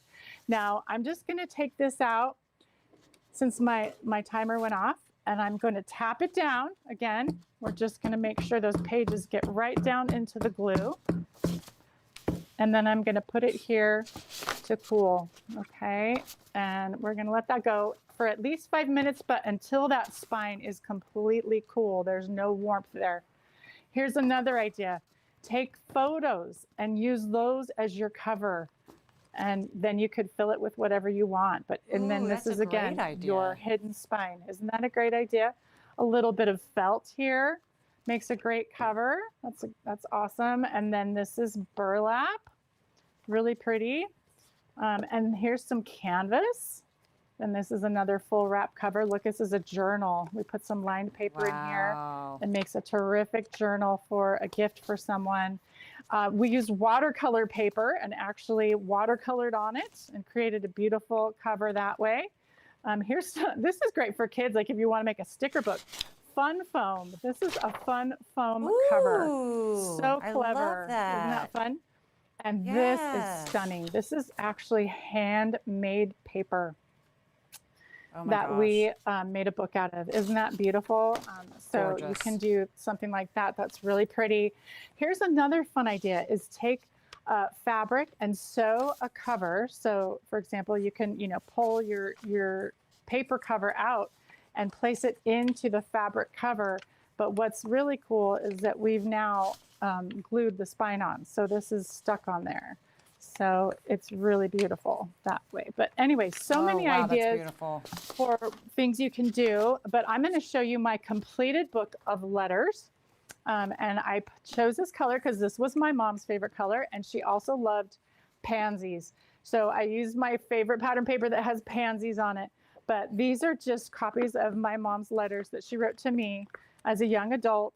And it's fantastic. And the thing I love is that she would always sign it with her signature. So I've got her writing in here. I've got, kind of all the things that were happening at home while I was away. It's so fun. It's such a special thing. And I'm actually making a few copies of these for all of my siblings and for my dad as well. So it's so fun. And this will be so special for us. But that's the beauty of this is you can make any kind of a project you want. Here's a great idea for Father's Day. I absolutely love this. So we put together this book and each page has a question. So Dad, tell me your story, right? What comes to mind when you think about growing up in your hometown? What did you love to do as a kid before high school? So you can get like your dad's story, it's so fun. And then you can also add bookmarks as well, like ribbon. You can add, whatever you want. And so what you would do is you would add your bookmark to your spine. Here's the spine. You would add it before you put your pages down. So your ribbon would go like right here, and then your pages would go on top of that, and then you would melt that together. So just so you know. Super fun. Let's see what else have we got here.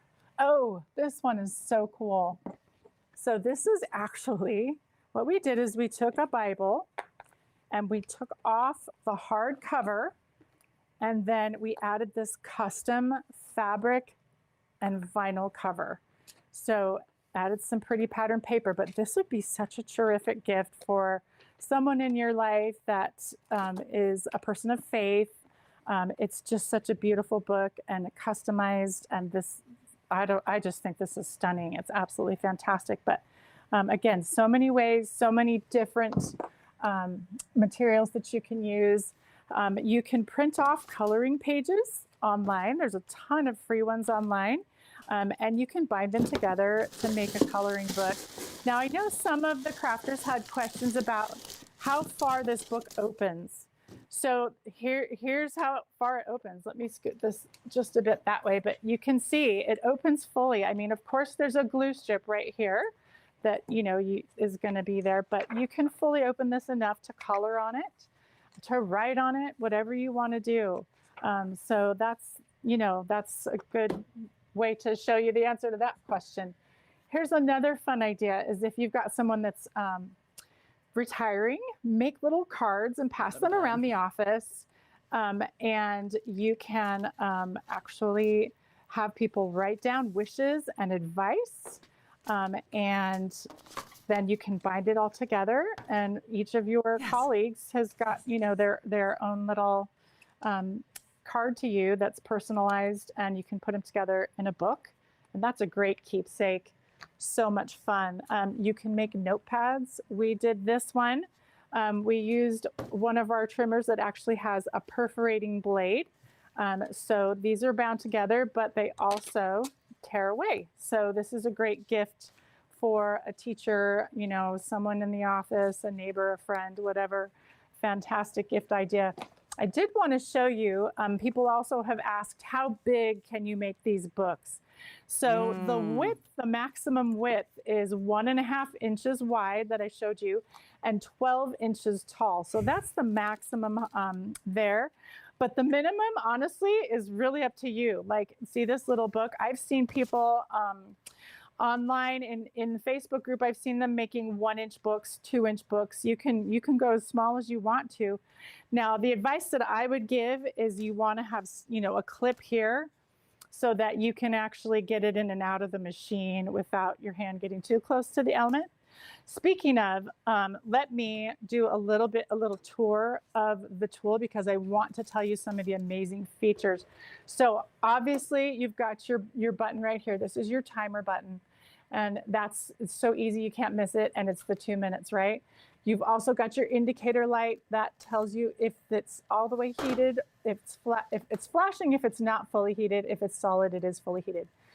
Instructions are right here, which is fantastic because I don't know about you, but sometimes I'll lose those paper directions that comes in the box. So they're all right there. Down at the bottom, there's your cord storage, so you can keep your cord out of the way. This acts, when the machine is off, this acts as a dust cover because if you have dust inside on the element and then you turn it on, it'll kind of smoke a little bit and it smells bad. So you just want to keep this on so dust doesn't get in there. But then when you're using the machine, you put that down and that becomes your cooling rack because it holds your book upright so that the spine is down while it's cooling and the pages are settled in there. And then, of course, your power cord over here, your power switch. But so that's pretty much it. The other thing I want to show is it's pretty lightweight, which is great for transporting, but it's also a very sturdy machine. It's well constructed. It's super high quality. That's one of our important things here at We Are Makers is to emphasize quality and ease of use. So innovation. I am so happy that you were able to walk me through this because I had mine and I was intimidated by it, but watching you do it, I was like, okay, I'm going to do it. I'm actually going to make it. Now, I did realize you were not joking when you said you need that clip. You do need that clip. It comes with the clip. Use the clip, guys, okay? Because the clip helps a lot. I might have wasted a spine in thinking I was outsmarting the clip. That's okay. So use the clip, but gosh, mine will be ready in a minute and a half. This is so much fun. Thank you so much, Allie, for joining us today and for showing us. I think my favorite by far is when you added the piece of wood over that cover. That was so wonderful. So love, cool. love, love. So many fun things to do. And just remember, books in minutes. This takes minutes. It's as easy as putting it in, pushing the button, and you get these professional looking books that are so much less expensive. Like I said, $30, $40 for a photo book. If you order it online, you make it with this, with all the materials that you get with this, all the spines and the glue strips, we're talking a few dollars. I mean, $2 or $3 up to maybe $10 at the most. So it's so much more affordable. Amazing. And then when the timer's going, it's going to be blinking, right? Oh, it's done. Oh, what a perfect way to end the stream. It's done. I have my Yes. I made a book. Okay, I'm going to dry it. I'm putting it in the drying rack. Now you said to do something. But do this thing first. Tap it down.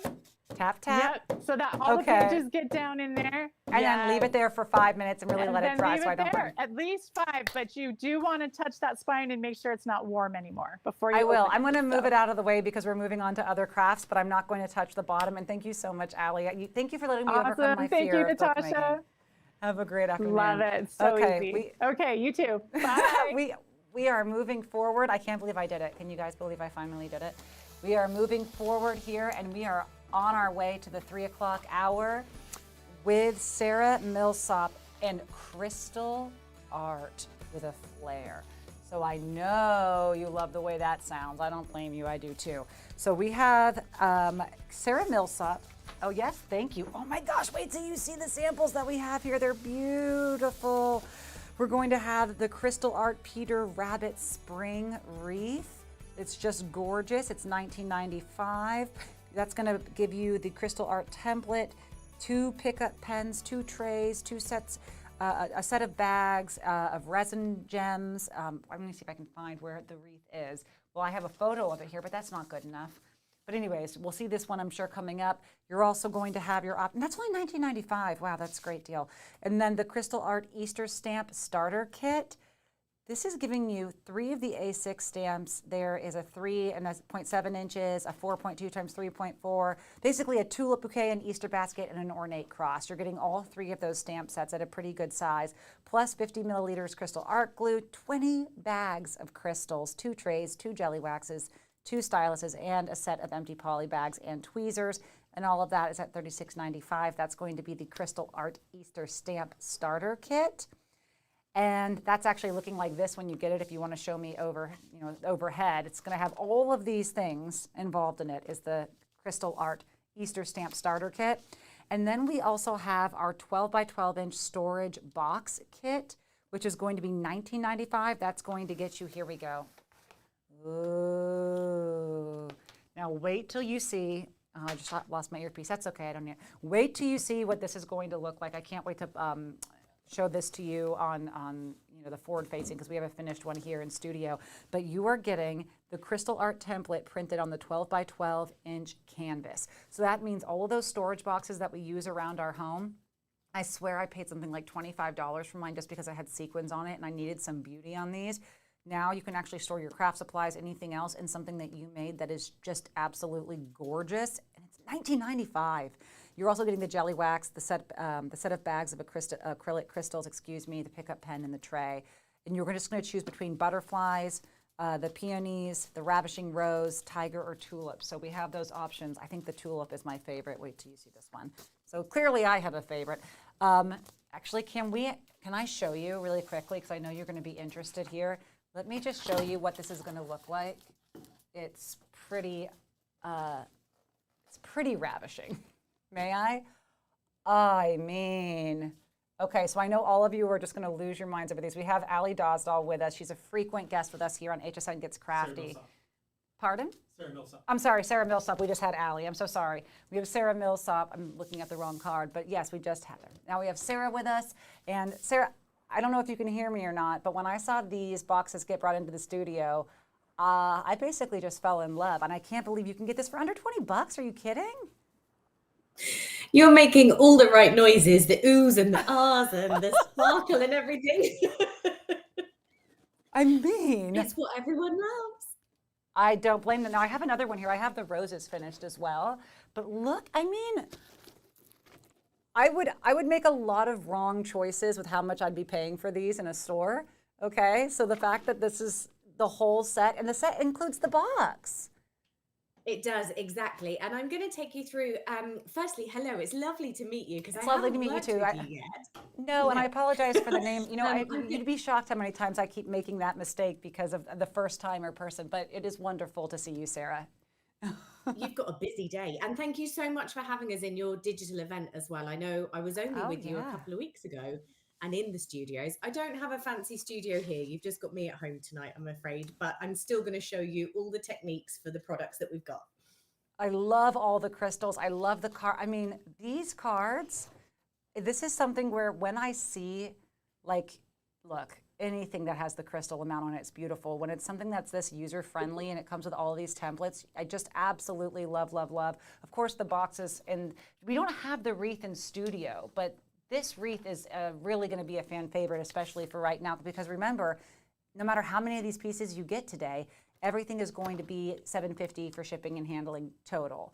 So this is the wreath before it's the finished product. I wonder if you have one with you. I can't wait to see it, what it looks like completed. I sent mine to you, so I was really hoping that you had it. Is it done in here? Maybe I'll have Christmas. It must open up because it might even be in there. But what I do have is the kit to show you through. So I'm actually going to start. Is it finished? Yay! Oh, DeWitt, he's fabulous. That was exactly that, wasn't it? I almost, maybe we should do an overhead too so I can get a better shot of this, but wow, that is stunning. So this is what your wreath looks like when it's finished. So it's, if you think of it like painting by numbers, and I'm going to take you through the whole kit as well, but this is the concept of our crystal art kit. So it's diamond painting. We're using resin crystals, of course, not real ones, or it would be a lot more money. But it's the beautiful process of doing it. And I know so many of our customers and HSN customers, since we've been coming to you over the last year, have just had that beautiful relaxation, that nice downtime. And of course, the end results when you've got something like this makes it all worthwhile as well. Absolutely. You know, it still has a shine to it. I know it's not, you know, like you said, the super expensive crystals, but it really does have some sparkle. So we've got two different types of crystals in here, and I'll take you through them as well. So each one of our crystals, they're made from resin, and each one of them are faceted 15 times, which is how you get that amazing high shine. So we have a variety of different finishes. Some have an aurora borealis finish to them. Some have a more pastel and opaque finish. And we also have rhinestones in there as well, which I guess are what you would class as your classic crystals, the silver backed and then the high shine through them as well. So this kit's beautiful.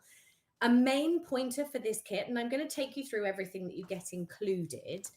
But once I've gone through the concept of crystal art with you, and of course the lovely wreath, and then the storage boxes that we've got available today, I'm going to take you on to the stamps, because in all of our sets, we give you at least 1.5 times the amount of crystals that you actually need. So, oh, nice. You've got the finished one there, Natasha. Yes. It's lovely, isn't it? Yeah, to give us 1.5 times, because I can't tell you how many rogue crystals live in my home. Well, you're going to get the cats knocking them over. You're going to tip them out the tray. What we don't want is if you lose 1 or 2 crystals, that's game over. You can't finish your piece. So we always give you extras. So Wonderful. What we then did were develop some stamps so that you can use those leftovers, which are then essentially freebies in your kits, because they're rendered useless. Once you've finished it, it's done. And then you can design your own crystal art. So I'm going to start off with the concept, just simple as it is. This is what your wreath kit will look like when you get it home. So you've got all of your bagged and labeled crystals. So if you are thinking of using flatback gems, either in your Easter projects or with our stamps, we had some beautiful floral stamps with you last year. We've also got the new tulips that I'll show you, the ornate cross. You were just talking about them, the Easter basket. This is the perfect Easter color palette. So think of all of these gems you're going to have in your collections, and they're all bagged and labeled. So this is effectively like guided art. So think of like your paint by numbers. Every single one has a letter printed on it.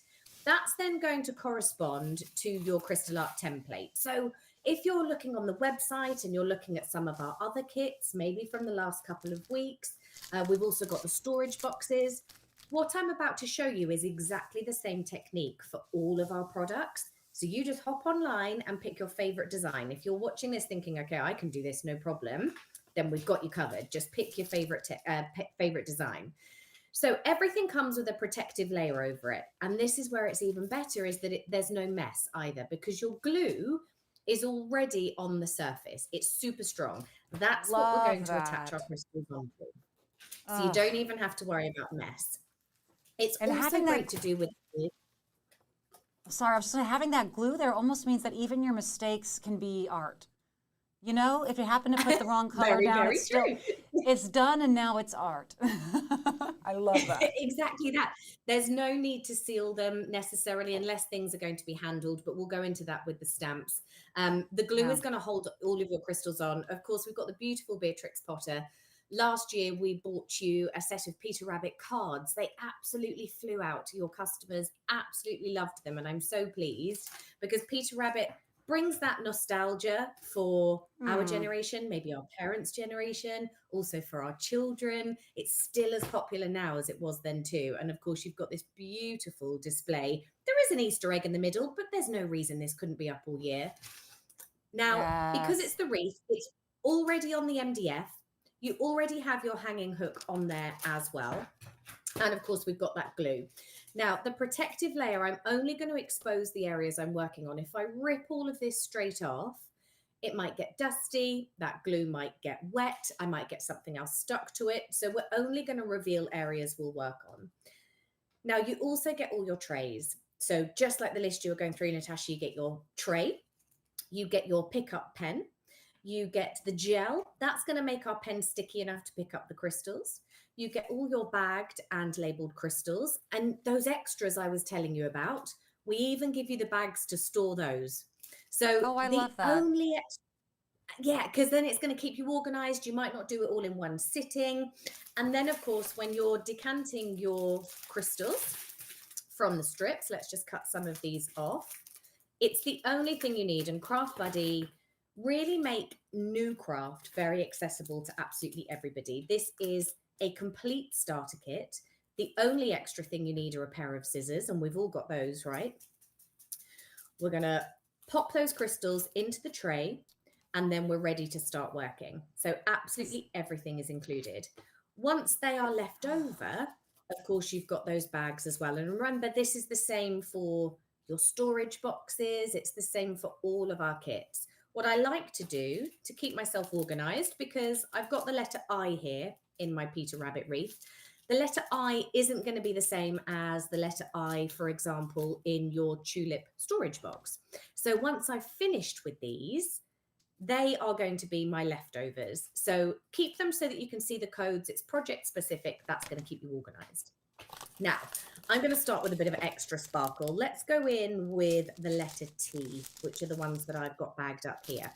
So we're going to put them into the tray. Now, the tray has grooves through the tray itself, which means when I put my crystals in and I give that a shake, what it's going to do is sit those crystals flat side down, faceted side up, ready for me to work with. So it's even going to be easy to pick them up.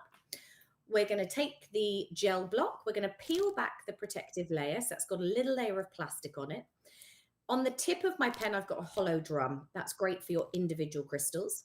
On the reversed side, this actually picks up 3 crystals all in one go. So we're going to cut out an entire section of our gel into the drum of the pen, and that's going to make it sticky. From here on in, if we lose stickiness, we're just going to scrape a little bit off just to reapply it to the tip again.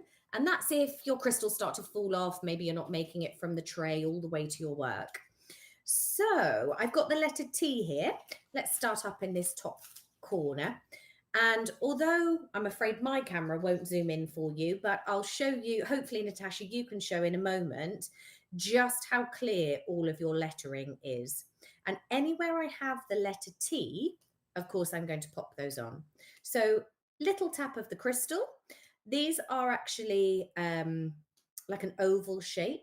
So I can use my pen to just rotate it in my finger so that I'm getting the perfect positioning for each of them. Now, the gel in the pen is strong enough to be able to pick up the crystals. And then, of course, it means I can just, with a light tap, put it onto the glue. And you can see how easy it's going to build up. So many of our customers use this as a secondary craft. Maybe it's to relax with at the end of the day. Maybe it's a new hobby. You're just looking for something new. And that's why we absolutely love coming to you guys. And the reviews we've seen on the website and on our product and the feedback on our socials is just that it's so nice to have something different and something that you can relax with. How are all of the gems the right direction in your little tray? Do they naturally just fall on a flat side? Oh, you do a little shake and then you take them. Okay. That's it. Those grooves actually kind of capture the edges of them. Oh, so smart. It's honestly, all the hard work's done for you. You just get to sit down and hopefully unwind and relax. And like I said, this is the same for our storage boxes. It's the same for the wreath. We've got card kits. We had lovely Easter wreaths last week as well, or week before. There's so many different products on the website that you can then enjoy. But look at the sparkle that you then start to get from those. Now, because we're not applying a lot of pressure from our pen, because I want that gel to last for a while, just nice little gentle taps. And then I put the protective layer back over and I'm just going to push those down with my finger. And that way I'm really making sure that they're well stuck on to the product itself. And then we know that we've got a really good seal on it. And that really is the concept of crystal art. Incredibly simple. Of course, you've got your beautiful Peter Rabbit wreath. And then, of course, you've got my lovely finished one in the studio, but you can see how it builds up. It's a very simple concept. And what's lovely is that it's not very often that we get to bring you crafts. And I can say to you that when you make this at home, it's going to look exactly the same as what we show you on air and the samples that we show you, because it's that guided art. Yes, and the process of making it is just as much of the beauty and the joy as what you create. I do a lot of this with my mother, my sister, and my Aunt Susie. When we get together, we have some kind of creation party, whether it's doing puzzles or paint by numbers. This is so perfectly up our alley because each of us would take our own gem. You're in charge of the A, you're in charge of B, you're in charge of C, and we would just work on one corner for a night. But it creates conversation, and it creates that unified joy and excitement and that thrill of creating something together. The only problem is whenever we do that, the rest of us fall asleep when we wake up the next morning and my mother's gone and finished it because she can't stop when she starts. So I'm just looking at this. Are you her? So look, these are some of your finished products here. And I am kind of speechless at some of these, and particularly when you have these larger gems. It looks like, this butterfly that you have, these flowers. These are so beautiful just to combine them and just kind of get, creative with how you would mix and match and just create these whole scapes, based on some of your pieces here. Absolutely. And that, your little craft parties that you have with your family, yes. Maybe you go to craft groups, maybe you are the creative one in your family, and everyone always says, oh, I wish I could make the things you do and be creative like you are. Crystal art makes craft accessible to so many different abilities, whether you've only just started crafting today or whether you've been doing it for the last 90 years. Everyone can still turn their hand to it. If you can hold that pickup pen, you can create crystal art. So it's a great way to introduce people to craft as well. What would you do with this butterfly once it's done? Sorry, I'm sorry. I'm so interested in this. That's okay. That's what I'm going to show you. So yes, please. I could see you had all those pieces. Now, somewhere you should have these two as well. Now, these are our 3D buildable scenes. So this is the first time that we're bringing one to you at HSN. What you have is the same concept as your wreath. We're going to embellish all of the pieces. This is a great one to share with the family as well, because you actually have multiple pieces. So you've got the butterfly, you've got the grass, you've got the flowers, 3 sets of flowers, 4 sets of flowers even. And then you've got the fabulous windmill as well. So 1, 2, 3, 4, 5, 6. You've actually got 7 crystal art projects in here. Now, this is all on acrylic. It's super easy to flat pack down and to store as well. What you'll notice is that you've got the lovely backdrop, and these will all clip into place. So we've got our grass scene and the backdrop for the sky. Once we then start to create them and embellish them, each one of them has their own slots, and I'll do this one quickly for you. Obviously, mine's a little boring because I haven't crystallized it yet. But what a gorgeous project for you and your family to do, because actually when you're finished, it builds an entire scene. So everybody could have their own element. Maybe your mum will do a bit more than everybody else. But at the end of it, you've got these gorgeous embellishments. So oh, there you go. You've built the whole thing. There we go. Well, I just made it up, I don't know if they all go in the right places, but that's part of the fun too, is, this is the part that even my daughter could enjoy, that where it's, what do you want in front? Do you want the butterfly in front today? I can take this out and put it, and I understand they all have their own spots, but even if it's not exactly in the spot or something's a little, you could still kind of mix and match and create your own scenes and keep it fresh. And maybe add in a different piece. And imagine that with some LED lights running through it, because it's the acrylic, you've got high shine. So it could be a gorgeous decoration that you and your family are sharing. And this is a centerpiece now. Now I feel like, this is something I would want on my table for Easter, especially with that back. Oh, this is stunning. You can face it 2 directions, so everyone at the table. High shine crystal in there as well, so it's absolutely fabulous. Right, now time is completely running away from me, as I knew I'm in love, I'm sorry. All right, bye-bye. So if I may, I'm going to take you on to the stamps. Yes, let's do it. Because if you've loved what we've been doing already, Natasha, you are absolutely going to go crazy for these stamps. Now, what the stamps enable you to do is create your own crystal art. And somewhere here, I have all my stamps. I don't even have a big desk, but where have I put my stamps? I have them in front of me, but there Oh, you have I've the Easter got egg them. baskets, Okay. the cross, and the tulips. Perfect. Yeah. Honestly, it's like a bling factory in here. Amen. Okay. So your stamps, what the stamps enable you to do is the leftover crystals that we have in our sets, but we've developed them specifically in size for our resin crystals. It will allow you to use your own color palette, your own printing technique, your own imagery, so that you can create some amazing pieces. So in your starter kit, you're going to get all 3 sets. You get your tulips, you get your Easter basket, and you get the ornate cross. You can then decide on your color palette. You can decide on the theme. These would be gorgeous Easter cards, but you could also use them as sympathy cards. You could use them as christening cards, things like that as well. The flowers that you have in there, this is from the ornate cross, completely different color palette, feel of card, even theme and occasion for card. You can create lovely little gifts with them. Maybe you're making something and it's just going to be a with love sentiment. You can also fussy cut them out as well. Remember, you're also getting all of your tools and all of your accessories. So if you don't like the idea of being guided by our crystal art projects and what color you put where and when, because that's it, your template, it's set in stone, isn't it? If you want to be in charge, then the stamps are perfect for it. So I'll show you how they stamp out. So you've got all of the dots ready to attach on your crystals. Now I've just done this in a memento ink, because you can then color it with your alcohol pens. You can then turn them into any color palette. These could be blue tulips if you wanted.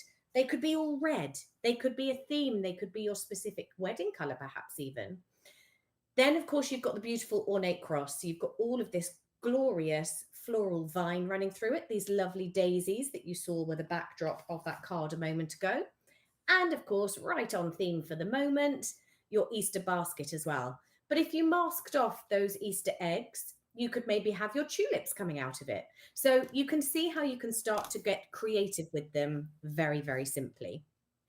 Wow. Now, in your starter kit, not only are you going to get your bags of crystals, you'll also get your magic glue. Now, magic glue is absolutely incredible. I think I've got time, so I'm going to stamp it out and show you just how easy it is to work with. So, like I said, I was using a memento ink because I'm going to color it with my alcohol pens. They all come on a carrier sheet. Now, you could, if you had the right medium to work with, so the right ink, perhaps the right glue as well, you could do this onto glass. You could do it onto fabric. There's nothing to stop you being able to adorn absolutely anything you would like. And what the dots are going to do is give you the guideline to, of course, embellish them. So let's pop this one on here. I'm just using a really simple stamping platform. Walking your fingers over. If you've got stamping platforms, you're going to know exactly what to do with it. Do you know what I love about this? If you are new to paper crafting and new to inking and stamping, it doesn't matter if there are some elements that don't pick up. So, for example, I've got like a little blur in here, but it doesn't matter because I'm actually going to color it. So it's almost like, and then of course we're going to cover it in crystals. So it's almost like it makes you look better than you are because you can completely hide any of your mistakes as well. So we can then color in, and this for me is like a triple whammy. Not only do you have the enjoyment of printing and inking and stamping with it, you then have the enjoyment of coloring with it. You've basically got a coloring book, and we all know how lovely and relaxing that can be. I'm just using my alcohol inks, my alcohol pens here. You then color it all. Then what we do now, you get the magic glue in your set. There's one other thing that I really encourage you to go onto the HSN website and have a little look at, and it's our non-stick film. Your magic glue will go on white, and we're just going to spread it on with a paintbrush in all the areas where I have the little dots. What this glue is going to do is then dry completely clear, and it will replicate for you the sticky surface of all of our crystal art projects. Now, the one thing I think you need to go and add into your life is the non-stick film from the website. It's a 20 centimeter roll. We give you 10 meters of it. It's not going to stick to that glue, but when the magic glue dries, it's going to stay permanently sticky. That's now given you the surface of all of our crystal art projects so that you can embellish them. So it means that you can batch make your cards. You can do all of the inking, the stamping, the backgrounds. You could cover it with that glue. You can put the cover on. You could come to these cards in 6 months' time and they're still going to be ready for you to adorn with your embellishments. You can also fussy cut them out as well, so you can make like little colouring in projects. You can then use them to attach on your crystals whenever you are ready. And of course, it means then that you've got the ability to create absolutely anything in any colour palette that you like, using your stamps and those 3 beautiful images, of course, with all of your extra embellishments and flourishes as well. And I love, remember that you're getting all 3, the ornate cross, the Easter basket, and the tulip bouquet. So you're getting all 3 in that stamp starter kit for $36.95, plus the jelly wax, the trays, 20 bags of crystals, the art glue, the stylus, two of them actually. So you don't have to pick and choose which one you love, because I loved the flowers on some, and then I wanted to use the little tag on the other. You get all of them. I know we only have a brief moment with you, and we didn't really get to talk too much about the boxes, but can it just have its moment again, please? Because look, if you do nothing else today, do this. This is, and by the way, I have my whole stamp set come out here, and I was just getting ready to start my process, and they're like, no, wrap it up, we're moving on. Time just flies, doesn't it? I'm glad I've got to You are a introduce highlight you for to... me. Oh, thank you. I'm glad I've introduced you to crystal art. Now you know how easy it is. You can have those lovely 5 minutes to yourself, and it's such a good pick up, put down craft, because if you don't get to do the box in one sitting, you could do a little bit today, seal it back up. Even if you don't come to it for another week, it's going to be there ready for you. And then the end results, of course, are your storage. Now, the storage boxes flat pack down into flat. They've got the bottom in there as well for reinforcement. So even if you put them in the trunk of your car and you use it really fancy for carrying in your shopping, it's fantastic because you can then flat pack it down. Just take that base out, squidge it under. No, this is for my intimates. This is for my intimates. It's too lovely for the car. I'm telling you, that's a lovely. Well, I don't like putting those things just in random drawers. They deserve something more special. Bathing suits, they're special, okay. Absolutely. Well, yeah. He's laughing at me. He's like, stop, move on. We have to move on. I've upset too many people. All right, I absolutely love this today. Thank you so much, and I will hope to see you soon. Thank you. Thank you so much for having me. Thank you. Enjoy your day. I will more now. Oh, they're gonna have to tear these crystals out of my hands to move on. Okay, so that was the Craft Buddy Crystal Art with 𝗖𝗥𝗔𝗟𝗏𝗡. I know that all of you just loved that, and in the chat, everyone's saying, what a relaxing, wonderful craft. I could not agree more. So thank you, Sarah. Next, we have Hunky Dory with Emily and Anita Oskamp. Now, this is a mother and daughter, so maybe they've had some of the same experiences I've had, where one of them, can we call it hijacking a craft? Does that happen? Do you guys all have someone who hijacks a craft in your group? Okay, so I think that all happens in our groups, but we love that person because they get the most done when the rest of us want to stop and eat something. Okay, so next we have the Hunky Dory. Now, these pieces are just wonderful. My daughter is just going to absolutely lose herself over these.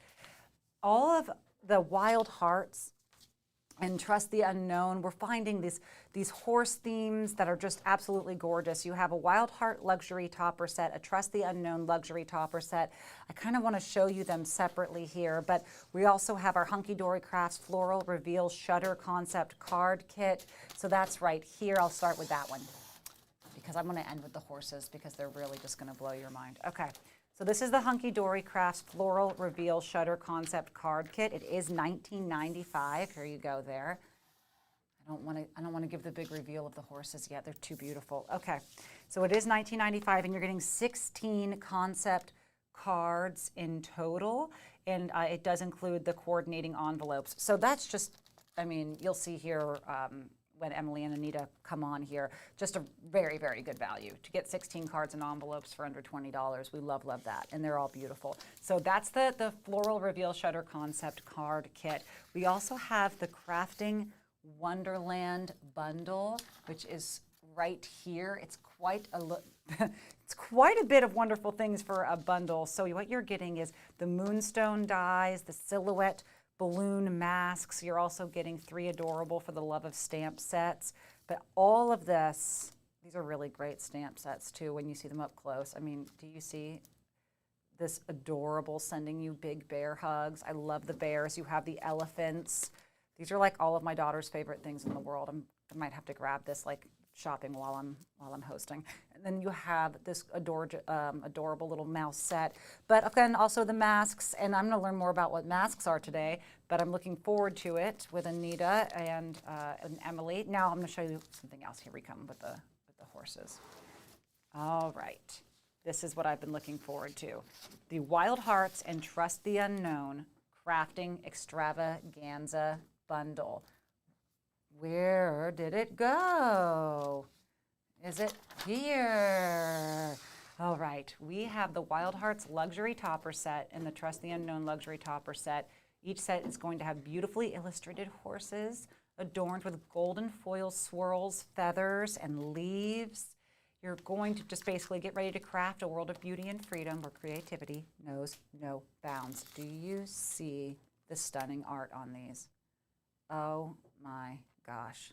These are so beautiful, and you get all of this for $49.95. This is really, to me, the star of the show.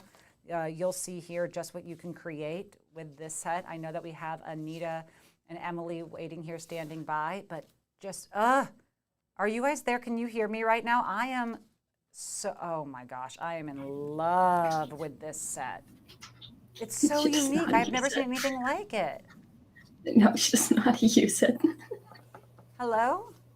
I don't know how to use it. Hello, how are you? Yes, I can Well, see that. It's supposed beautiful. to stand on the little sentiment on the bottom, the little rectangle. The top flap is supposed to rest on it. Okay, I'm gonna figure it out. Just bear with me now. Stand on the sentiment, the little, got it? There you go, now push it down. There you go. Perfect. It'll take me a minute, but I'll get there. It's so nice to meet you. How are you? Good, you? And it's just me on for this session. My mom and I are back on at 5. Wonderful, wonderful. So I love meeting someone who also crafts with their mom. So this is from the Wild Hearts set. I mean, I've never seen, I don't know which one you want to start with, but I have never seen anything with this kind of art. These are really jaw-dropping. I think I'm going to start with the Floral Reveal Shutters because those are beautiful and they are so much fun and like super easy to work with. So I'm just going to flip to my downward camera and you can see there are so many beautiful cards here. So I will go through the cards and then show you what comes in your little kit for this. So there are 6 different designs. I'm saving the 6th design to do on camera. So we've got so many different options with these, which we'll go through again. These are so easy to make and they are just beautiful. The foiling, the imaging, just stunning work. And then you got the front and the back so you can write a little note to somebody. So that's just one. We've got a little orange one here. It says happy birthday. And when you open it up, it says have a blooming, lovely day. And then same thing with the back. We've got this lovely yellow one that says thank you so much. And then I actually stuck one on the back that says lovingly handmade. So people know I made this by hand. And it says you are my sunshine. And then we've got a little poppy one here made with lots of love. And then thinking of you forever and always. And then a little, this is like a multicolored one. It's got some purple, blue, yellow, and orange. This one actually might be my favorite. And then, oops, I opened it upside down. How does your garden grow? Oops, I'm off camera, sorry. And then we've got all my love. This one would be good for Valentine's Day. I like the pink. Have a beautiful day. And then last but not least, heartfelt wishes. And then make every day wonderful. So we'll go through the kit and then I'll make one here. So in your kit, I've just opened it up so you don't have to hear the papers rustling. It comes with all of the envelopes and all of the cards fit inside, so you do not have to worry. Everything that comes in there, all of it comes in. You can ship it off super easily. It also comes with photo instructions, which is so handy for those who like instructions, and it's got photos too, so it's a little bit easier to understand, as well as some written instructions at the bottom, some inspiration, and then it comes with 2 of everything. So you got 2 of each of the flowers here, so you could make up to, I think, 16 kits or 16 cards there. So we will get started. So you just need 1 sheet. I'm gonna pop this one out. So these are pre-die cut, which I love. So you just pop them out, super easy to do. And then one tip I have, sometimes with the pop outs, they leave little like nubs on the end. So I'll take just a little file, this is a Couture Creations one, and just sand down the ends so that way those little things that are poking out, you won't even see them anymore. Then I'm going to pop out my little squares. And then you also need to pop out your little folding tabs here. So you got 2, and they're both numbered, or not numbered, lettered. Know my numbers for my letters. I can get them out. There we go. And then I'm going to pop one of my sentiments out. So what I love about this is they're actually double-sided. So it gives you basically 4 sentiments to work with. So we've got a with sympathy. We've got heartfelt wishes, just for you, and then lovingly handmade. So these are also pre-scored, so it's super easy to fold. So I'm just going to fold my corners in and just push them down a bit.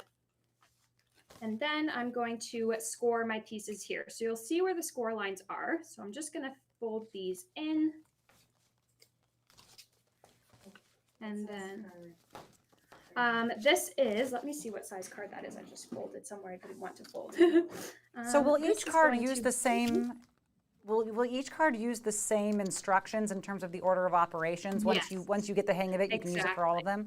Love that. Exactly. So this is about 4 3/4 by about 4 3/4. All right. And that is the size of all the cards? Yes, all of them. Perfect.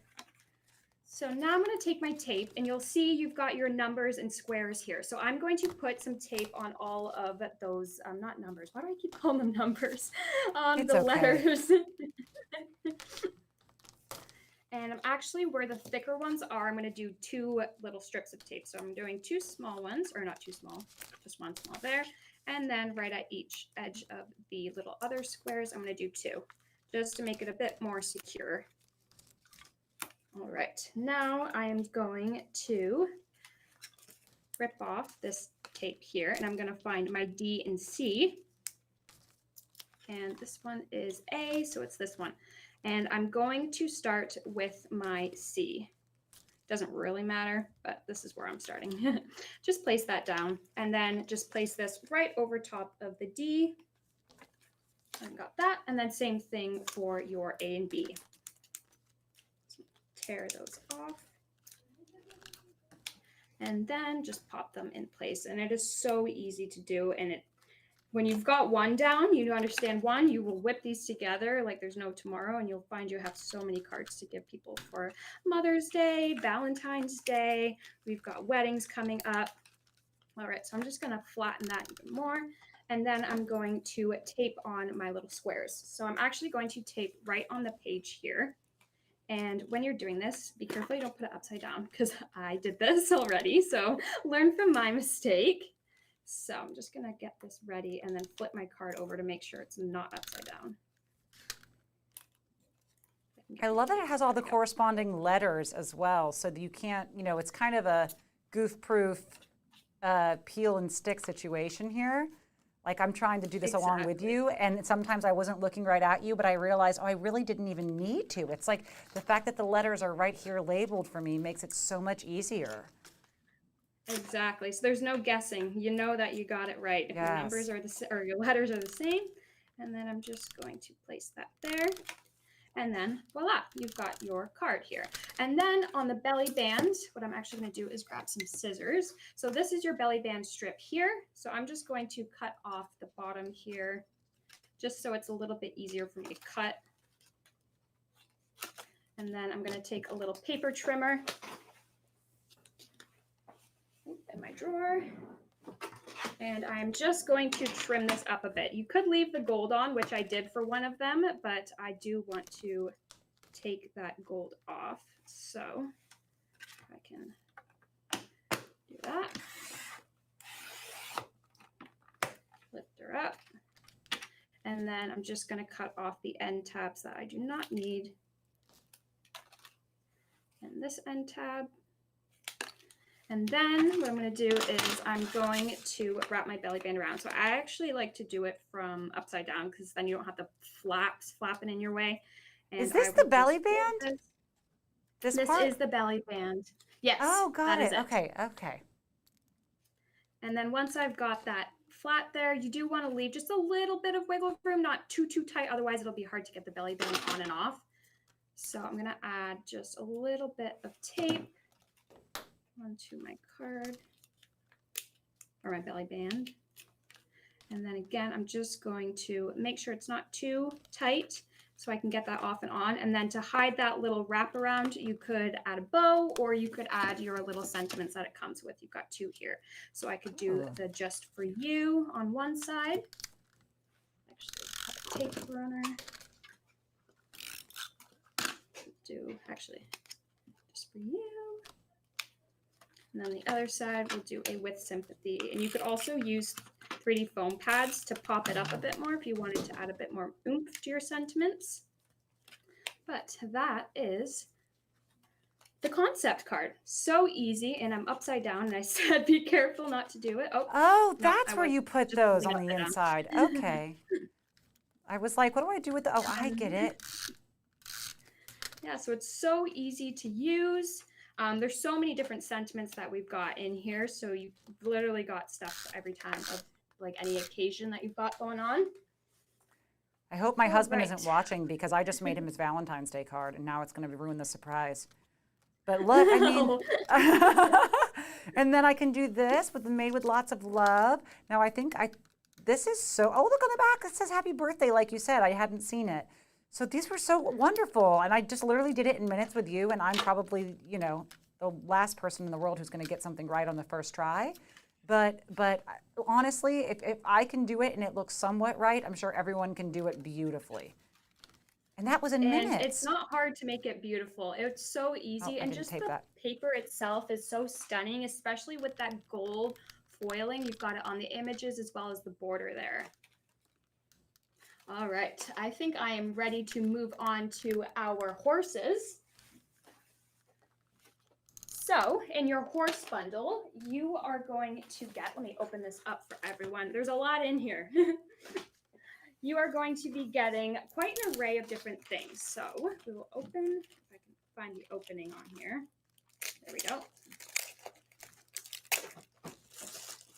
In here, you get little horse, these are MDF shapes, and these are really easy to paint and color on top of. We've got some samples here I'll show you in a bit, but they are just so adorable. There's a little card sample here with just the horse hooves and just some like stamping on the background. And then it comes with a stamp. It says, born to ride, life is better with a horse. Take life by the reins. That's my favorite one. Good luck, my best friend. Live, love, ride, freedom. Courage is being scared and saddling up anyway.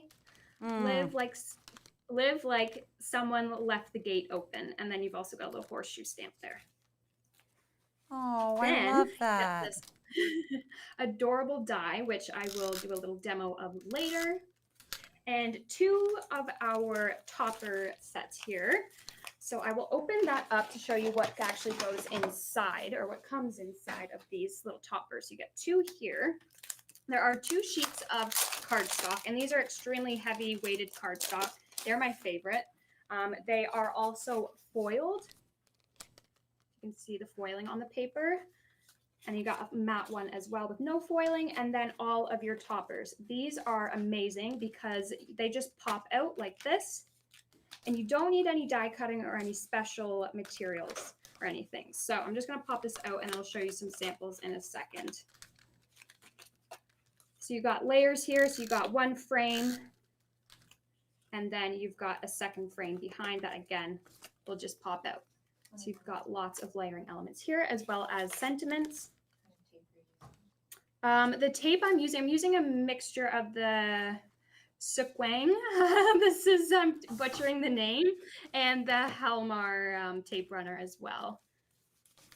All right, I'll show you my samples, but it's the same idea for this one, just a different pattern. And lastly, I almost forgot, you get your vellum sheets as well, and these are stunning. You'll see the card samples in a minute. All right, so we'll start with the MDF horse-shaped hook. You can see the gold paint that went onto this, and then this is actually one of the vellum sheets, and then they stamped on top of a ribbon, which is so adorable. So that's just one simple one.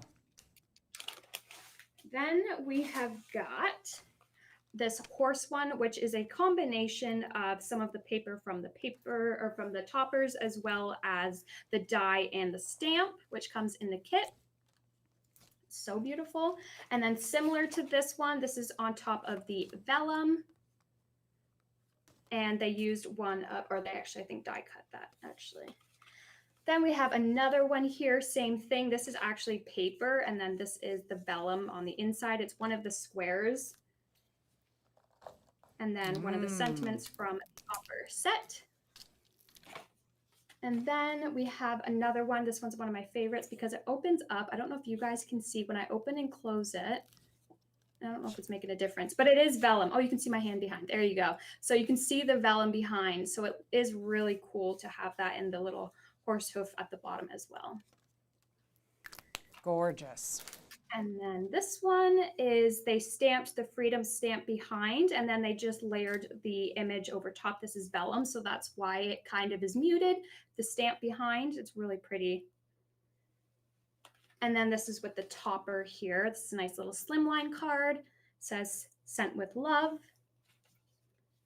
And then we've got another one here. This is much larger, so you can make a variety of different card sizes. You'll see here, these are all different sizes. This one was also made with the vellum. Another one. And then we have our, oops, big one here. All right, so I am going to quickly just show you how the die works. There's kind of different ways of working with the dies. So I'm going to move these aside. And we will get to crafting. So I have just gone ahead, and when you die cut, this is what it looks like. Let me put a piece of plain paper behind. So that is what's die cut. And I actually did use some die cut and bond tape on the back, so I don't have to worry about gluing. That is also on the website, the die cut and bond tape from Couture Creations. It's amazing. Suzanne loves it. I know she does. She always raves about it. And there's different ways of working with this. So you could put it directly on there, or you could layer it, which I'm going to do with, I think, the white. Sorry, I'm indecisive when I craft. So I'm going to start by just gluing this down on my piece of cardstock. And this piece of cardstock is from the Topper collection. So I'm just going to put glue all around and then make sure I get it around my horse because I don't want anything to lift. And then I'm just going to glue that down. And then I'm going to peel my backing off of this. So this is already sticky. This might just take me a minute because it is such an intricate die. All right, that was easier than I thought. And then I'm just going to feed it into place of where I die cut. And just making sure that it all lines up because that's what kind of makes it look the best. And then just squish it all into place. And voila, how easy was that? Because all you're doing is that using the die cut. This is what die cut out, and you place it in there, and it is so pretty. And another way of working with it is, I'm going to just use a white piece of cardstock. And I have done the same thing, used my die cut and bond tape and just cut out the horse. So that is actually what came out of here. And I'm just going to peel the backing off. There we go. And I'm just going to place it down on my cardstock. And you could, with all the pieces that are cut out, you could refit them back in if you wanted to. For time's sake, you could also color. So you could just take a marker and color in your horse.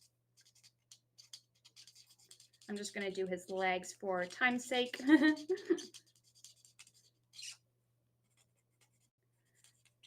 And there are so many different ways of working with this. You could use this with all of the items in the kit.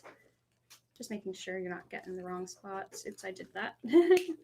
And then I could just darken up his hooves.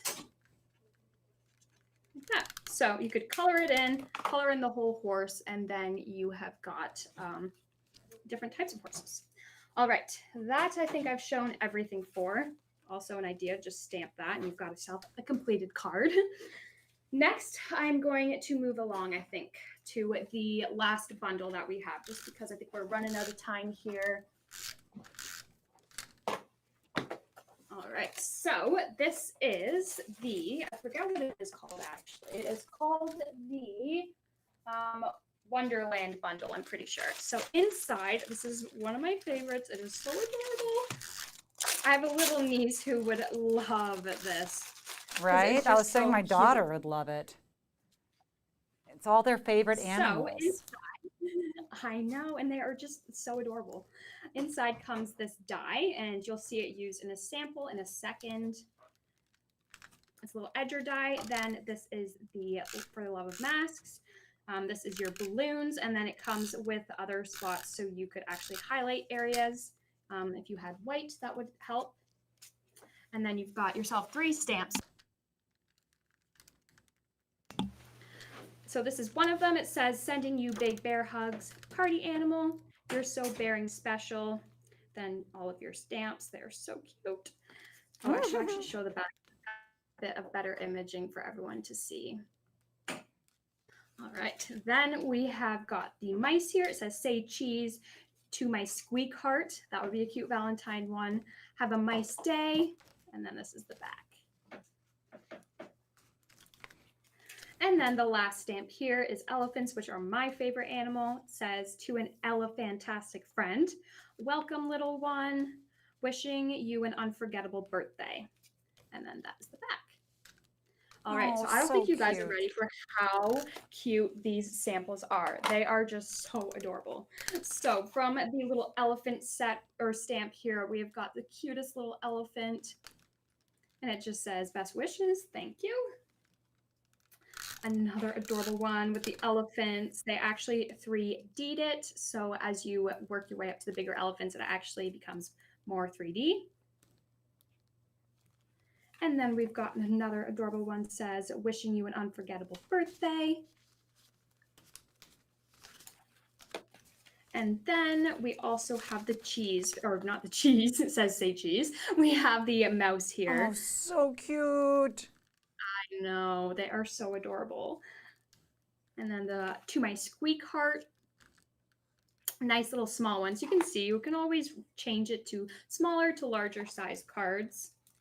And then one of my favorites, little champagne bottle. Looks like it's drunk, maybe. Had too much to drink. Oh gosh, these are all just so adorable. Big bear. I love the bears.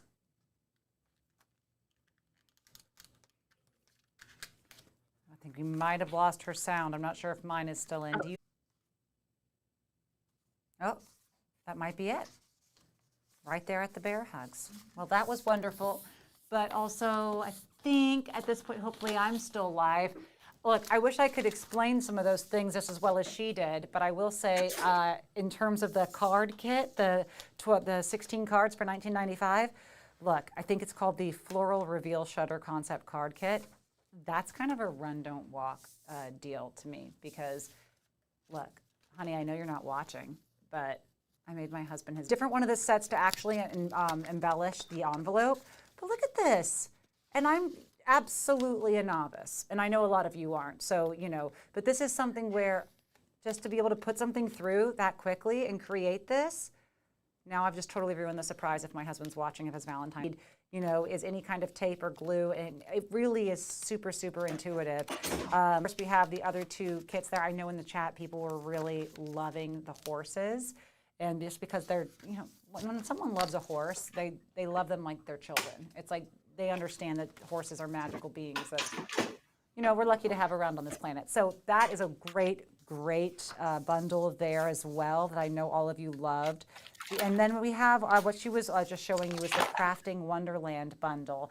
And with that, you have your dies, your silhouette balloon mask, and then those, and that's going to be Mary Ann Patrick with Spellbinders. But we do have about 5 minutes. So in the meantime, I would just love to be able to communicate and chat with you guys and, you know, see if there's any questions or anything you want to make sure that I ask our upcoming guests, or if you even just want to share with me your favorite, you know, crafting tips and tricks so you can be helping me learn, and maybe even. The first way is if you're seeing me right now on your screen, there's a black and white little square there in the corner of the screen that's called a QR code.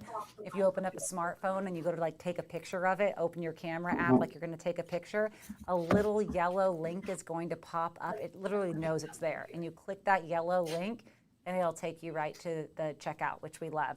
Otherwise, there's a link that's posted in the chats here. You can shop all of the items by clicking the link in the chat function where you're already writing your questions. And of course, just go to HS.